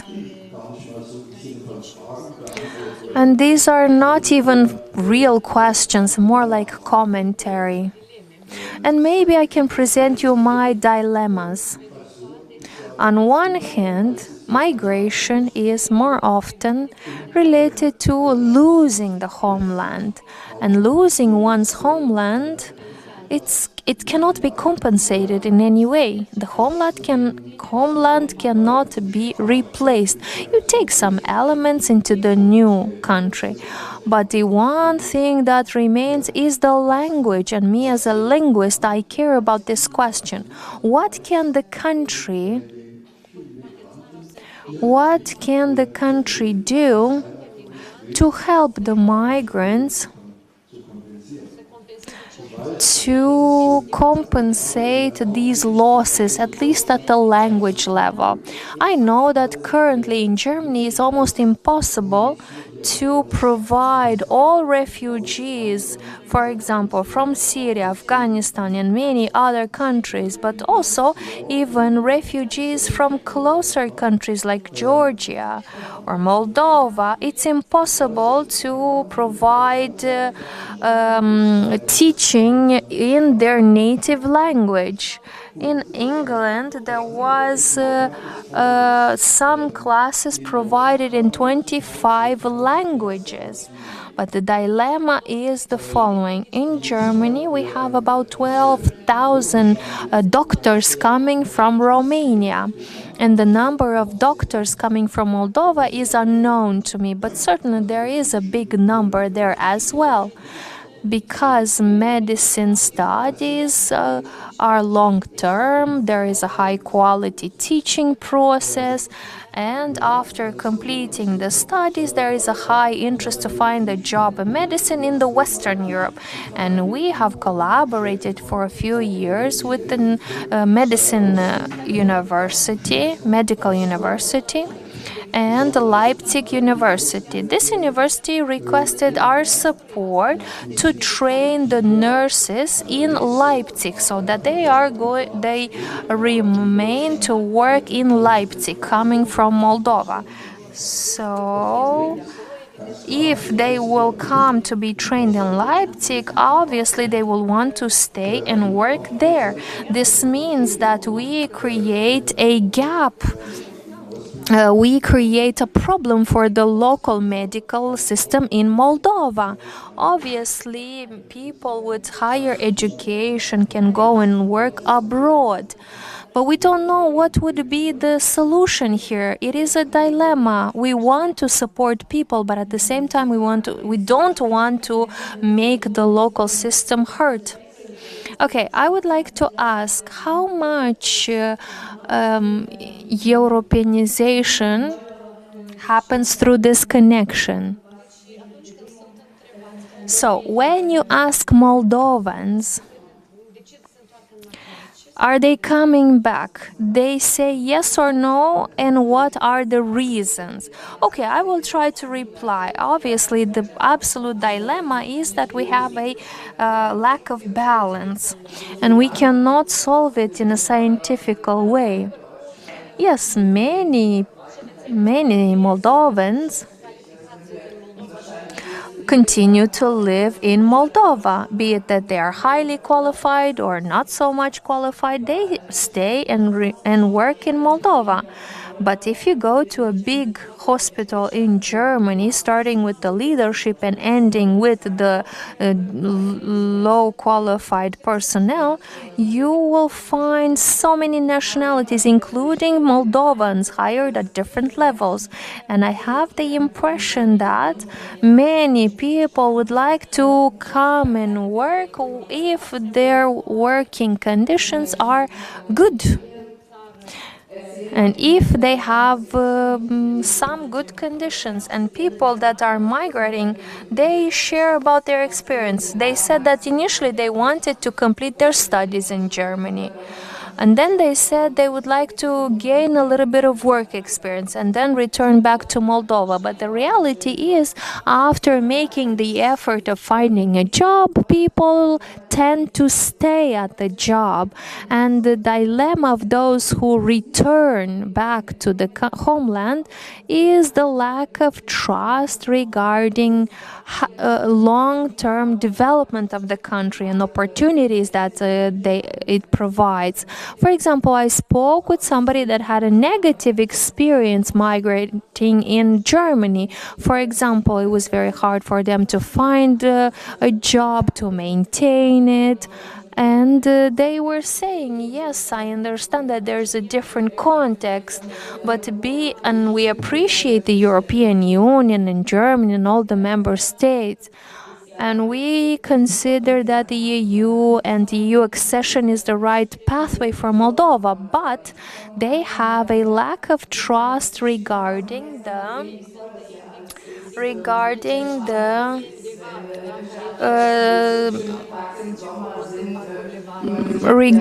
Moldovans that only enjoy the country part-time. They come and see only the good side. Oh, your park is so green, your prices are so low. They come and purchase left and right, and after that they go back to Germany, whilst the country remains to face its challenges until the next summer. So these are Moldovans that come in vacation in Moldova, enjoy all the best. And losing the homeland that was mentioned earlier, losing the homeland can happen, but we notice that Moldovans keep in touch by sending remittances, sending the boxes of goodies. I know that in Berlin there is a very close circle of friends, Moldo-Germans, that not only keep the contact with the homeland, but do a lot of charitable work, do a lot of activities, cultural activities.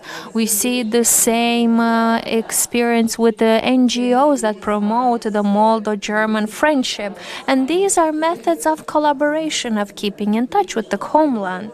And we need to continue the political discussions. We need to continue the social discussions. And I document everything that I see. I try to explain it, but ultimately I see that no real solution was identified. We need to count on people to be active, to take an initiative. This is what I've noticed while speaking with people.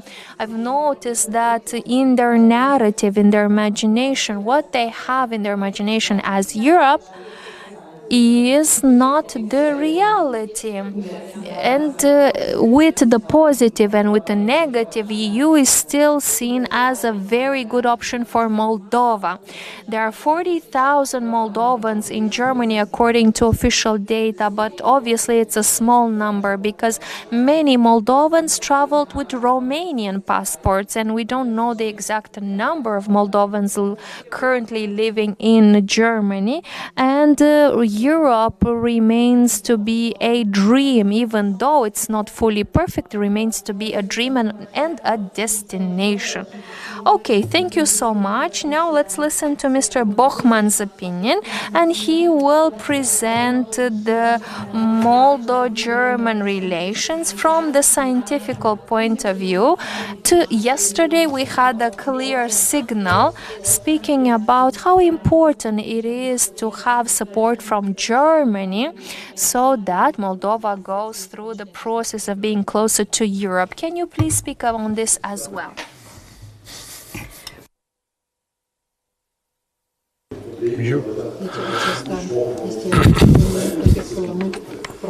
So this is in the context of many issues we discussed today, and they are very important issues that have to be solved urgently. And here we'll talk about relations between the academia in Germany and Moldova, and they're not that. And they need to be extended.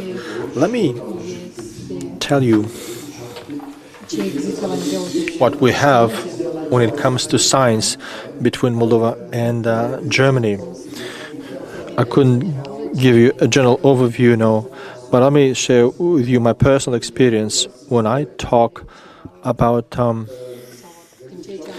something from what I've gained as experience in the Moldova Leipzig Institute.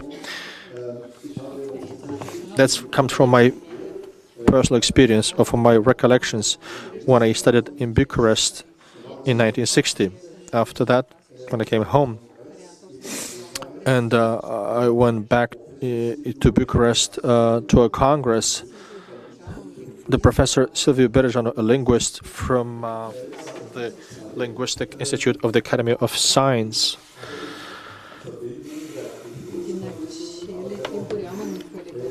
I'm still connected, not very tight, but connected to them. My studies in Romania.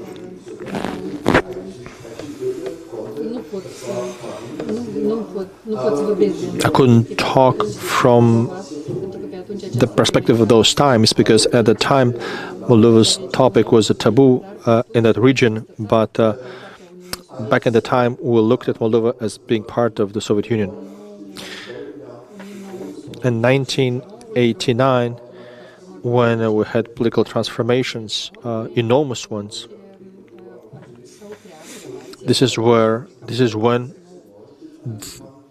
we created relations with the newly established state. And in '96, we launched a very big project funded by a foundation. And this is when we started to talk about the language spoken in Moldova. And we had a linguistic controversy when we asked whether Moldovan language is a language or this is something which was invented. And we have to see what is the scientific linguistic foundation and whether there is a linguistic research in order to understand this issue. And we needed to understand what is this all about in Moldova and in the Moldovan and in the Romanian Moldova. The official language, or I better say the language spoken by the population in the country, in north or south, east, west, from Prut River. And we had a very big number of fellows, of colleagues from the University of Leipzig and from Berlin or from Frankfurt am Main. And our partners were linguists from the Linguistic Institute of the Academy of Science from Moldova, from the State University of Moldova, from the University in Belz. We actually wanted to tackle this political issue, whether there is a Moldovan language. We actually wanted to see what are the linguistic relations and how do things look like when it comes to the spoken language in this country. Many colleagues have looked at this question as an opportunity to prove that Moldovan language is an invention and that it wasn't simple to be proven, but we wanted to exclude this question, to rule it out. So what was a problem in this regard was that we looked at behavior and the attitude of our colleagues from here. We saw various features. Features which would make their job harder, meaning that here there was an inheritance of the political past, of the Soviet past.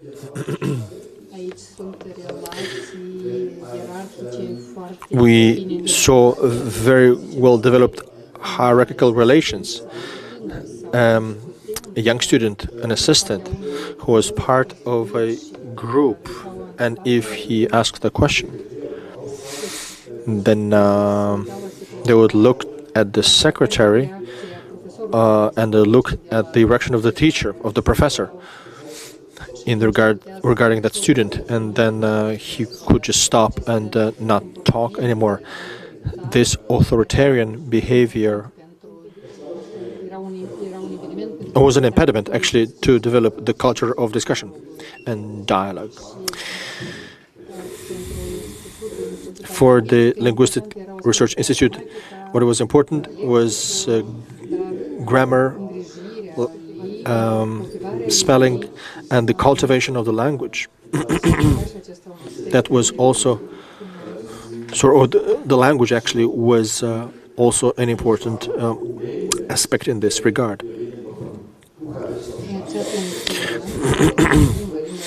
So if you talk about the standard language which is spoken in Bucharest, I mean Romanian, people are not prepared for this approach, because if you talk about it from the 1970s, one tried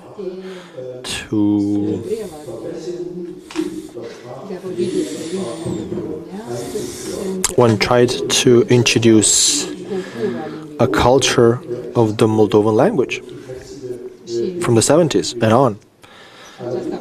And that was a very intensive activity.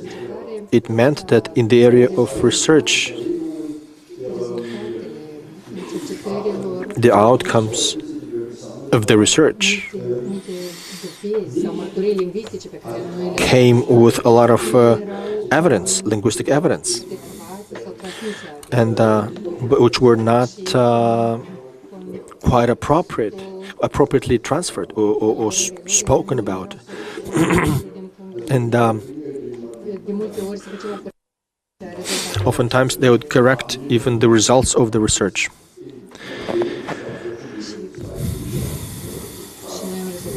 And we made the results of this research public in 2 volumes. On the one hand, this was one topic that I wanted to mention, and on the other hand, if we talk about 2005, when we created in Moldova the Moldova Leipzig Institute, we wanted to promote and make Moldova known. On the other hand, another task was to initiate connections, relations between Moldova and Germany at the level of the universities. Specifically to intermediate and create partnerships. And I think that in the context of these 2 languages, we were quite productive. And today we can see that we already have guides about Moldova. And Mr. Müller is one of those who edited. We have a guide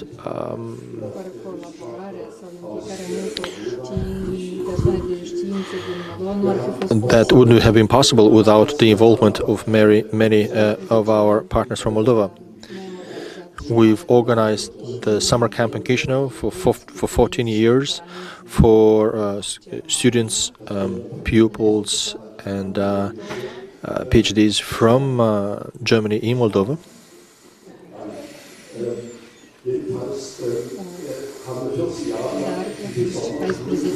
So I said that I've been doing this summer camp. We've been doing this summer camp in Moldova for 14 years, and that we tried to organize Romanian language courses. We also a lot of sightseeings, meetings, discussions with the representatives of the civil society and the scientists.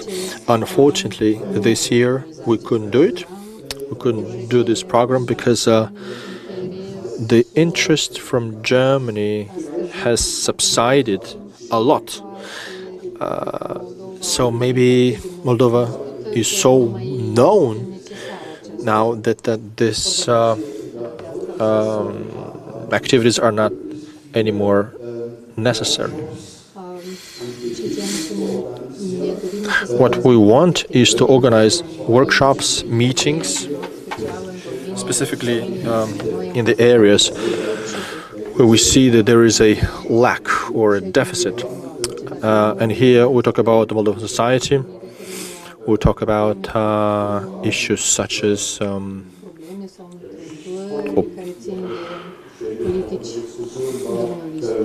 issues to do with history or questions about history, workshops and trainings in the area of the culture of memory, programs which I brought here with me, And here we talk about mediation of human rights from the point of view of history. We talk about teachers of history who showed interest towards these areas. Media resources and the interest or representation of or how women are represented in this area.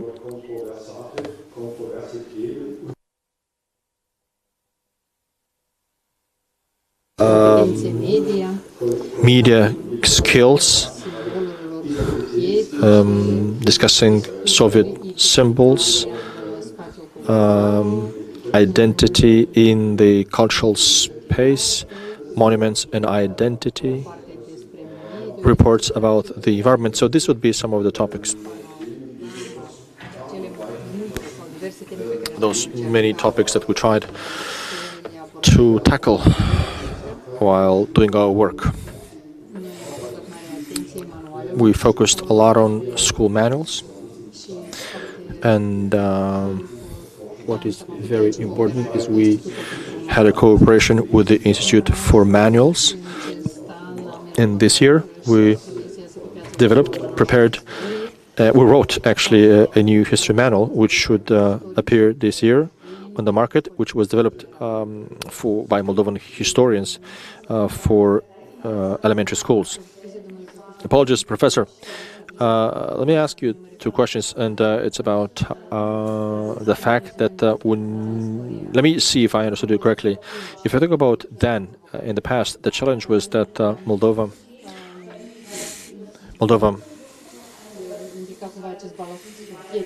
had this, had this Soviet heritage while teaching, and to what extent this is being discussed in the society.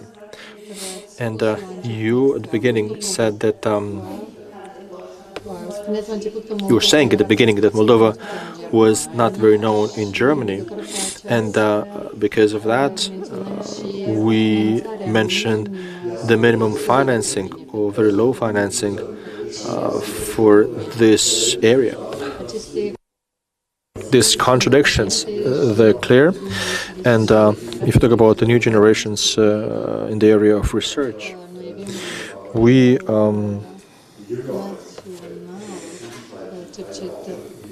have researchers, young researchers,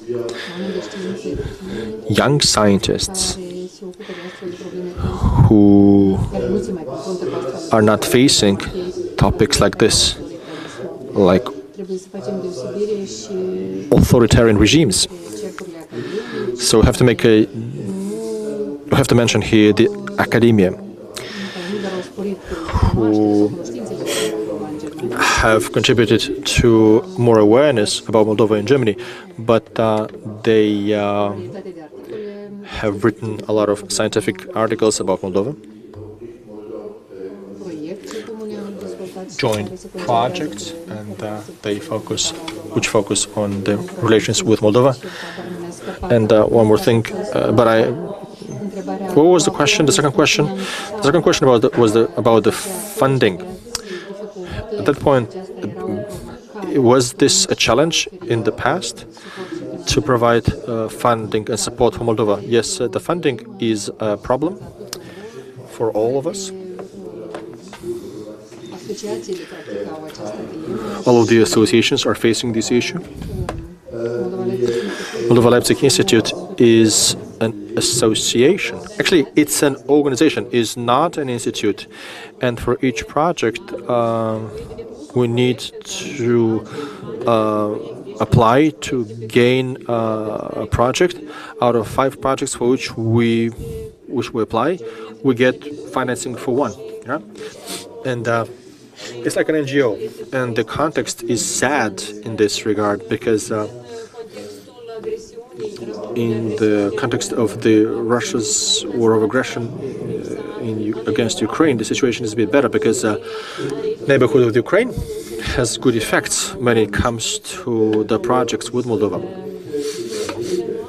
Now, our projects, as a rule, they are not just for Moldova, but they are for most of the events that we organize, we also invite researchers, men and women from Ukraine, Georgia, and sometimes from Armenia. We used to invite in the past people from Belarus as well, but the projects are... So participants come from Ukraine and Georgia. That's what I'm trying to say. So the problem of an institute, which is an organization, is that money is limited, resources are limited, and a lot depends on the enthusiasm of our men and women. So it is based on people doing voluntary job, and sometimes it's about unpaid work as well. Now, we have some challenges that we've collected, and we discussed some of the topics. But to give some positive, to start the Q&A session in a more positive light, you talked about disinformation, Mr. Negro. You talked about attitude towards the war in Ukraine. We talked about Moldo-German relations and migration.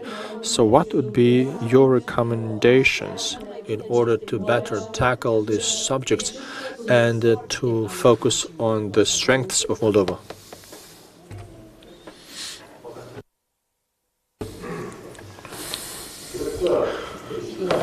I think the key thing that we need to have into consideration, given what has been discussed in the first half of the day, and namely whether 2030 is as a fata morgana or a realistic objective for Moldova to be part of the European family. I think, and this is an effort of the government, and we need a multi-layered effort. Of course, the government is first, but the researchers, the academia, wherever you go in Europe, it is important. It's important to say that Moldova should not be tied to Ukraine, and that if Ukraine will postpone its EU integration indefinitely, this shouldn't happen to Moldova. Moldova must be judged according to its own merit, and it has a population which deserves that. It has leaders who strive, who make effort, and actually we should not compare it to Turkey. Turkey is another matter. It's a totally different matter. I mean, one cannot compare a postponement of decades of negotiations of Turkey joining Europe and Chisinau joining Moldova joining European Union. So that is the key one, to keep up the optimism and to convince the decision makers from other member states of the EU that Moldova must be judged not just according to geopolitical rationale, which can change, and they will change very likely in the next years to come, but Moldova should be judged according to its own merit. It has to be looked at as a candidate in its own right, and it must be rewarded for that. It must be rewarded because it brings added value to the whole European Union. Let me focus on the positive part of the preliminary results of our research, meaning that the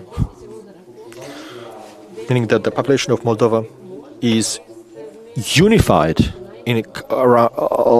around some items and not divided in some fundamental and core issues. It is unified in the name of peace and some values that it shares, but also unified around the fears that they share because of this war in Ukraine.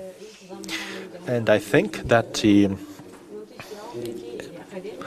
intellectual, political university elites, they must overcome this methodological distortion, which is to divide population into halves and to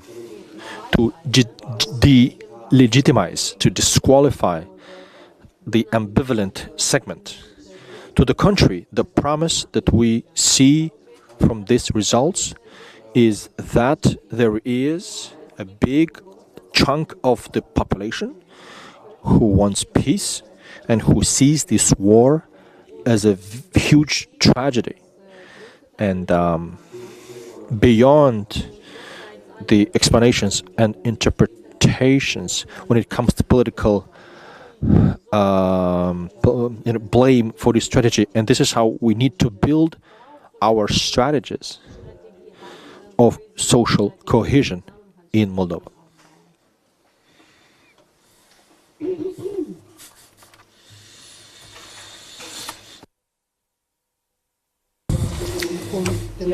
So, to continue on this positive light, indeed, I've heard the comment of Ms. Gill that Moldova, we believe, look, I've heard the metaphor Moldova is in the waiting room, is the cloakroom of the European Union. And yeah, indeed, it is right, Moldova is in the waiting room. And now we are in this situation. But Moldovan citizens, they have been in Europe for many, many years, and people in Germany, France, or any other country, I mean, we already have people from Moldova present there. We see people from Moldova on the streets, and sometimes these people, they are on private matters. So it's not about... we have the presence of Moldovans. You cannot associate the presence of Moldovans only with scandals and migration. And here we can see that we represent the situations as ideas, Moldovan ideas, in Germany, and one can see that we can tackle these people from different points of view. And people from Moldova present there, they do contribute to the, spreading of these ideas. When we have research in the area of migration, from a point of view of science, culture, or systems that we are researching in the context of people who migrate, we can see that there is hope, goals, and we can see a form of people becoming Europeans. And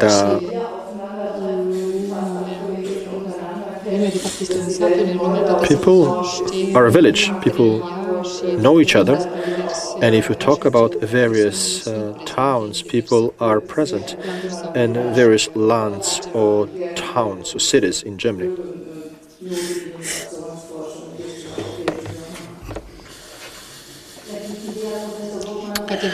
Maybe Professor Bochman, you want to fill in and provide us some recommendations that we should take into consideration if you talk about what all colleagues mentioned. No recommendations. All right, so no recommendations for us of how to tackle the challenges. I think the most important here is to talk amongst ourselves. Where we have issues is to talk, is to communicate, and to try and solve the problems as they appear, to talk, to communicate as they occur. This is what we're doing now. Here we see people who want to talk. I think it's enough for you to raise your hand. And all right, the gentleman from the last row.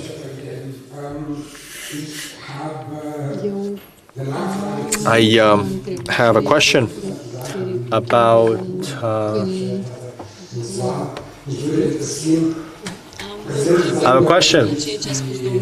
what Mr. Negro said. It's about the referendum. I mean, now we have elections, presidential elections, together with the referendum. But what is of interest to me is that there is parties.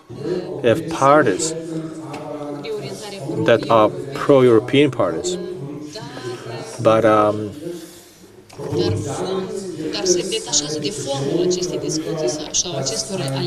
they detach from these elections.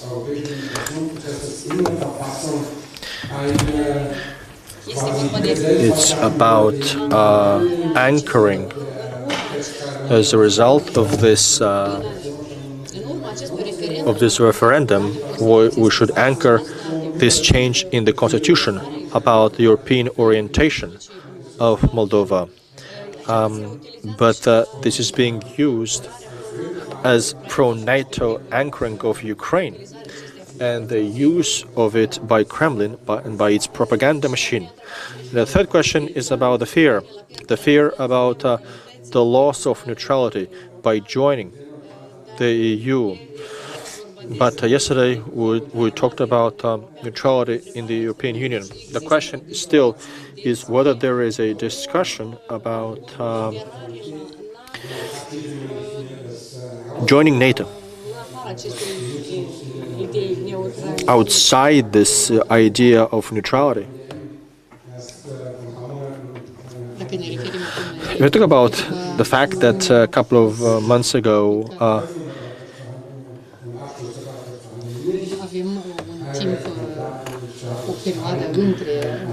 there is some time between when the decision to become member country, the candidate country, and until Moldova became candidate country. It's a 3.5 years period. It will be 2030, and that is not such a long period. All right, so we had 3 questions here and a comment, and maybe now we should try and answer until we get the next question, because we discussed a lot about it. So, about the legitimacy of the referendum, of connecting presidential elections with the referendum. I think that it is legitimate to have in the constitution provisions about belonging to the EU, as we have them in the Romanian constitution, and we haven't yet finished our accession negotiations, but we've done those changes in 2003. Well, citizens of Moldova should vote in the referendum and who they want as president. It doesn't matter who will win these presidential elections. Of course, I don't think we can go with Mr. Voronin, who is not a candidate. And we couldn't go with Voronin to Brussels, but it's important to have provisions which should be in the constitution and which should enshrine, especially in such a divided society, the stable option of majority of the population in a certain area. When it comes to neutrality, if I understood well the translation, Austria is a neutral state in the EU. Well, they're good. They're doing good. There's no problem. When it comes to neutral state, I don't know why Moldova would puts neutrality as its supreme value. I understand Switzerland. Well, look, other stronger states, such as Finland or Sweden, said that, well, it's naive to think that you could be neutral and not to be attacked by the bear. To try and answer the question. Indeed, this split in the society, this division of the society is very important in the context of the referendum and the elections that will happen next Sunday. I think that at the society level, the population sees things a bit in a more pragmatic way, and the decisions that they take are guided by the quality of life that they have and the appreciation that they have when it comes to the political class. So the population sometimes reads and understands the living conditions, the everyday life, and we have here, we need to understand how they provide for that. So more people see it differently, those who know how to govern and those who don't know how to govern, and sometimes they're right or not, because this government had to run against the clock in the context of the COVID crisis and this war in Ukraine. And the comparison is not done perfectly in the lab conditions of how this government worked and how other previous governments worked. Now it's revelating to analyze the parties, especially one of them, a party that was well known for corruptive acts, high-level corruption, is supported by Moscow. And now the same parties are trying to promote good governance, and they're taking the role of promoting the EU. So such a position speaks volumes, and we have to maybe try to understand why these parties switched their position. Would you like to add about NATO? I think that this crisis shows us once again that we need more protection. For example, Ukraine wants protection, and we are grateful that Ukraine is protecting us. Obviously, they're not doing that by desire, but they're protecting themselves, and indirectly they're protecting us. And NATO is a controversial topic in Moldova. Half of population doesn't want this for Moldova, and the other half wants even more actively than they wanted this NATO integration 2 years ago. But we have to talk about this, and the question that we should ask ourselves is, even with NATO, how do we defend ourselves? And NATO could be a reply, but I don't know, we have to talk about it, we have to look into it.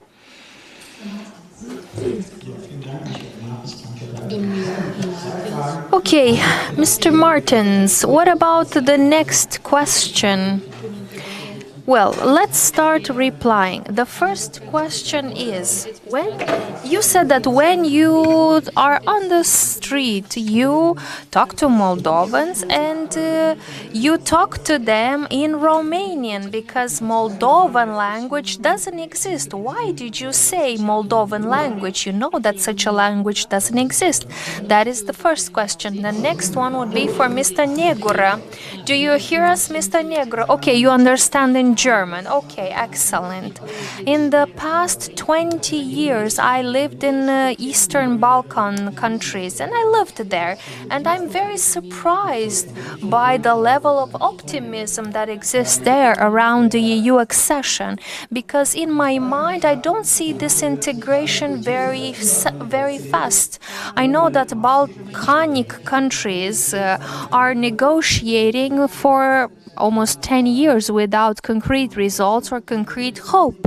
Maybe in another discussion we will go into detail. For example, if we speak about the past 10 years, 33 chapters were discussed, and we need 20 more years. For example, let's take the example of Montenegro. So it's a very slow process, and it's a very dark future. And doesn't this transform this optimism into disappointment? And the slow progress leads to maybe cynicism. And then that cynicism has to be combated together with the anti-EU spirit. Okay, thank you so much. I listened to your questions, and yes, I said that we hear the Moldovan language on the streets of Germany. And if I am in Regensburg and I hear the Saxon, it still sounds like German language for me. So even though I hear a dialect, I will call it Moldovan meaning Romanian or vice versa. It was a mistake of expressing myself. If I will be in Cluj, of course, I will hear a different dialect of the Romanian language. Or if we see the different personal style of people, what we hear here in Moldova, it's very different from the Romanian spoken in Romania. But me, as a non-speaker of Romania, I can understand that they just speak a dialect. And by the way, we identify people, their original location, not only by language, but by additional details that the person is giving us. For example, some people from the former Soviet Republic, instead of fridge, they keep saying холодильник in Russian. And by this inclusion of Russian words, we understand that they're from Moldova. Speaking about a high level of optimism for Moldova, and compared to other countries, I would say that 10% average support this a lot. And we sometimes see the EU as the solution of all problems. Other people see the EU accession as a solution to all their problems, which is not obviously going to happen. But at the same time, I understand the attempt of Moldovan elites to present the EU accession as a very positive thing, especially now when Moldova has been threatened on multiple layers, from the economical layer to the media attacks. As we know, Moldova was fully dependent on Russia for the energy sources. It's still dependent on Russia on other elements, and I understand why the elites keep selling the idea of EU such highly promoted. But I think that we should be fair and present secondary consequences as a result of the EU accession and as a result of a very fast negotiations. For example, maybe some parts of the legislation will not be fully harmonized, or they will not be fully adapted to the local context. So this opens the door for disappointment as well. But the pro-European elites that are currently active in Moldova see the EU accession first as the main goal, and after that we shall see. We shall tackle the deceptions as they come after the EU integration of Moldova.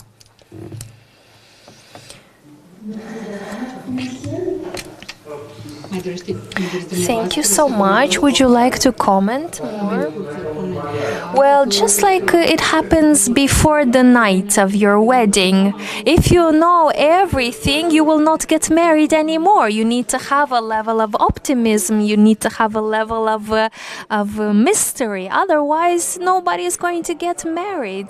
Another thing, the complicated situation of the Balkanic, Eastern Balkan countries. Yes, it's another topic. We can talk about it in details. But Moldova is, on one hand, has a more simple situation, and on the other hand, has a more specific and complex situation.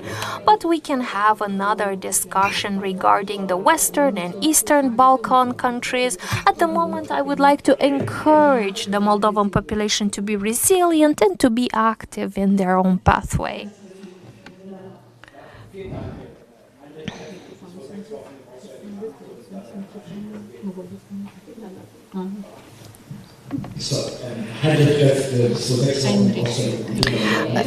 Heinrich Kreft is my name, from Budapest University, and I have a position in the Ministry of Exterior as well. And let me speak about Transnistria.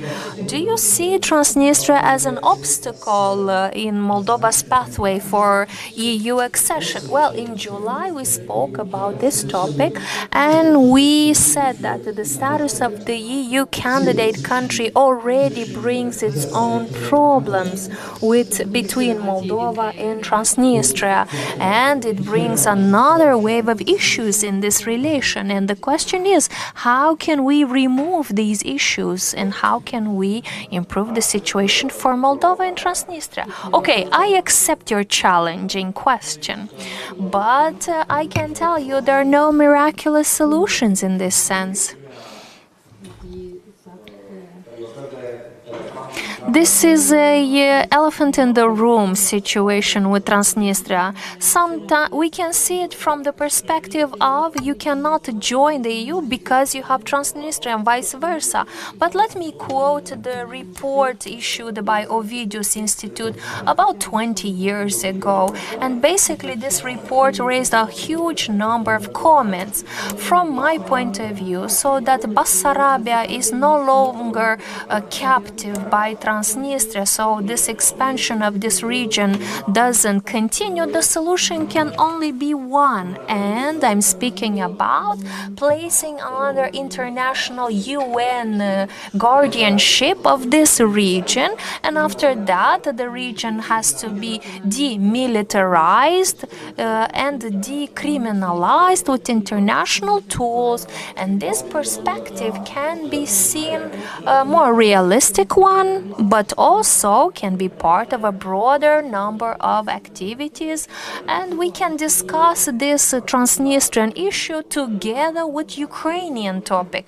Let's say if Ukraine would like to solve Transnistrian problem, they could solve it very fast, but what we see is that not even Ukraine is eager to tackle this at the moment because of obvious reasons. They have other issues, but I know all the comments regarding maintaining sovereignty over the constitutional territory, whilst de facto Moldova doesn't have any jurisdiction there, and the population that lives between Dnistro and Prut are kept captive because of this territory which continues to remain under occupation. Wait, I would like to say that there is a big dilemma in Transnistria and the population that lives there regarding Europe and Russia, because mentally, culturally, they belong to the Russian space, Russian culture, and on the other hand, looking at the economy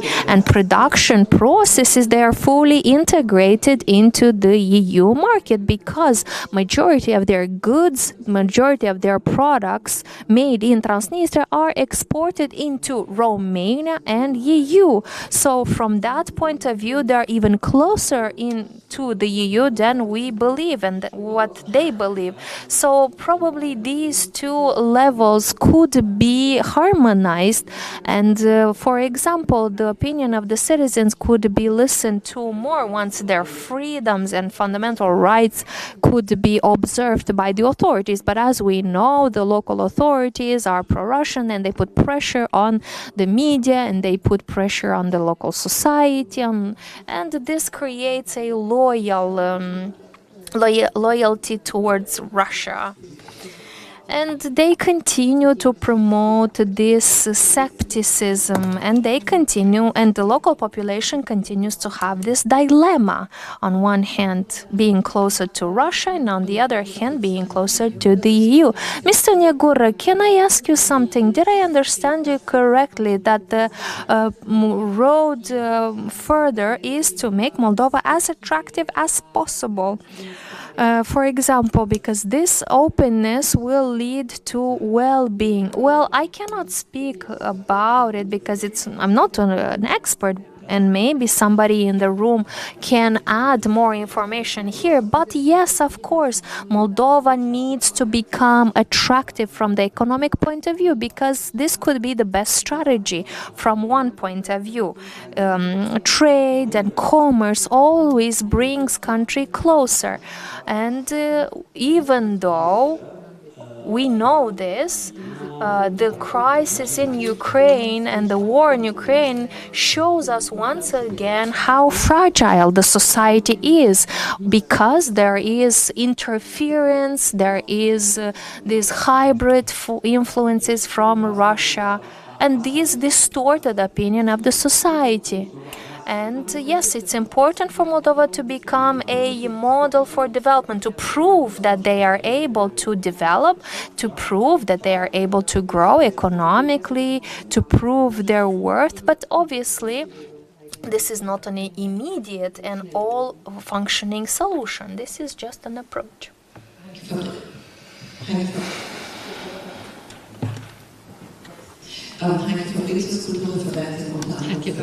Hanke Fabricius. So maybe my question is not destined for one speaker, but for anyone. I would like to ask, what about the power of faith, a power of churches, the power of religious groups, power of different minorities? Do we have any space for action? Do we have any power there? And how open are discussions on this topic, the religious group and their level of power? And it's an open question for everyone. Okay, if we speak about migration, yes, the churches are those organizations that help communities, help migrants that go to other countries. We're talking about Romanian churches which bring priests from Moldova. I don't know as many situations, but I know many situations where churches from Germany bring priests from Romania to guide the community, the Romanian-speaking community. But I know that priests cannot support themselves from their job as a priest, and oftentimes they have another job, they have another position, and they use this role as a spiritual leader only in the weekend, only as a volunteering position. They might baptize children in the weekend, they do the religious rituals as they do here in Moldova, but they do all of these rituals in improvised spaces, very small spaces, which is unusual for the Orthodox religion. But people take the religion and the rituals from Moldova to their destination country. Speaking about like sanctifying things, this is done once per year, but priests usually that work in Germany, they have another job that is their main income, and the priest activity is more of a additional. One of the priests from Romania worked in a butcher house. He was butchering meat, and oftentimes the job that they do during their working week is in a way butting heads with the activity of the religious leader. But they make it work because they would like to promote the rituals, and also sometimes people that migrate do not accommodate well in the destination country. And then we have to think, what is the future of those people? Where do they find additional guidance? If the faith, if the church is not there, where we create a space for them to find guidance? Well, I can add here that the Romanian church from Leipzig is well positioned. The people built a new church at the outskirts of the city. I was invited many times at their religious celebrations, and I saw many Moldovans that came and participated, and they declared themselves under the umbrella of this church. I would like to add something additionally. Speaking about it strictly theoretically, the society in Moldova is pretty unified. We have 98% of Moldovans being Orthodox Christians, but we have the political fragmentation, and we have two bishops. And the territory of the country is divided and controlled by two foreign churches. One is managed by the Moscow church and bishop, and one is managed by the Romanian bishop. So this leads to a fragmentation of the society as well, because of the fragmentation of churches. And now, since the war in Ukraine started, we've noticed some very interesting phenomenon. About 20 priests migrated from the churches that belonged to the Russian managed churches. They migrated to the Romanian led church network. And we had some attempts of the bishop from Moscow to bring them back, but they resisted. They say that we no longer support this bishop that is supporting the war. Also, we have seen the migration of people of faith from one church led by Russia and by a bishop from Moscow to the other one. So we've seen this division, and we see that even in their daily activity there is a good understanding. In other regions, people don't care about who the church belongs to, because the priest doesn't do any political speeches, whilst in other regions the priests are specifically telling them about the politics, about the regions and so on. So it's very different. Do we have any other questions? Janka Fugel from Berlin. I have a question for Jana Stöcksen.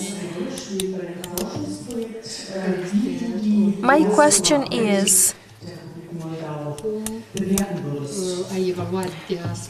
how do you assess during your research project, how do you see the Moldovan diaspora, and how does the politics play in diaspora? Thank you for the question. I've tried to contact the Relations with Diaspora Bureau placed in Chisinau, and I know that this bureau is very close to the current leadership, and I also try to research the social media and other news to see what is the situation with Moldovans in diaspora, if they're involved in politics or not. And what I've noticed is that they do a lot of cultural activities. They do a lot of summer camps for Moldovan children born abroad, so that they can come back and see the local homeland. I know that there are a number of courses about the language of Moldova, about the culture of Moldova, history. But oftentimes I ask myself, from one hand, I see a lot of activities which are organized, and I see this policy for diaspora. I see many measures and activities conducted by the leading government, and on the other hand, I see individual people for which the word diaspora is not a pleasant concept. They say that the word diaspora doesn't include them, and this means that I am in a dilemma, and I can't think about having a reply to this dilemma in 1 year. Maybe I need to take another event and speak more with Moldovans to understand why they are not included in diaspora. And I think that this will be a challenge for Moldova as well, to integrate Moldovans abroad into a strong diaspora. But I think that diaspora needs a level of credibility, and I think that all these wonderful pictures from their cultural events, these pictures which reflect the efforts must happen periodically. So these events should not happen randomly or spontaneously, and should not only happen during the summer as a summer camp for the children born abroad, but it should be part of a long-term strategy. But yes, I agree that what I see and what is organized is very nice, but I don't see a long-term strategy, and we don't know how these events and activities will be accepted in the future. Okay, with that, I think we arrived at the end of this discussion, which is actually very similar to a Netflix episode, because there are so many questions and so many perspectives, but we've tried to promote the presence of Moldova in the world. We hope that we were successful. We would like to thank you for your attention, for your participation. Wait, is there another question? Have we missed someone? If there is one more person to ask a question, please raise your hand. Or maybe it's okay to take the question in the next phase of our conference. I was speaking about marriages, right? In Europe, we no longer have the traditional style of marriage. We have different type of partnerships, different types of relations that are more and more popular in Europe. And my question is, beyond the EU member objective for Moldova, is there a tactical level to this? So it's obvious that we want to have the Moldova as a member of the EU. But on the other hand, the free economic zone is already achieved. Moldova participates in the free economic area. There is also that mobility mechanism. There is, if we take Ireland or Turkey, what is their role? How can they do step by step and achieve their final objective as EU member states, but at the same time to maintain their own level of independence and sovereignty?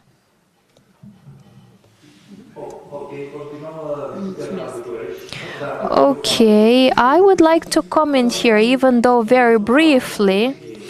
Speaking about civil partnership, you said that yes, in the EU this happens, and here being in Chisinau, we are reflecting a concubine relation. This means that we live together, but we have not been to the priest, we have not been to sign a marriage document. But if we have children, it's very important for the children that there is a marriage certificate. So it's the same for Moldova. Yes, we live together, right? We make deals together, but for the future children, for the future, it's important to have that marriage certificate. So yes, if we are in concubine relation, we are together, but in reality we are not together. Let's look at the roaming costs. Yeah, we live together, but we pay more. This is why it's important to get the marriage certificate, to go to Brussels, to sign it, to have the approval of all 27 countries.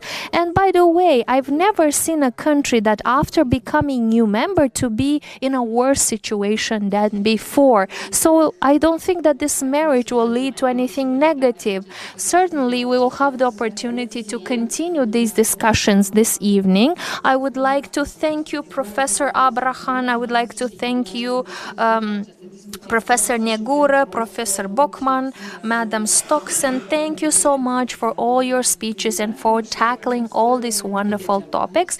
And on this very positive note, I would like to thank the moderator as well. I would say that we met our objective.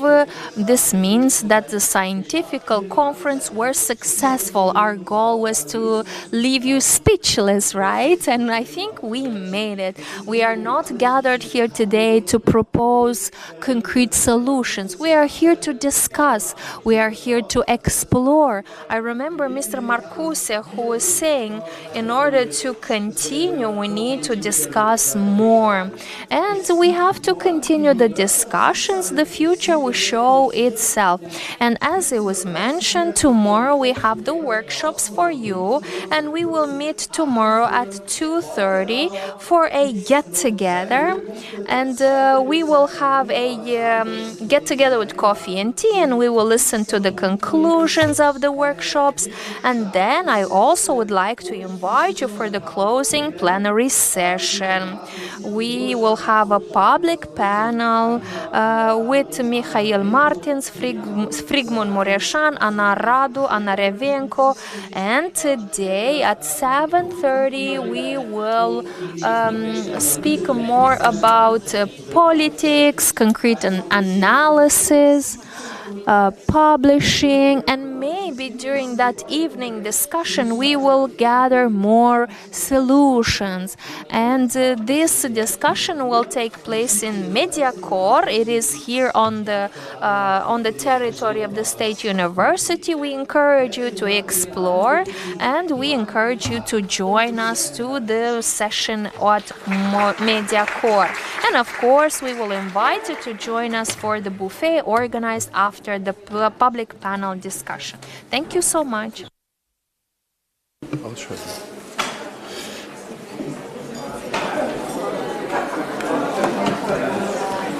Wie war's?